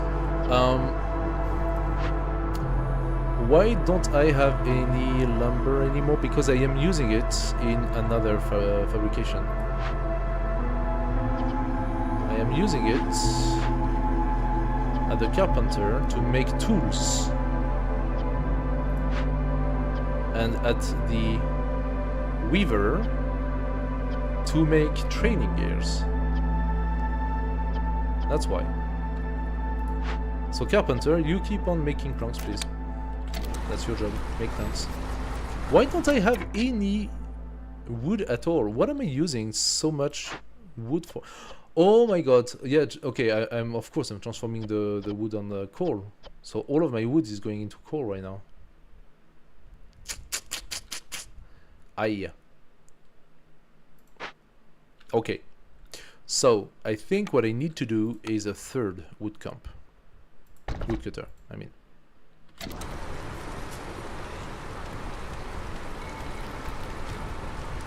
And I think I'm gonna open this glade here.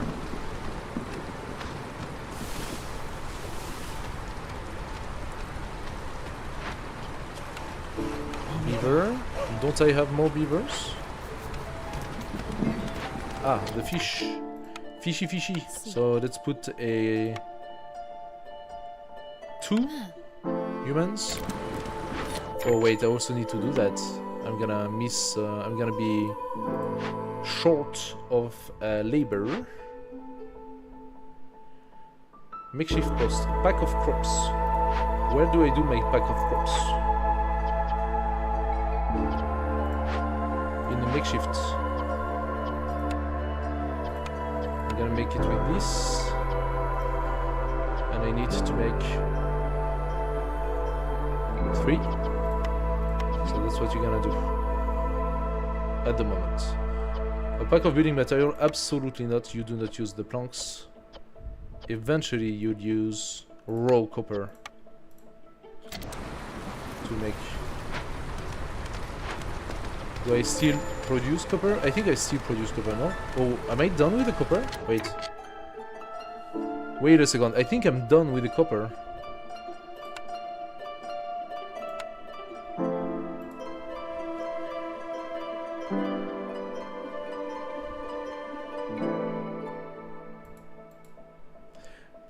I think I am done with the copper. Can I not re-boost that? somehow.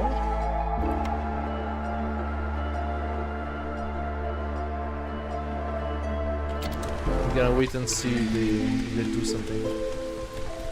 No, they're idle. I'm done with the copper. There is no more copper. Okay.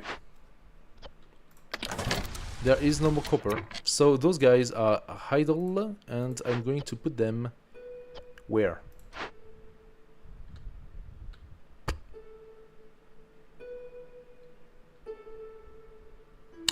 Where am I gonna put them? Is that copper? It is copper. Can I move that? I cannot move that. So what I can do is build another mine, which also costs tools. I mean the basic ones. Parts. It costs parts. Parts which I don't have anymore, so... Fine, I don't care, let's do it. Oh, I can finally close my little road here. Just wait for this to go. What about these guys? Aha! I need my lizards. How many lizards do I have? 10. And there are too many lizards here doing absolutely nothing. So you leave that and you leave that. And you become a lizard and you become a lizard. There we go. This is in place. This is in place.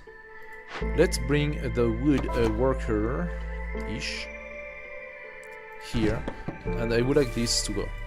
There we go.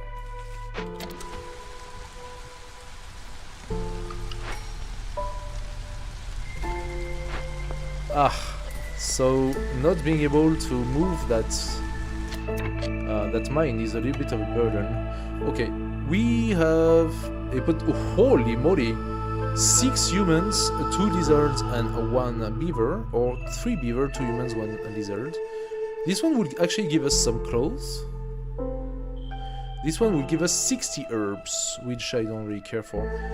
Let's take the 6. Now we actually need a new quarter. And you know what? I am thinking of putting a quarter here.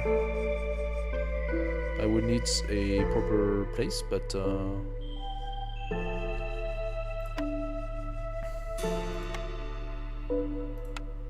think it's not necessarily bad to put some houses.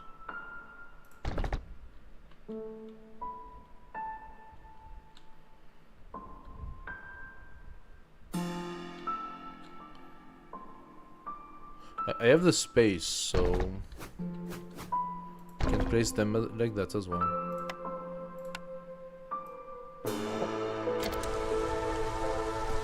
Cornerstone, what do you offer me? Generous gift. Wealthy settlements attract wealthy settlers. Newcomers being 40% more good. With them, for every earth level gained, expected gain plus 40%. Okay. Or woodcutter's song. It's off to work we go. For every 20 felled tree, global reserve is increased by 3 for 120 seconds. That's kind of cool. I kind of like that. Plus, we now have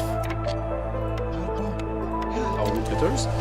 And okay, this is really frustrating. So those 2 girls are not doing anything because this is a small, and I cannot use a small together here. That is very frustrating. Okay. Then deactivate. Deactivate, and I'm gonna have to open this and to see what's happening here. So we have 1 wood here. And where is the second wood cutter? Here?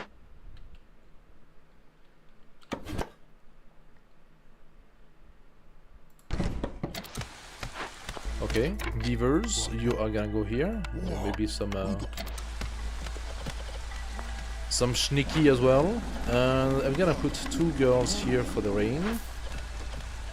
The porridge will be done. It says it likes the lizards more than the...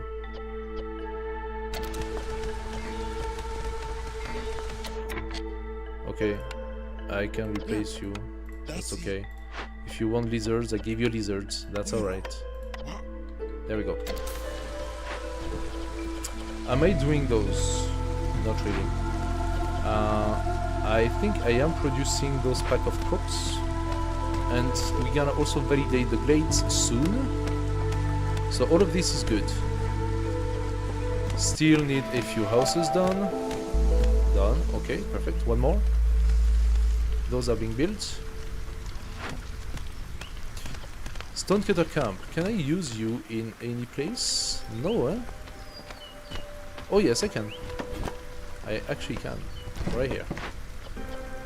Oh my god, I actually had lizards in the stonecutter camp, not doing anything.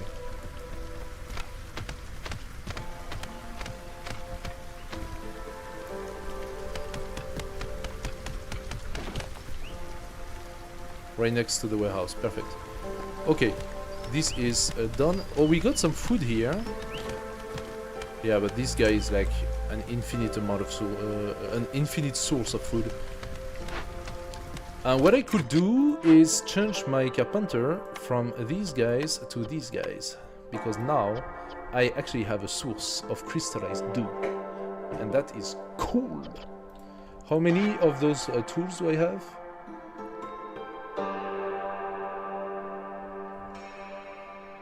$11. That's not a lot. Okay, it might be time for us to open this and start looking at the glade. Come on, bring that one down. Good stuff.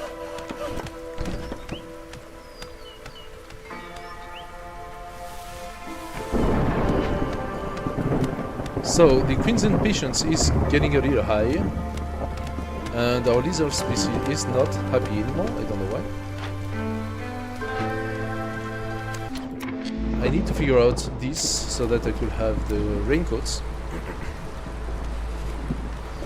But we are still at level 0 of aggressivity, and that's very good. It's not aggressivity, it's hostility. Hostility. Now, as you can see, the rain is actually fertilizing things.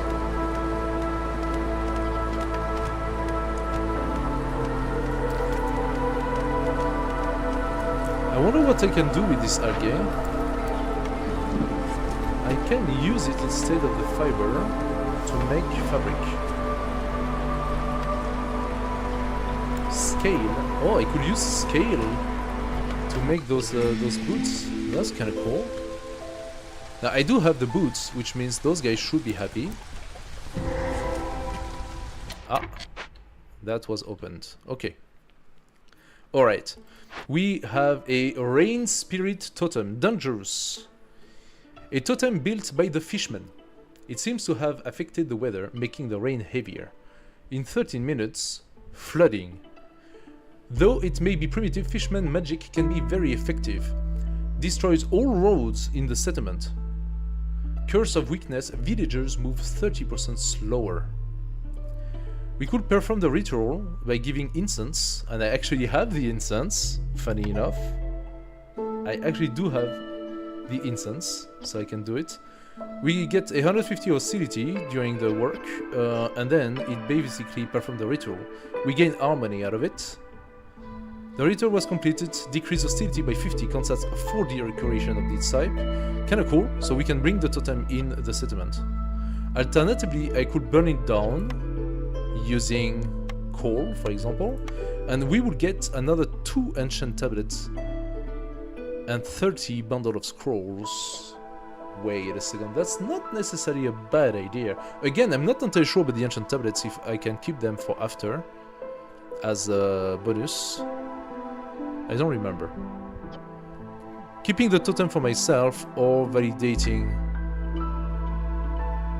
Oh, that's corruption. It's a corruption one. I could burn it down then. Let's do that. Let's go and burn down the totem. What else do we have? Snake nests. So we get some snake eggs. We get some wheat fields as well. Some algae pounds. It's very rich here. It's very rich. A medium abundant cache and the totem. Okay. So for the cache, what we're gonna do? Oh, I could break it open and get some pack of trade goods. Do we need those pack of trade goods? Actually, we do not. And I validated another objective. The last one, oh, okay. The last one, I will need 25 of them. But I don't have 25. Need for code fill fields 50 times. And deliver 30 oil. You know what? I have a feeling this one will be almost more doable than any other. This one is almost done. Woodcutter song? Yeah, I'm taking this one 2 times. So now it's cumulative, right? Double woodcutter song? Yeah.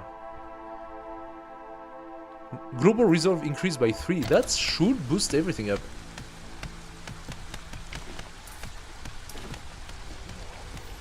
That should boost everything up. So let's see how that goes. And we are gonna open... No, we are going to deliver that. There you go.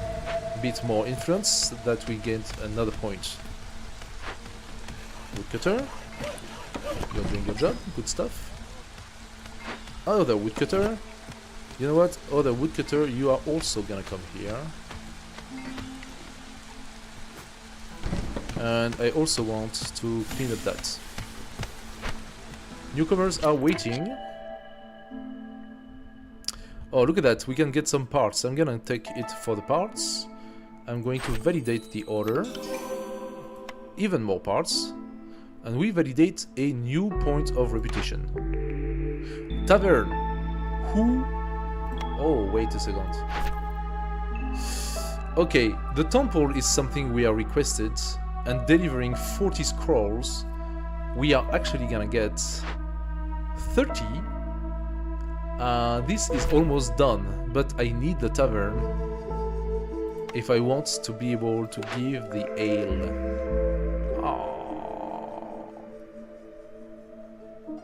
Oh no. Can I find another 10 scrolls somewhere?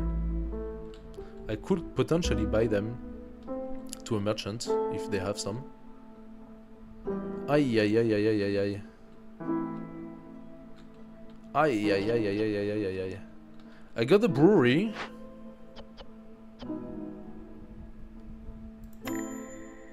Didn't build it yet, but I got it. So brewery tavern makes sense. And what do I need for the ale? I have a lot of potteries, 50, 40, I have the ale. The ale is done. So the tavern makes sense. More at least than the lizard house also makes sense. Oh my god, they all make sense. And let's put in the brewery. And the tavern.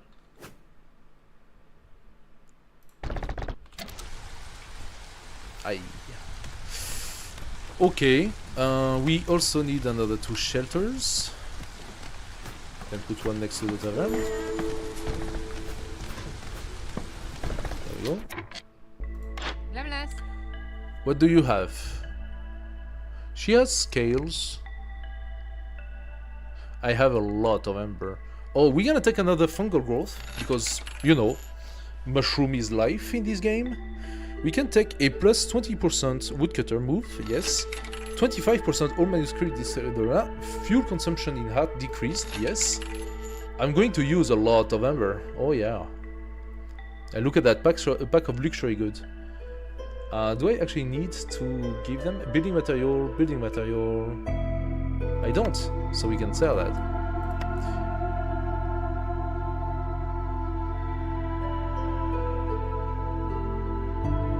I can buy again 50 jars. I could buy the flour as well. Oh, her prices are better. Her prices are much better, I think. Do I want the fish?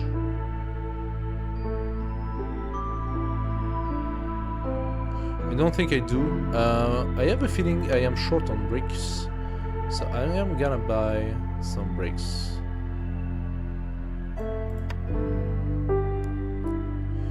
What else? I wanted the dye, but she doesn't have it. She doesn't have the dye. How about I sell some mushroom for amber.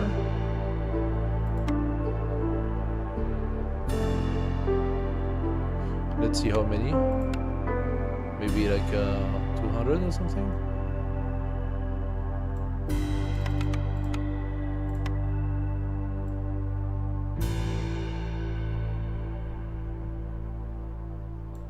Oh, look at that.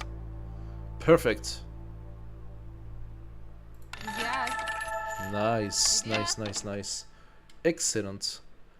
0 out of 12 pack of provisions. Okay, so this is definitely something we need to do. Pack of provisions.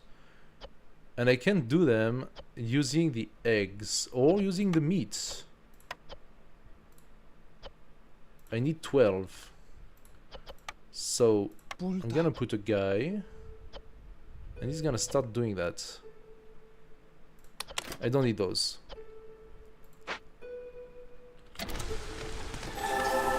I think we are doing good. And those guys are going to start being really happy. Yeah, everything is going up already.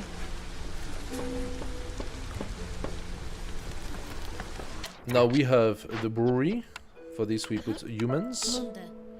And please produce ale with unlimited quantities. Also, I do have clearance water.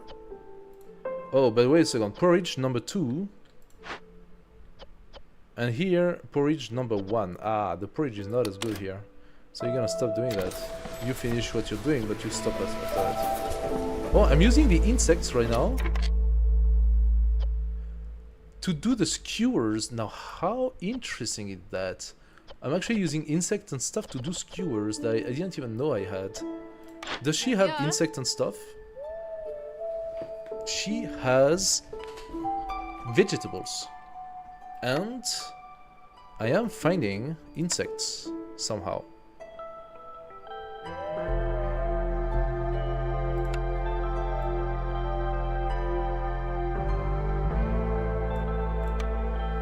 Let's give you the algae. I don't care about.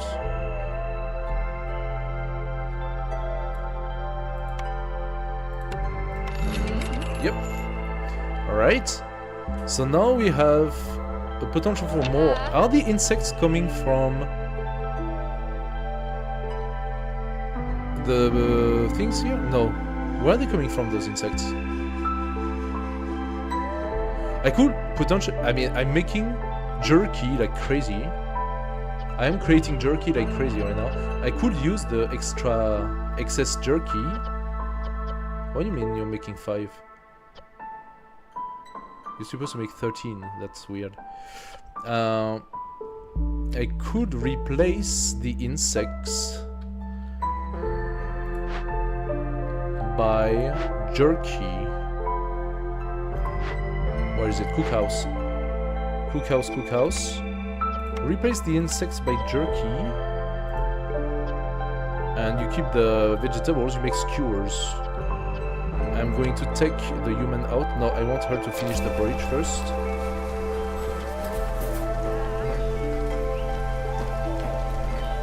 Done. Now you're out. I'm putting the...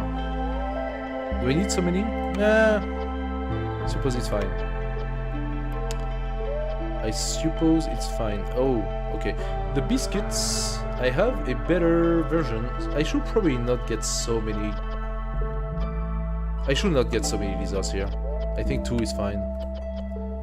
2 lizards is fine.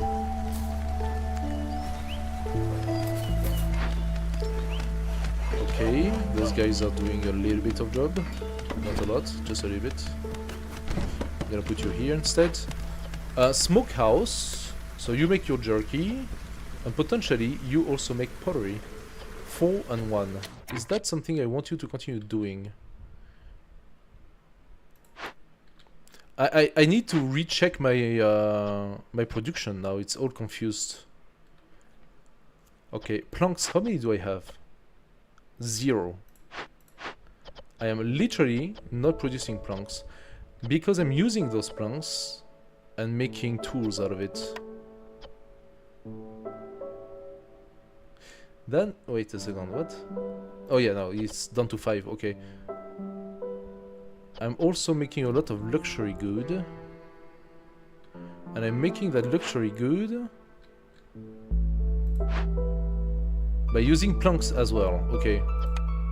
So this is where I need to change things. I'm going to use the leather instead. I still have quite a bit of leather, and yeah, I need to switch. The stone I don't really care, so it's fine if I use the stone for that, even though I probably do not have much stone left. Where is my stone cutter? Here? No? Here. Yeah, I don't have much stone left. So what I need to do now, I have to do a lot of pack of building material. And I can do them where? I can do them in the pack of building material level 2 and pack of building material level 1. I was doing them using the copper.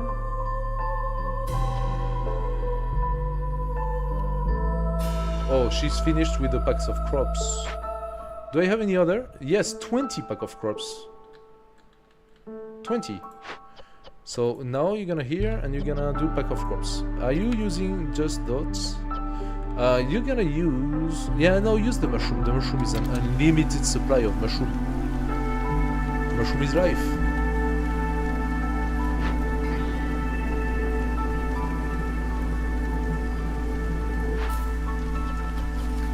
So everything... Yeah, okay, there we go. Now we are passing the level 30 in humans because they actually have the biscuits.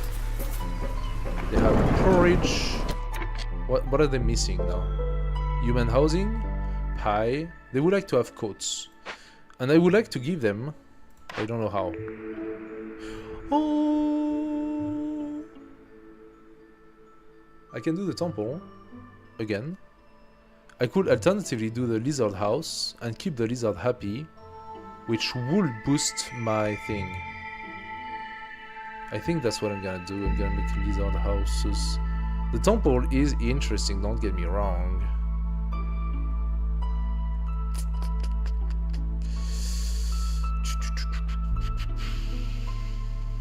I need incense to fulfill the region. And I do not have a source of incense, I just found incense. So, I do have a source of incense, I said something wrong here. What could I use for it? Insects?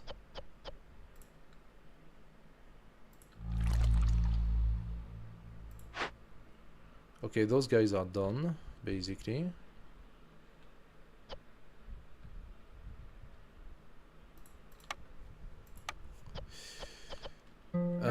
Those guys are done. Okay.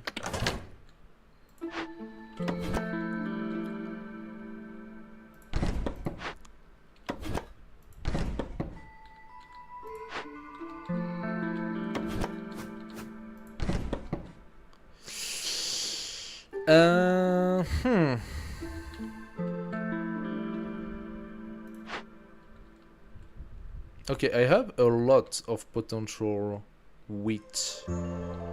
So definitely we up the tavern. Yeah. Monde. I don't have wine, so you forget about luxury, it doesn't matter. The brewery, you're up and running. Clearance water, grain. Yeah, and no limit. Pack of crops, not here. Not here, you don't do it here.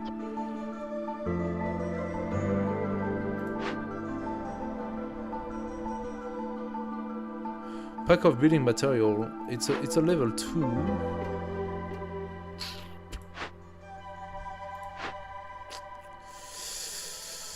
Pack of provision, level 2. So that means this one goes. Pack of crop is 1. I think I have to stop working that building at all. Deactivate the building.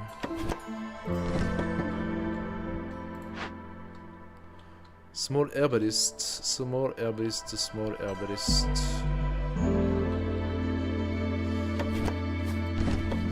All those buildings are currently unusable. That's a little frustrating.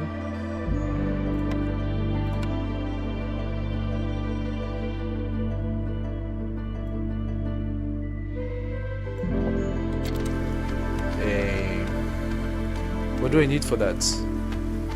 Small trapper's camp, trapper's camp. I have a trapper's camp that is currently using this carcass, so there is no way for me to change that. Oh yes, they are creating insect. Wait a second, are they creating insect? No, they can get insects. But where are they getting them from? Where are they getting them from? Okay, I could get a smaller trapper camp. I cannot actually, I only have the big one now. Do I want to do a secondary one?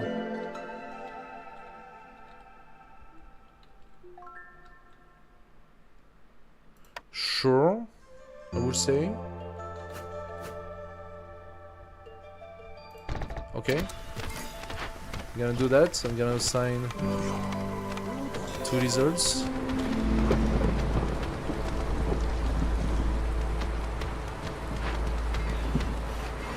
I think we have to open yet some other grades. So what am I gonna do here? Temple, beaver house, or lizard house? I'm thinking the lizards have been providing us good stuff. They are really close, so the lizard house is going to help.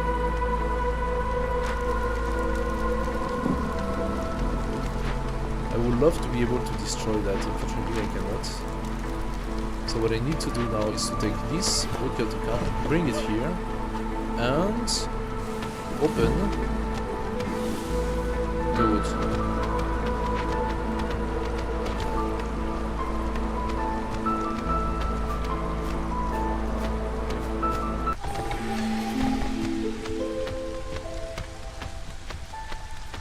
We are going to place a few lizard houses.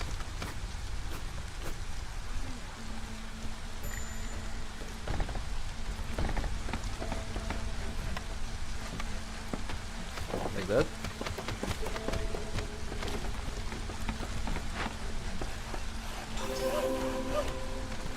Okay.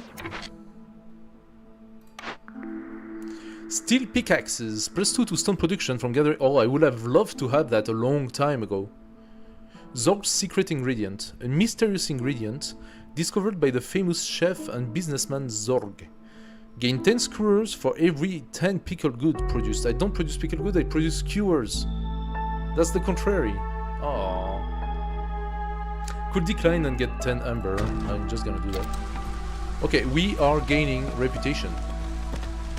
That is the thing that matters now. 2 more.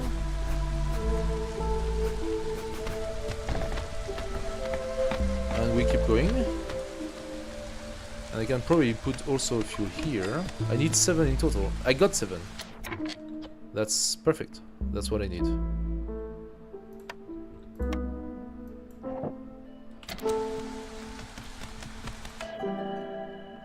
Do we want more people?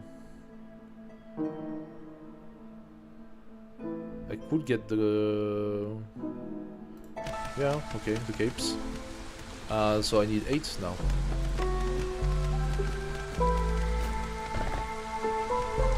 I have enough housing, no trouble, because now all the lizards are going into their own houses. Okay, so that should pass again. This should... With the coats... I don't have biscuits. Why don't I have biscuits no more? Why don't I have biscuits? And where's my ale? Where's my drink? Leisure. Why don't I have the leisure? What's happening? Why don't I have the leisure?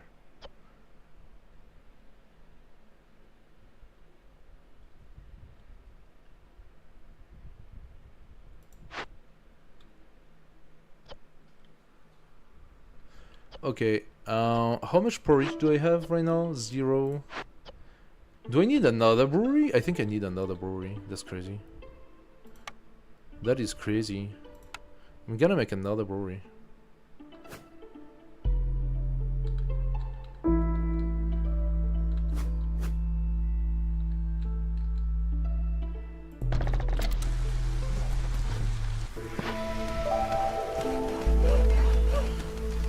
I should have enough grain production to support...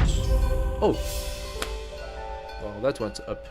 Much faster than I thought. Hell yeah! Completed deeds, ancient knowledge. Aha! Okay, this is what I... Okay. Sorry. It was a deed that I was actually validating, keeping the knowledge. And that is, win a game with at least 5 ancient tablets in the warehouse. I didn't sell my tablets, and I validated that deed. I also validated big settlements, over 60 villages, no strangler. I did not complete any encampment event, okay. No strangers, sorry. No death, no one died. Big settlements, number 1 at 40 villagers. Rolling in wealth, I trade for over 200 amber. Win a game on pioneer difficulty or higher. Marshlands, fertile meadow. Taking action, win a game after completing 5 glade events. Rolling in wealth, 50 amber, and first step, which is finishing my first game after tutorial. Now we go back to world map, or we can continue the settlements. We validate 40 food and 2 seal fragments, which we can now use in our city. But skip, that is our settlement right here. And from that settlement, we need to continue to go down. Look at that, now all the achievements are gonna validate one after the next. 12 deeds. Claim the reward.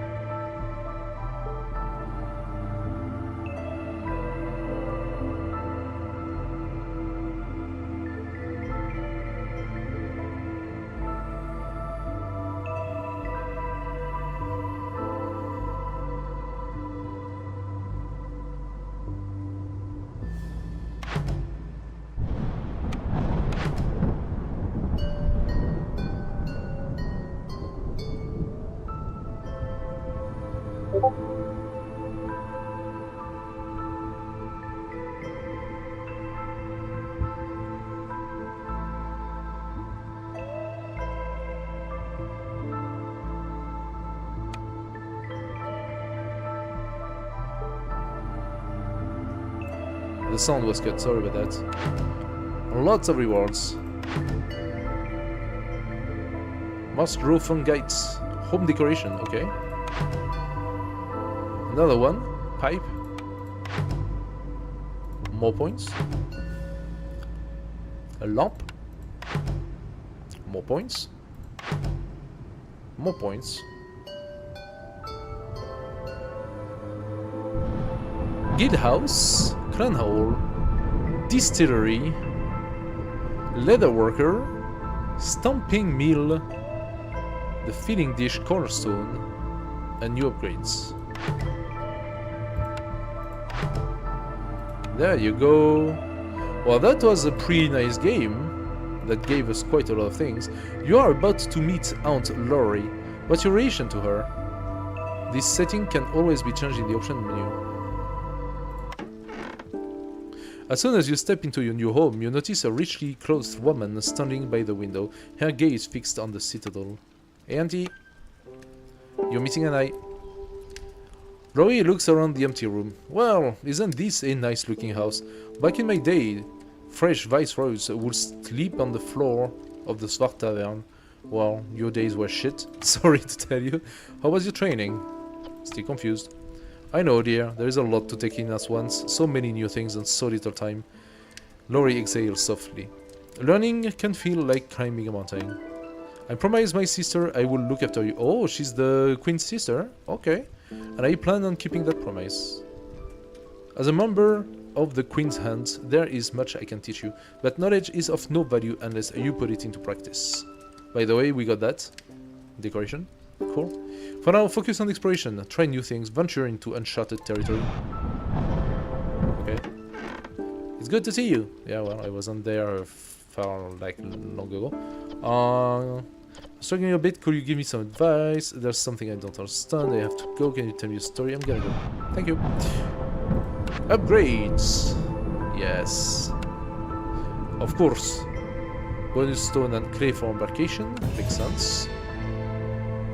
We still have 30 points, so we could do 12 and 18. Actually, makes sense too.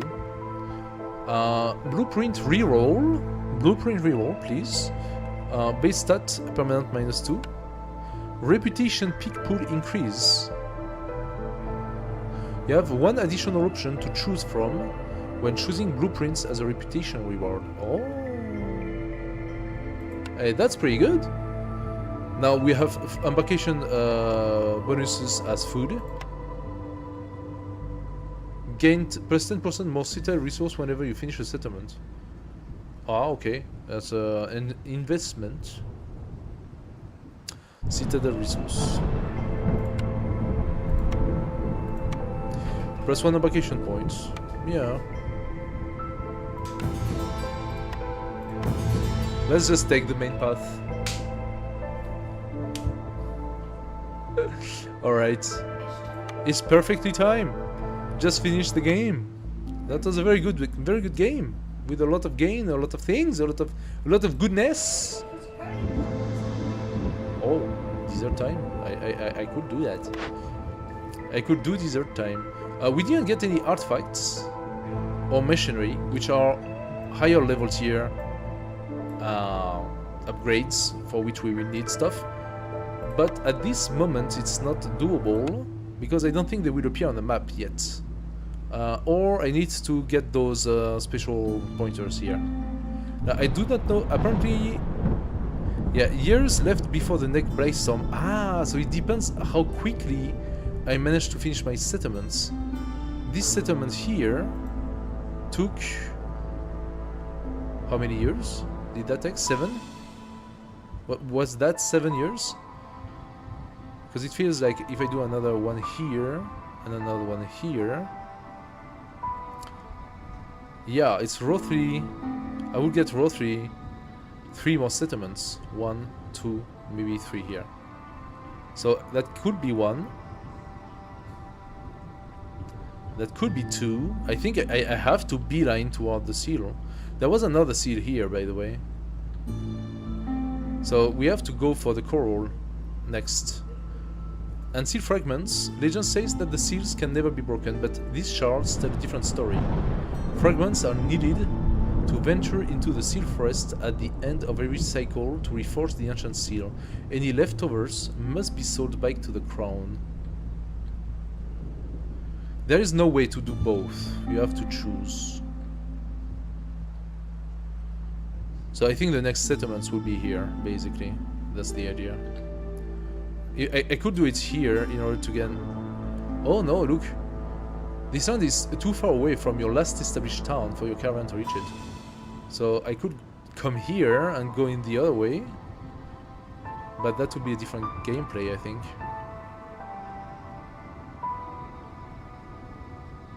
I could place it here and then get the next one here so we catch that. That also makes sense. One here, one here, one here.